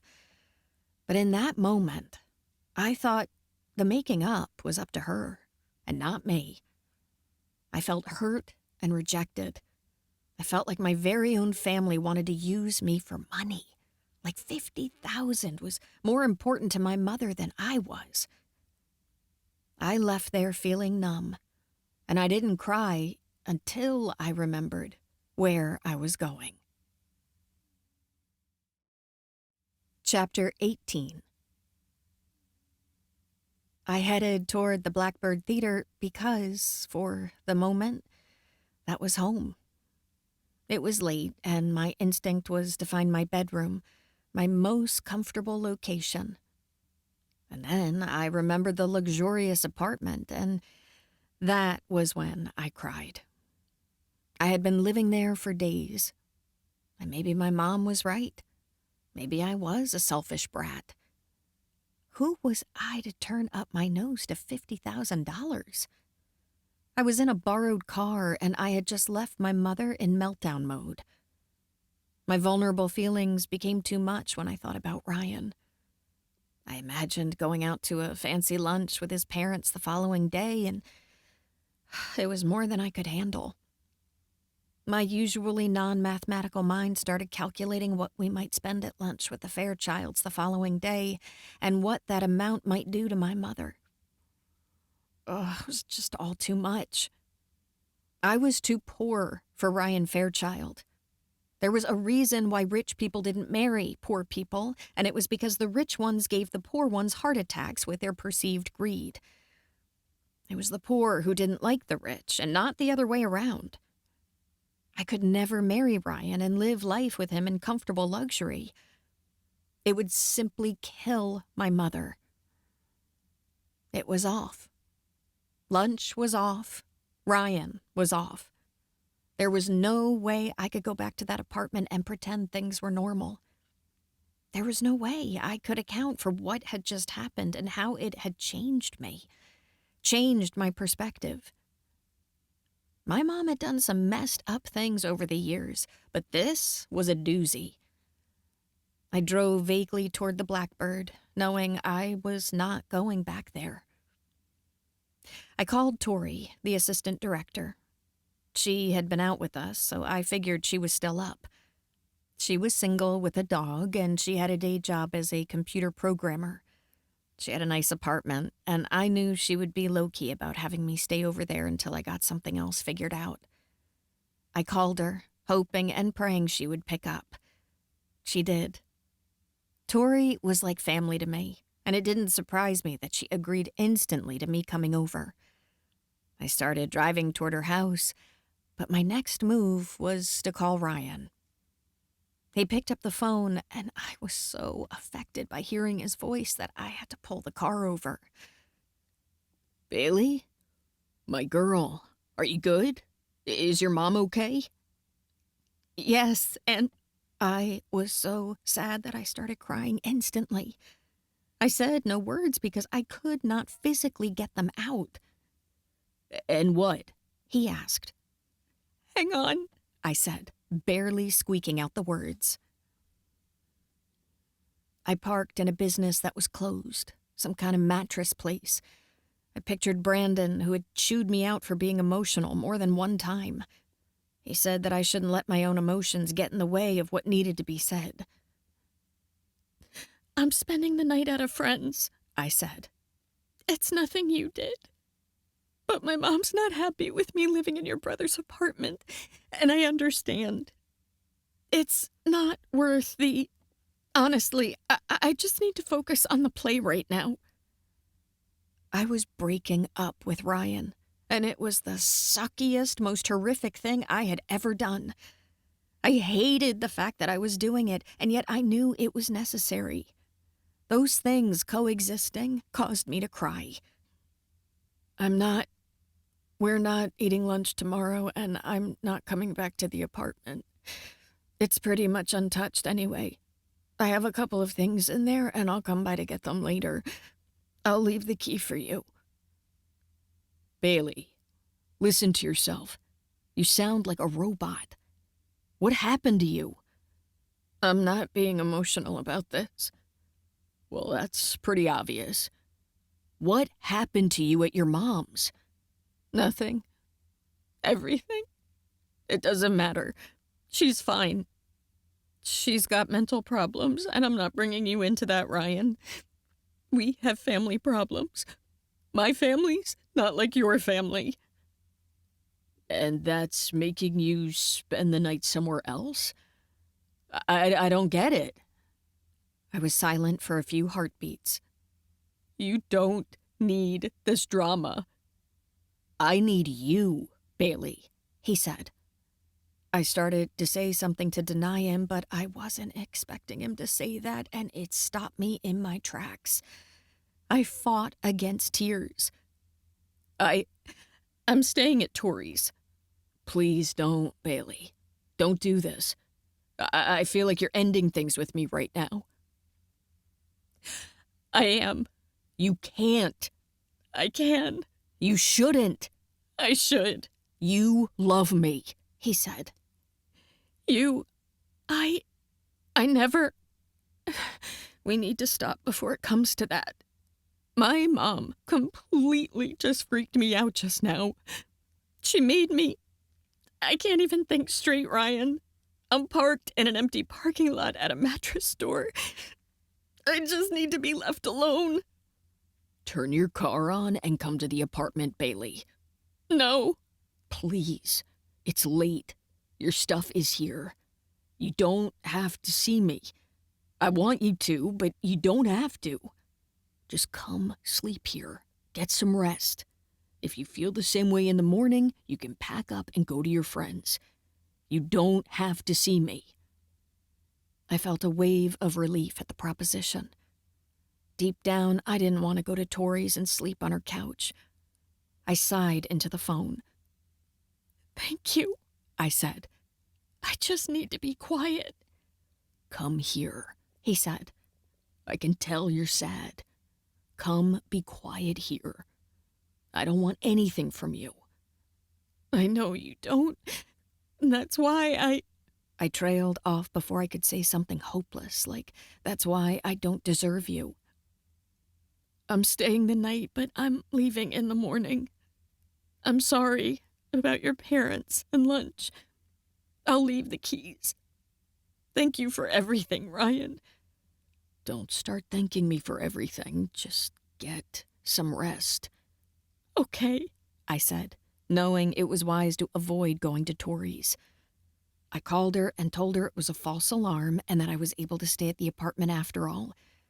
She was a good friend who didn't ask too many questions other than to make sure I was okay. And before I knew it, I was on my way back to the apartment. I used a parking spot in the alley and walked around to the front of the building. Several times I almost turned around, but I kept going, kept walking, putting one foot in front of the other. I was exhausted from a full day of rehearsal, followed by a host of experiences after that. I had been on the biggest roller coaster ride all day. An hour ago, I thought I would be with Ryan for the rest of my life, and now I was certain I would never see him again. My mom was a loose cannon, and it was humiliating. There was just no way I could sit around at lunch with Ryan's family. Not tomorrow, not ever. I was sad and delirious from exhaustion, and I walked straight into the apartment and took a shower. I took my time, letting the warm water hit me from every angle and crying at the sheer luxury of the shower and the irony of it all. I paced and turned and let my shoulders slump, letting the water hit me and feeling really sorry for myself. After that, I blasted myself with cold water and made myself stop. I thought about Brandon telling me to get myself together and not be emotional about it. There were facts. I wasn't going to lunch with Ryan, and I wasn't going to continue a relationship with him. Those were facts. But I missed him, and I wanted him. I ached for him. I pictured his face, and I longed for him to be next to me. I knew the facts about not ultimately being with him, but it didn't stop the longing sensation. It was overwhelming. I waited until after midnight, and then I finally caved and called him. He picked up on the first ring. "Hello?" "I'm sorry it's late." "I don't care about the time," Ryan said. His voice was hoarse and he cleared his throat. "I care about the time. It's really late and I'm sorry." "Are you okay?" he asked. "Yes, sort of."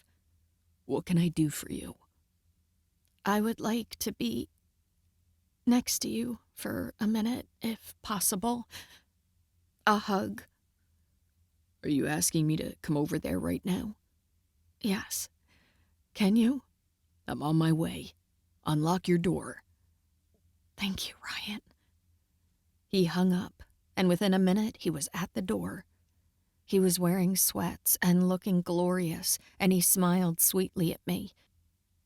My heart was in a million pieces, shattered.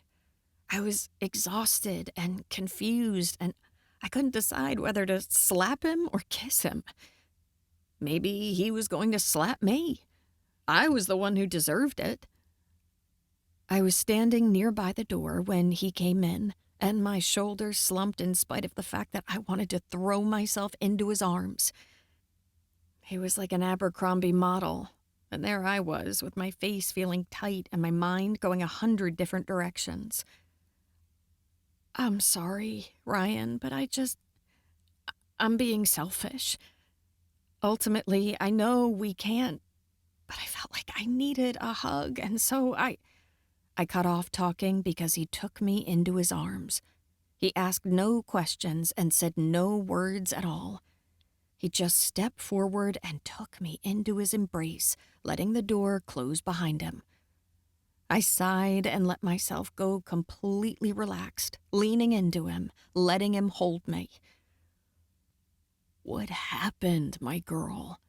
Don't call me that. I can't be that. Don't say that, Bailey. You can. I thought we figured this out. What's going on? I stood there and held him, trying to lock the feeling of it into my memory. He would be the one who got away, and I wanted to remember every detail of the way he looked and felt. My mother is having a hard time, Ryan. She's blaming me for stuff that I paused and sighed. She's never going to be okay with me being with someone like you, and... What does that mean, someone like me? Someone as well off as your family. What? Where is this coming from?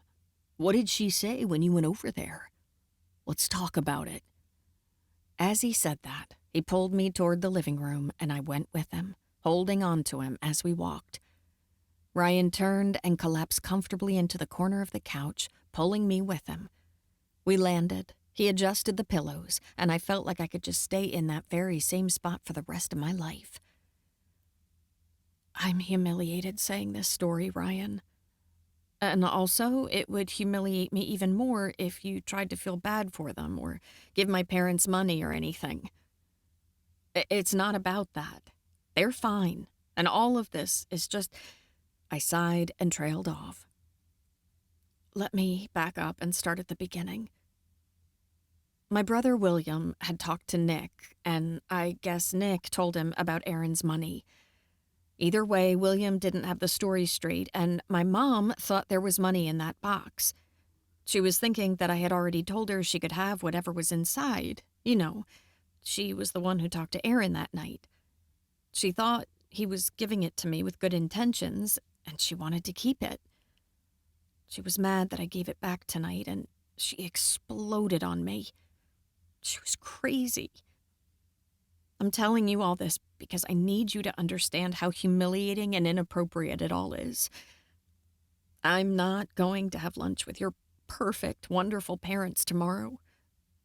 It made me realize that I'm not going to have lunch with them tomorrow, or really any time. Don't say that, Bailey. No, I'm serious. I am a good actress, but I don't want to do it in my everyday life. What does that even mean? That makes no sense. Yes, it does, Ryan. My mom just completely exploded on me. I'm not feeling good about it, and I'm not feeling good about myself. I don't feel like I deserve you. He adjusted, holding me closer.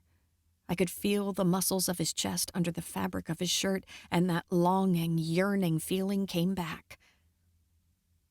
I'm the one who doesn't deserve you, Bailey. You're creative and talented, compassionate and smart. You're being a part of your... growing up with your mom and your family. That's what made you who you are. You're able to tap into that acting stuff because of this kind of crap you have to go through. I breathed, holding still, not knowing what to say. I should have known you would say something smart like that, Ryan. But you weren't there. You weren't in the house when she was yelling at me. Your family is so nice and wonderful and normal, and she's not a monster. I don't want you to think she doesn't hurt me physically or anything. They're good parents who try hard, for the most part. He held me, rubbing my arm in a comforting manner. You don't need to worry about lunch, he said. But I think after you get some rest, you'll get a different perspective about all this. We sat there for a few minutes, both of us thinking. Ryan? Yes. Please don't offer them money, I said. What makes you say that? That's where I'm at right now in my thoughts. I've gotten to know you, and I know you're generous and thoughtful. At this point, I feel like you're going to feel obligated to help my parents because you think they're desperate, which they're not. This is not meant to be a conversation about that. It's overall mental health and just... I don't even know what I'm saying. I know you're not desperate, he said. And the other stuff is... It's late. And this is all bigger right now than it will be in the morning. Just come here. He adjusted again, moving me to where I was situated further up in his arms. He made us comfortable, and then he laid there and held me. He stayed there, unmoving, while I rested my body and tried to comb through the tangled mess of my thoughts. Chapter 19. I went to sleep feeling unsettled and unworthy, and I woke up in Ryan's arms. He must have felt me move because he spoke to me right after I opened my eyes. Good morning, he said. I got up and sat on the edge of the couch, unable to believe that I had slept there all night. Good morning. I'm sorry. I usually don't spend the night with... I know you don't. It's not like that. I was worried about you, so I stayed. We both just laid here and slept. I took a deep breath and stretched. I was still trying to get my thoughts together. Ryan stood up, and I felt like he was about to leave because of what I was saying. I missed him already. I was so back and forth with my thoughts and feelings that I was mad at myself for it. I had just opened my eyes, and I was already undecided and jaded. Bailey, he said. Yes. Take a minute to wake up. I'm going to do the same. I'll talk to you when you're ready. I figured you're going to church. I was thinking I might do the same. To my church? No, we'll catch up later, when you're ready. Ryan, are you mad at me? I asked. No, of course not. Are you mad at me? No. How could I be? Okay, then. I'll talk to you later. Okay, I said. He left me there, and I took my time waking up. I had more than an hour to get ready for church, and I made myself a cup of coffee and got dressed. My parents were not at church, so I went by their house afterward. We made up as well as we could. My mother asked me again about the money, making sure that there was nothing she could say to make me ask for it back. I assured her that I didn't want anything from Aaron, and asked her sternly but nicely to never bring him or the money up again. She seemed to understand after that. She didn't apologize for the spoiled brat comment, which would have felt great, but she apologized for other things, and we ended up having a pretty good conversation. She said that she had really been hurt by the fact that I gave it back to him without even thinking of them and their financial struggles. She was still playing the victim somewhat, but I called her out on it, and we hashed it out as well as we could. I hope to be like my mother in some ways, and in other ways I would do everything in my power to avoid it. I forgave her for the outburst, though, and by the end of the visit we were talking about Footloose, my brothers, and other things that weren't money. I stayed there for a couple of hours, working it out. My mother and I hugged when I left. Some of the cast was getting together to go to a concert in the park that afternoon, and my group text was blowing up about that. I ignored it for the moment because I wanted to see if Ryan was home and what he had planned. I went straight to the Blackbird, and I called him while I was on my way.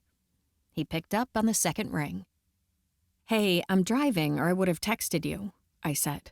"I'm driving too, so it's good." "Oh, where are you?" "I just left my parents'," he said. "Oh, yeah, lunch." "I'm going back downtown." "I'm headed there too," I said. "How are you feeling?" he asked. "I'm feeling like I hope you're feeling good," I said. "I'm thinking about you. How did it go with your parents?" "Good. They asked about you." "They did? I'm sorry I wasn't there.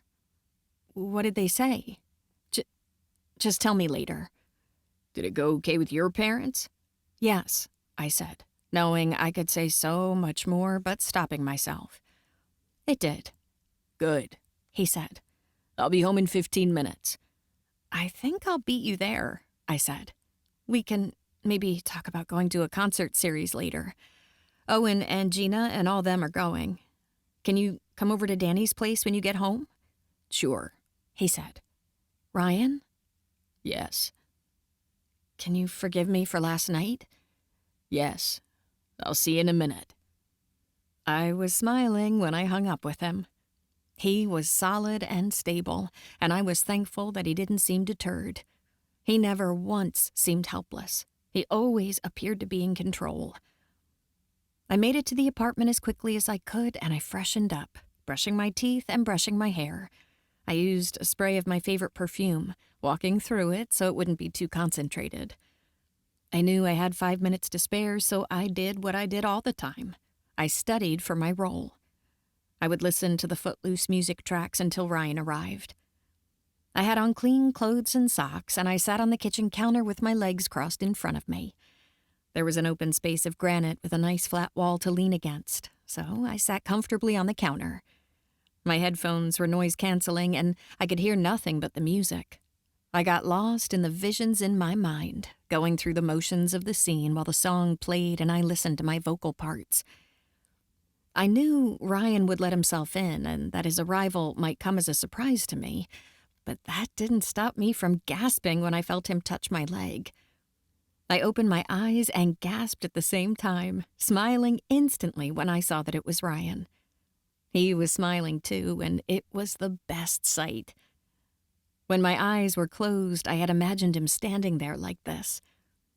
I took off my headphones and set them by the side, getting to the edge of the counter.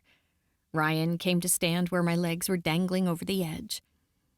I was as tall as him from my perch on the counter, and I liked looking at him from this angle. He rested his hands on my legs, and my heart danced. It leapt. It did all the things hearts did when they were in love.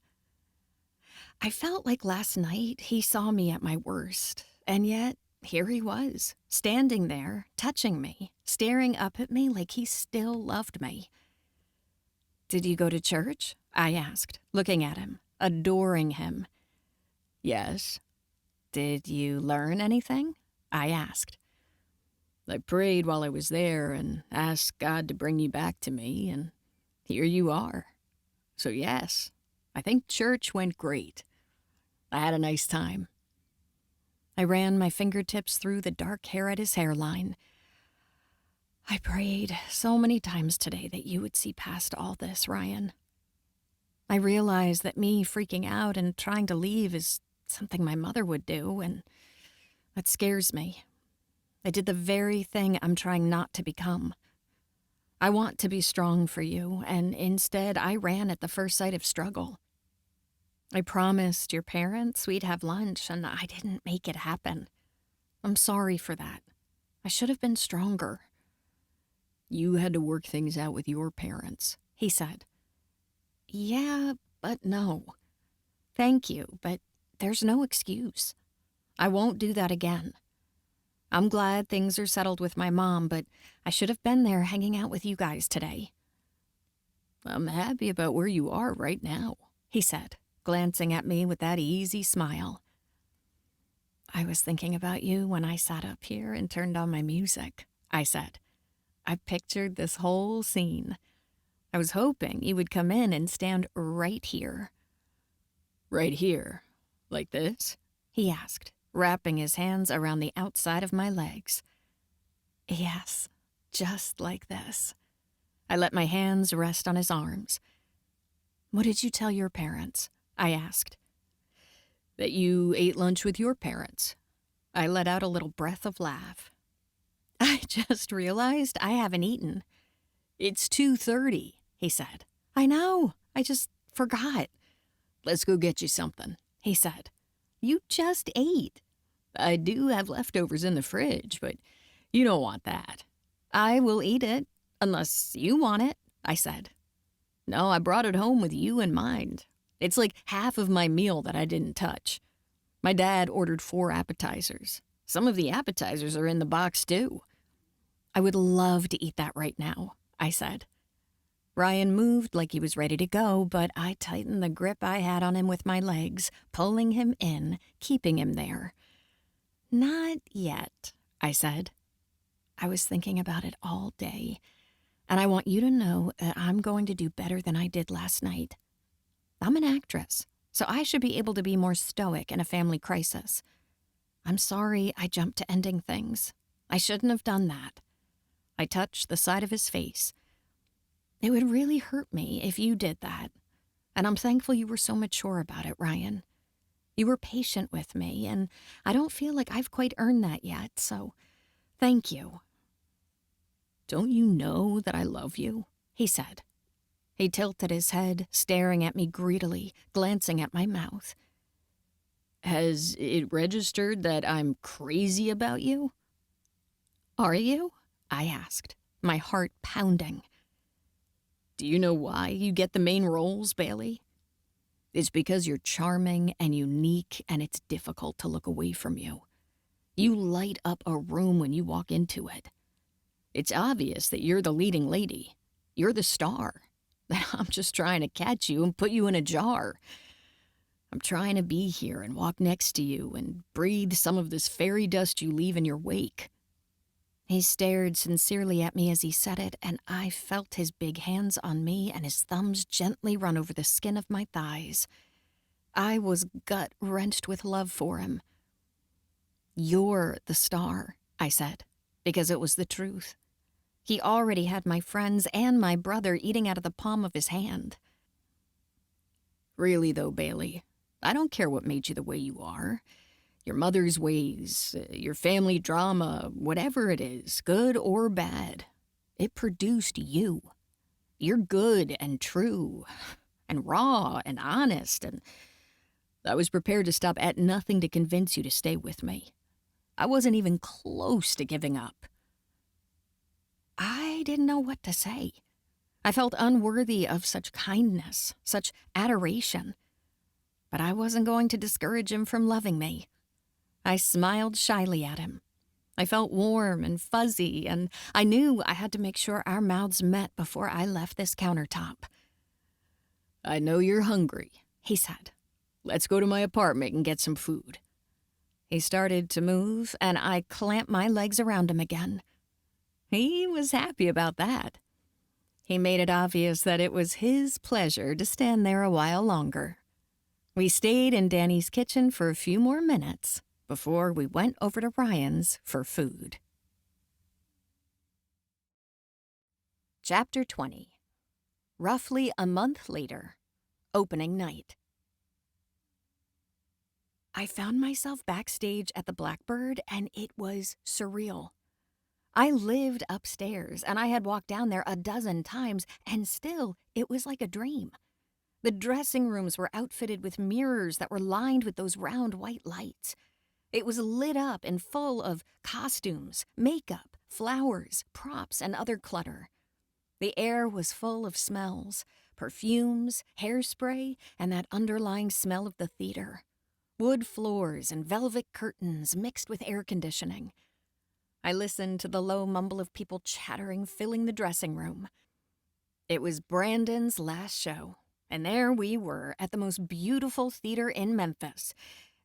in what felt like the whole world. My heart was so full it felt like it might burst. I took a second to stare at my reflection in the mirror. Ariel Moore was a fun role, and we had sold out opening night. My nerves were soaring, and my chest was tight.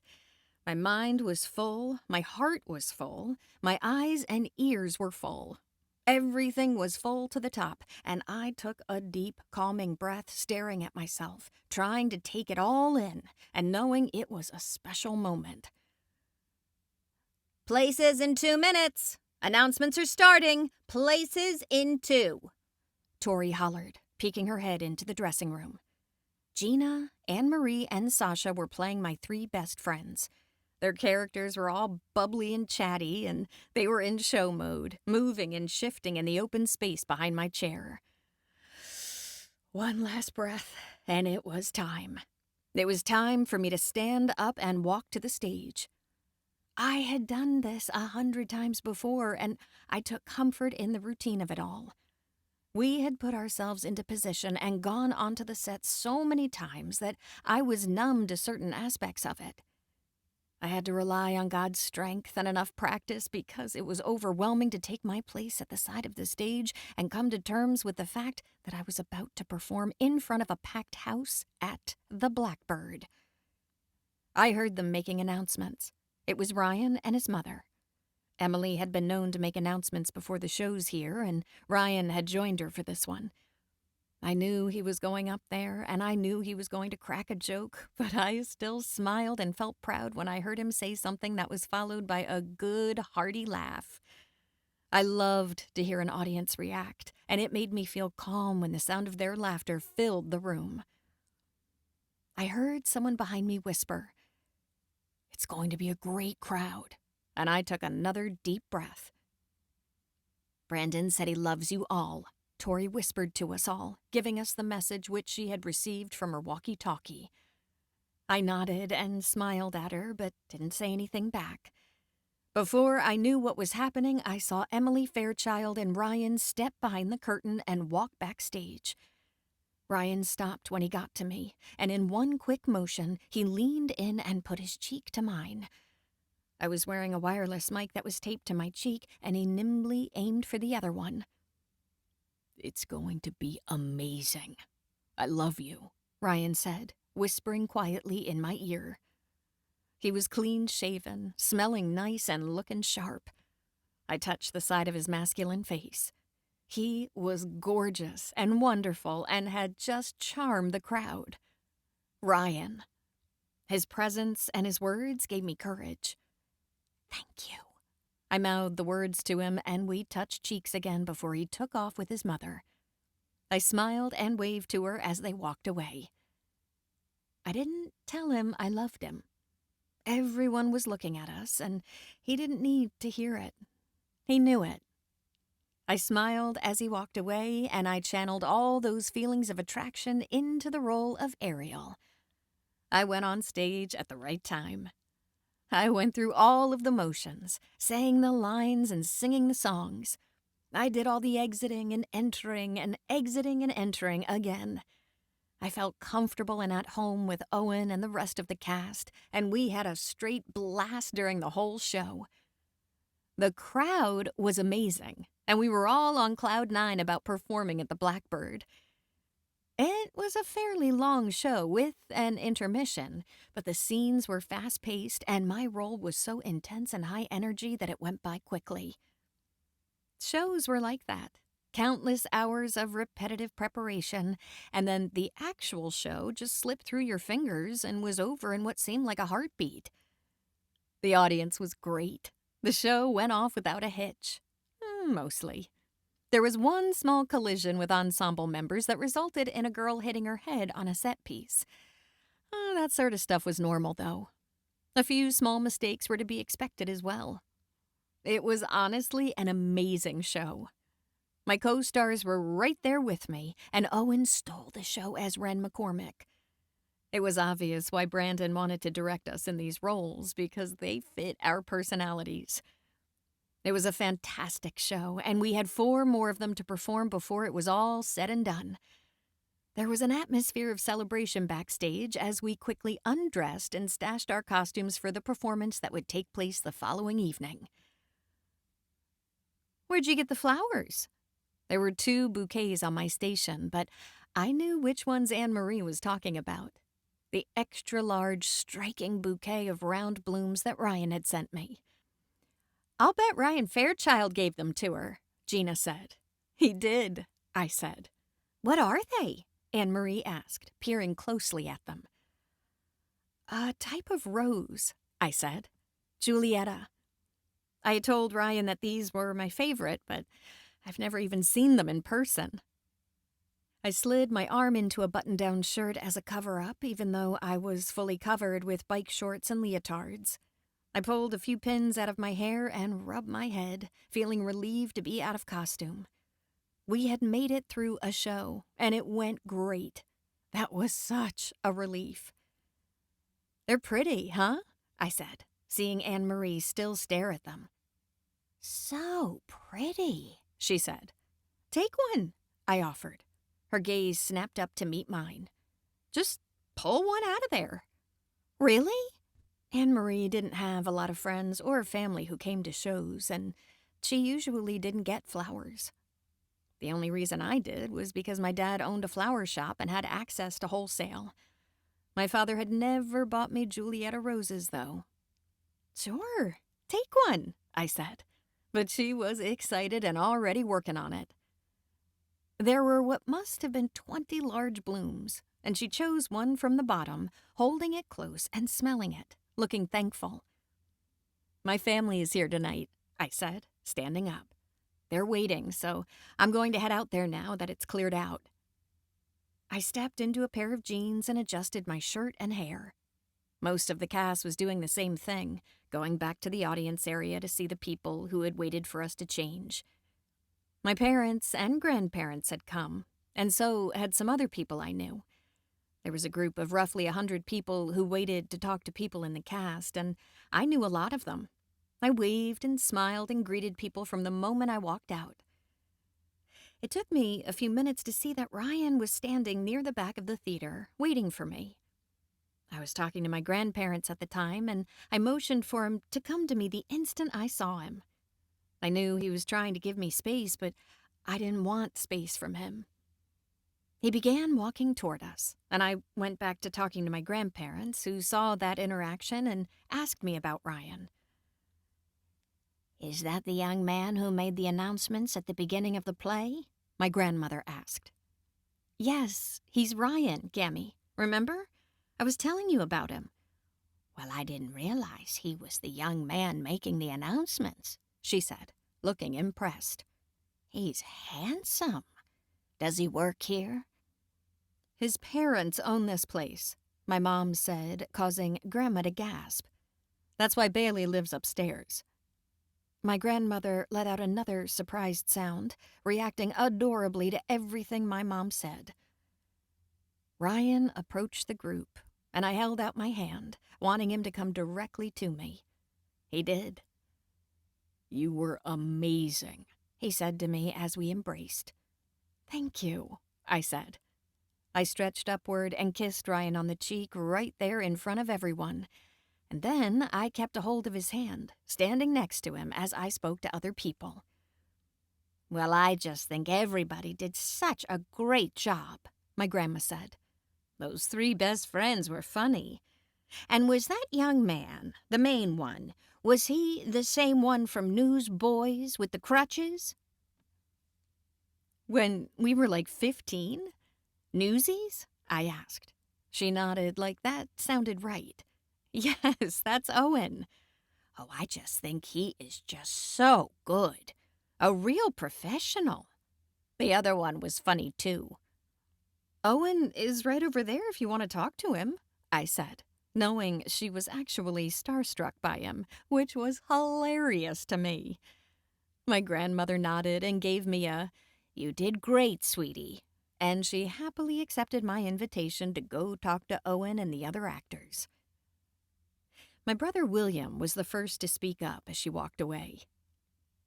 "I like the band," he said. "And you really did amazing. I don't know how you remember all those lines." Yeah, you really did do great in this role, Mom said. And she does it with hard work, study, and dedication. I thought your vocals were really strong tonight. Yeah, I love the music, William's girlfriend said. But I was raised on all that 80s music since my dad likes it. The other members of my family, Nick, Mom, and Dad, all commented on their favorite parts of the show. Other people came up to me during that time, and I got pulled in different directions for a few minutes. I dropped Ryan's hand a few times to give hugs or take photos, but mostly I stayed by his side, connected to him in some way. We stayed out there roughly 10 more minutes before the actors began to head back to the dressing rooms. Brandon would want to speak to us and give us notes before we were dismissed. I said farewell to everyone except Ryan, who headed to the backstage area with me.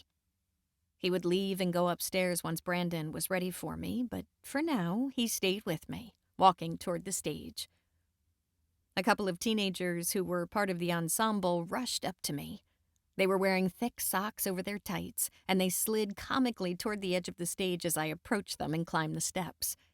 They were excited and smiling, and they always treated me like I hung the moon. Anne-Marie said you gave her that pink flower, and we saw them on your station. Can we have one, please? Are you giving them away? Yes, you can. Well, I wouldn't say I'm officially giving them away, but I would love for you ladies to have one. You need two, actually, Amber. You're one of the ones who got hurt tonight, weren't you? Yeah, it was me, she said. She lifted her bangs and showed me the small cut and bruise on her forehead. Oh, I'm so sorry. Yeah, you need to take 2 flowers. Really? May I? Yes. Where'd you get those? The other girl asked. What are they? Can I have one too? Sure, I said. And Ryan got them for me. They're a type of rose. Ryan, this is Amber and Taylor. Thank you, ladies, for doing such a good job tonight. Both of them giggled with delight at the compliment. They shook Ryan's hand before scurrying off, presumably to my station to get a flower. Ryan walked slowly, delaying on purpose, letting them go on ahead of us. He ducked behind a piece of curtain and took me into his arms, holding onto my waist. I landed in his arms in a small nook behind a section of curtain, and both of us were left breathless from the sudden movements. You were brilliant, he said in a quiet but exaggerated tone. Thank you, Mr. Fairchild, I said. He looked at me and spoke quickly. No, really, you were unbelievable out there. I love you for so many reasons that aren't your talent, like giving those flowers away and the fact that they feel like they could ask you for one of your flowers in the first place. Oh, that's so cool, he sighed. But let's get one thing straight. I love your freaking talent so much, Billy. He moaned and picked me up, squeezing me and causing me to laugh. You're so beautiful on that stage. He set me down. You're explosive, like dynamite. I feel like you're just going to run and take off from the stage and fly around that theater. I can't take my eyes off of you when you're up there. Thank you. I love you. Those words you said to me before I went on, that really helped me. We knew we were moving. Everyone would be waiting on me, and we didn't wrap ourselves in the edge of the curtain with the intention of staying there for any length of time. Ryan moved, stepping into plain sight and pulling me along with him. I'm going upstairs, he said. You can knock on my door when you come up. I'll be awake. Okay. I'm probably only going to be 30 minutes or so. Brandon only talked to us for about half that time, but everyone was pumped about the Blackbird, and it was nearly an hour later when I finally said goodbye to everyone and made my way upstairs. I walked up carrying the roses, what was left of them. The bouquet from Ryan had been popular among my castmates, and I walked upstairs with only 3 of the flowers left. I had a bouquet from my family and a couple of other small ones that were still intact, and I left them on my dressing area for the remainder of the shows. I carried what was left of Ryan's bouquet upstairs and had it in my hand. He yelled for me to come in, and by the time I opened the door, he was already jogging across the room, headed toward me. I laughed and braced myself. I had a bag and my flowers, and Ryan was careful to help me keep a hold of everything when he collided with me. We kissed and smiled and kissed and smiled again.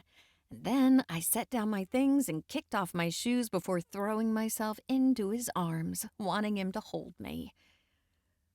"I'm sorry about my flowers," I said. "Don't be sorry. I like to see you give them away." "That's how God feels," I said with a little smile. Ryan took a second to think about it. "I think you're right. I think I see that.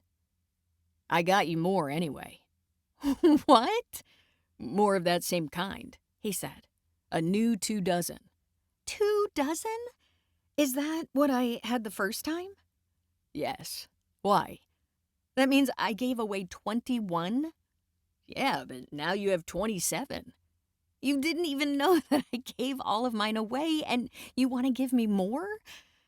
You don't have to do that. It was fun for me to give mine away, and everybody loved them." "I already had them delivered." Ryan casually nudged his head toward the living room after he said it, and I looked into his apartment. I held his hand as I took a few steps inside, and sure enough, there was another bouquet of unbelievable, round, petal-prolific roses sitting in the center of the table. "She left my apartment 30 seconds before you got here. I'm surprised you can't still smell her perfume." "Who left your apartment?" I asked, snuggling up next to him and pretending to be jealous. "Catherine, the lady who brought the flowers." I glanced at them, but I stayed in Ryan's arms, leaning into him, holding him. "How did you manage this at 10 o'clock at night?" I asked. "Getting the lady's number was the hardest part," he said. "Once I got in touch with her, it was a 3-minute conversation to straighten it out and have her run the roses over here. It was finding the right lady that took me a minute. I had one of the paralegals at the office helping me with it." "And all of this happened since I saw you downstairs?" I asked. He nodded, and I shook my head and sighed, feeling like crying. "What?" he asked, holding me behind the waist. "It's just God. He's so cool. I go and feel proud of myself, thinking I'm doing something nice and giving my stuff away, and he just replaces it. I turn around and my bouquet is restored like magic. Seriously, who comes up with rare flowers this time of night, Ryan? I just feel like you're good to me and God's good to me." "You deserve it, Bailey." I smiled at him. I don't, but thank you for saying that." "Well, I don't deserve you, but thank you for saying that." "Thank me for saying what?" I asked. "That you'll stay with me forever." "I didn't say that," I said, knowing he was teasing me. He made a face, and I added, "But I think it. Would you like me to say it?" "Yes, I would," he said.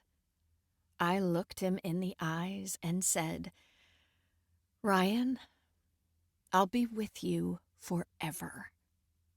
And I meant it.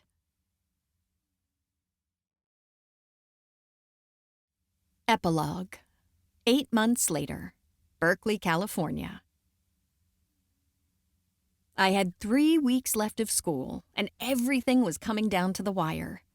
I was playing the lead role in Phantom, which was a dream come true for me. But I had been sick for a week during rehearsals, so I felt like I had some cramming to do to prepare for the show. I had finals in some of my hardest classes, and having a cold in the middle of the semester had set me back on everything. I struggled to keep my head above water with everything. It had been nearly 3 weeks since I'd seen Ryan. He was there while I was sick, but he left once I got back on my feet. He'd gone home to take care of some work and give me time while I was busy at school. We decided for him to come in during Phantom Show Week.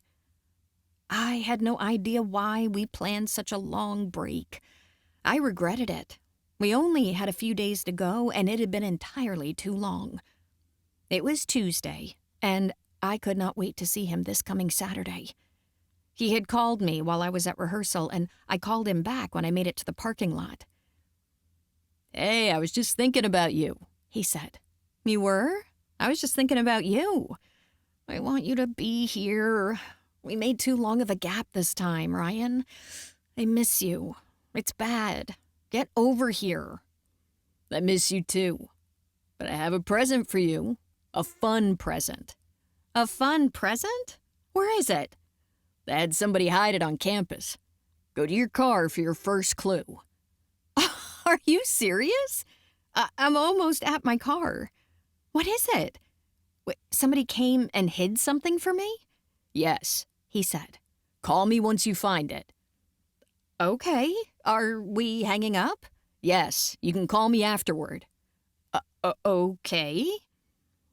I told him goodbye, and I loved him, and I went to my car as quickly as my feet could carry me. There was a note on my window that said, "Follow the string to your present." And I noticed that the note was taped to a thin piece of purple string.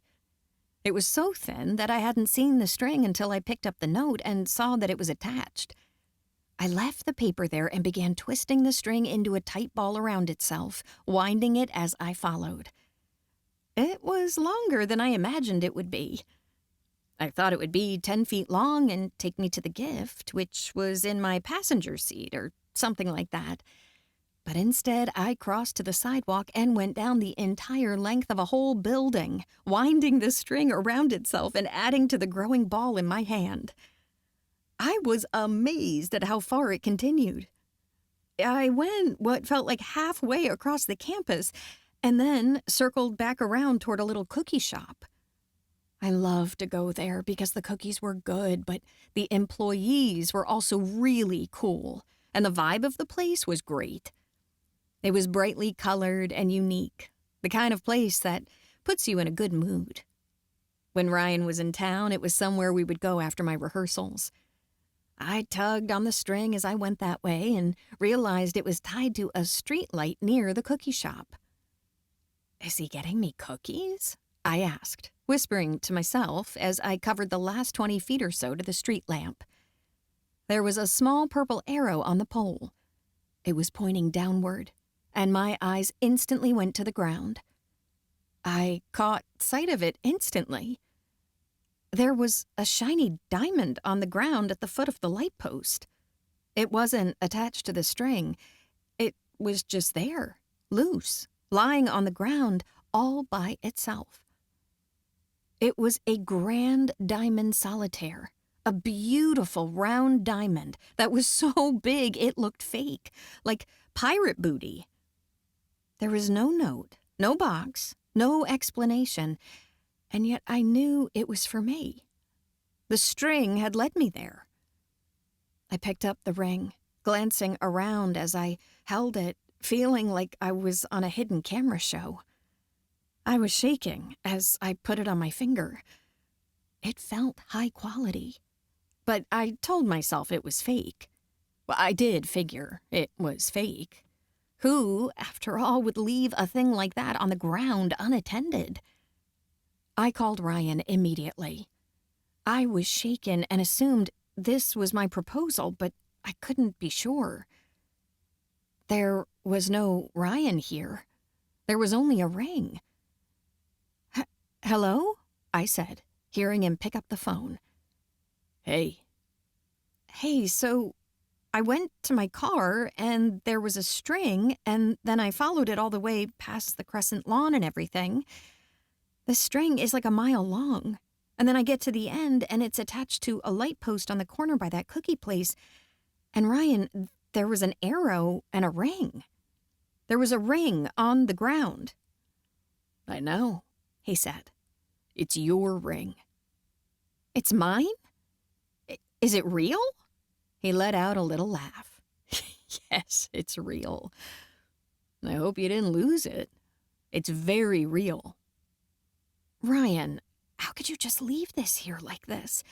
I mean, I saw a guy walk by here before I even made it over here. What if he would have... Are you sure it's real? I asked, staring at it and feeling like I was in a dream. It must have been at least 3 carats. I didn't know anything about diamonds, but this was a big one. I had never seen such a striking ring. I stared down, unable to take my eyes off of it. I promise, it's real, Ryan said. I didn't lose it, I said. How did you get this here? Who left it? I glanced around. Are you asking me to marry you? Is this a proposal? Is this my ring? Are you sure it's for me? I have it on right now, and it looks like it belongs to someone else. Jennifer Lopez, maybe. You blow Jennifer Lopez out of the water. I stared at the ring, leaning against the streetlight and curling into my phone. Yes. If you're asking me to marry you right now, then yes, I said. You have to walk 10 feet to let me ask you to your face. Are you here, Ryan? Oh, please, say you're here. I trailed off because as I was talking, I jogged toward the cookie shop. It was packed with people. About 20 of my friends were inside, and Ryan was standing in the middle of the small room. I opened the door. He smiled and went on his knee.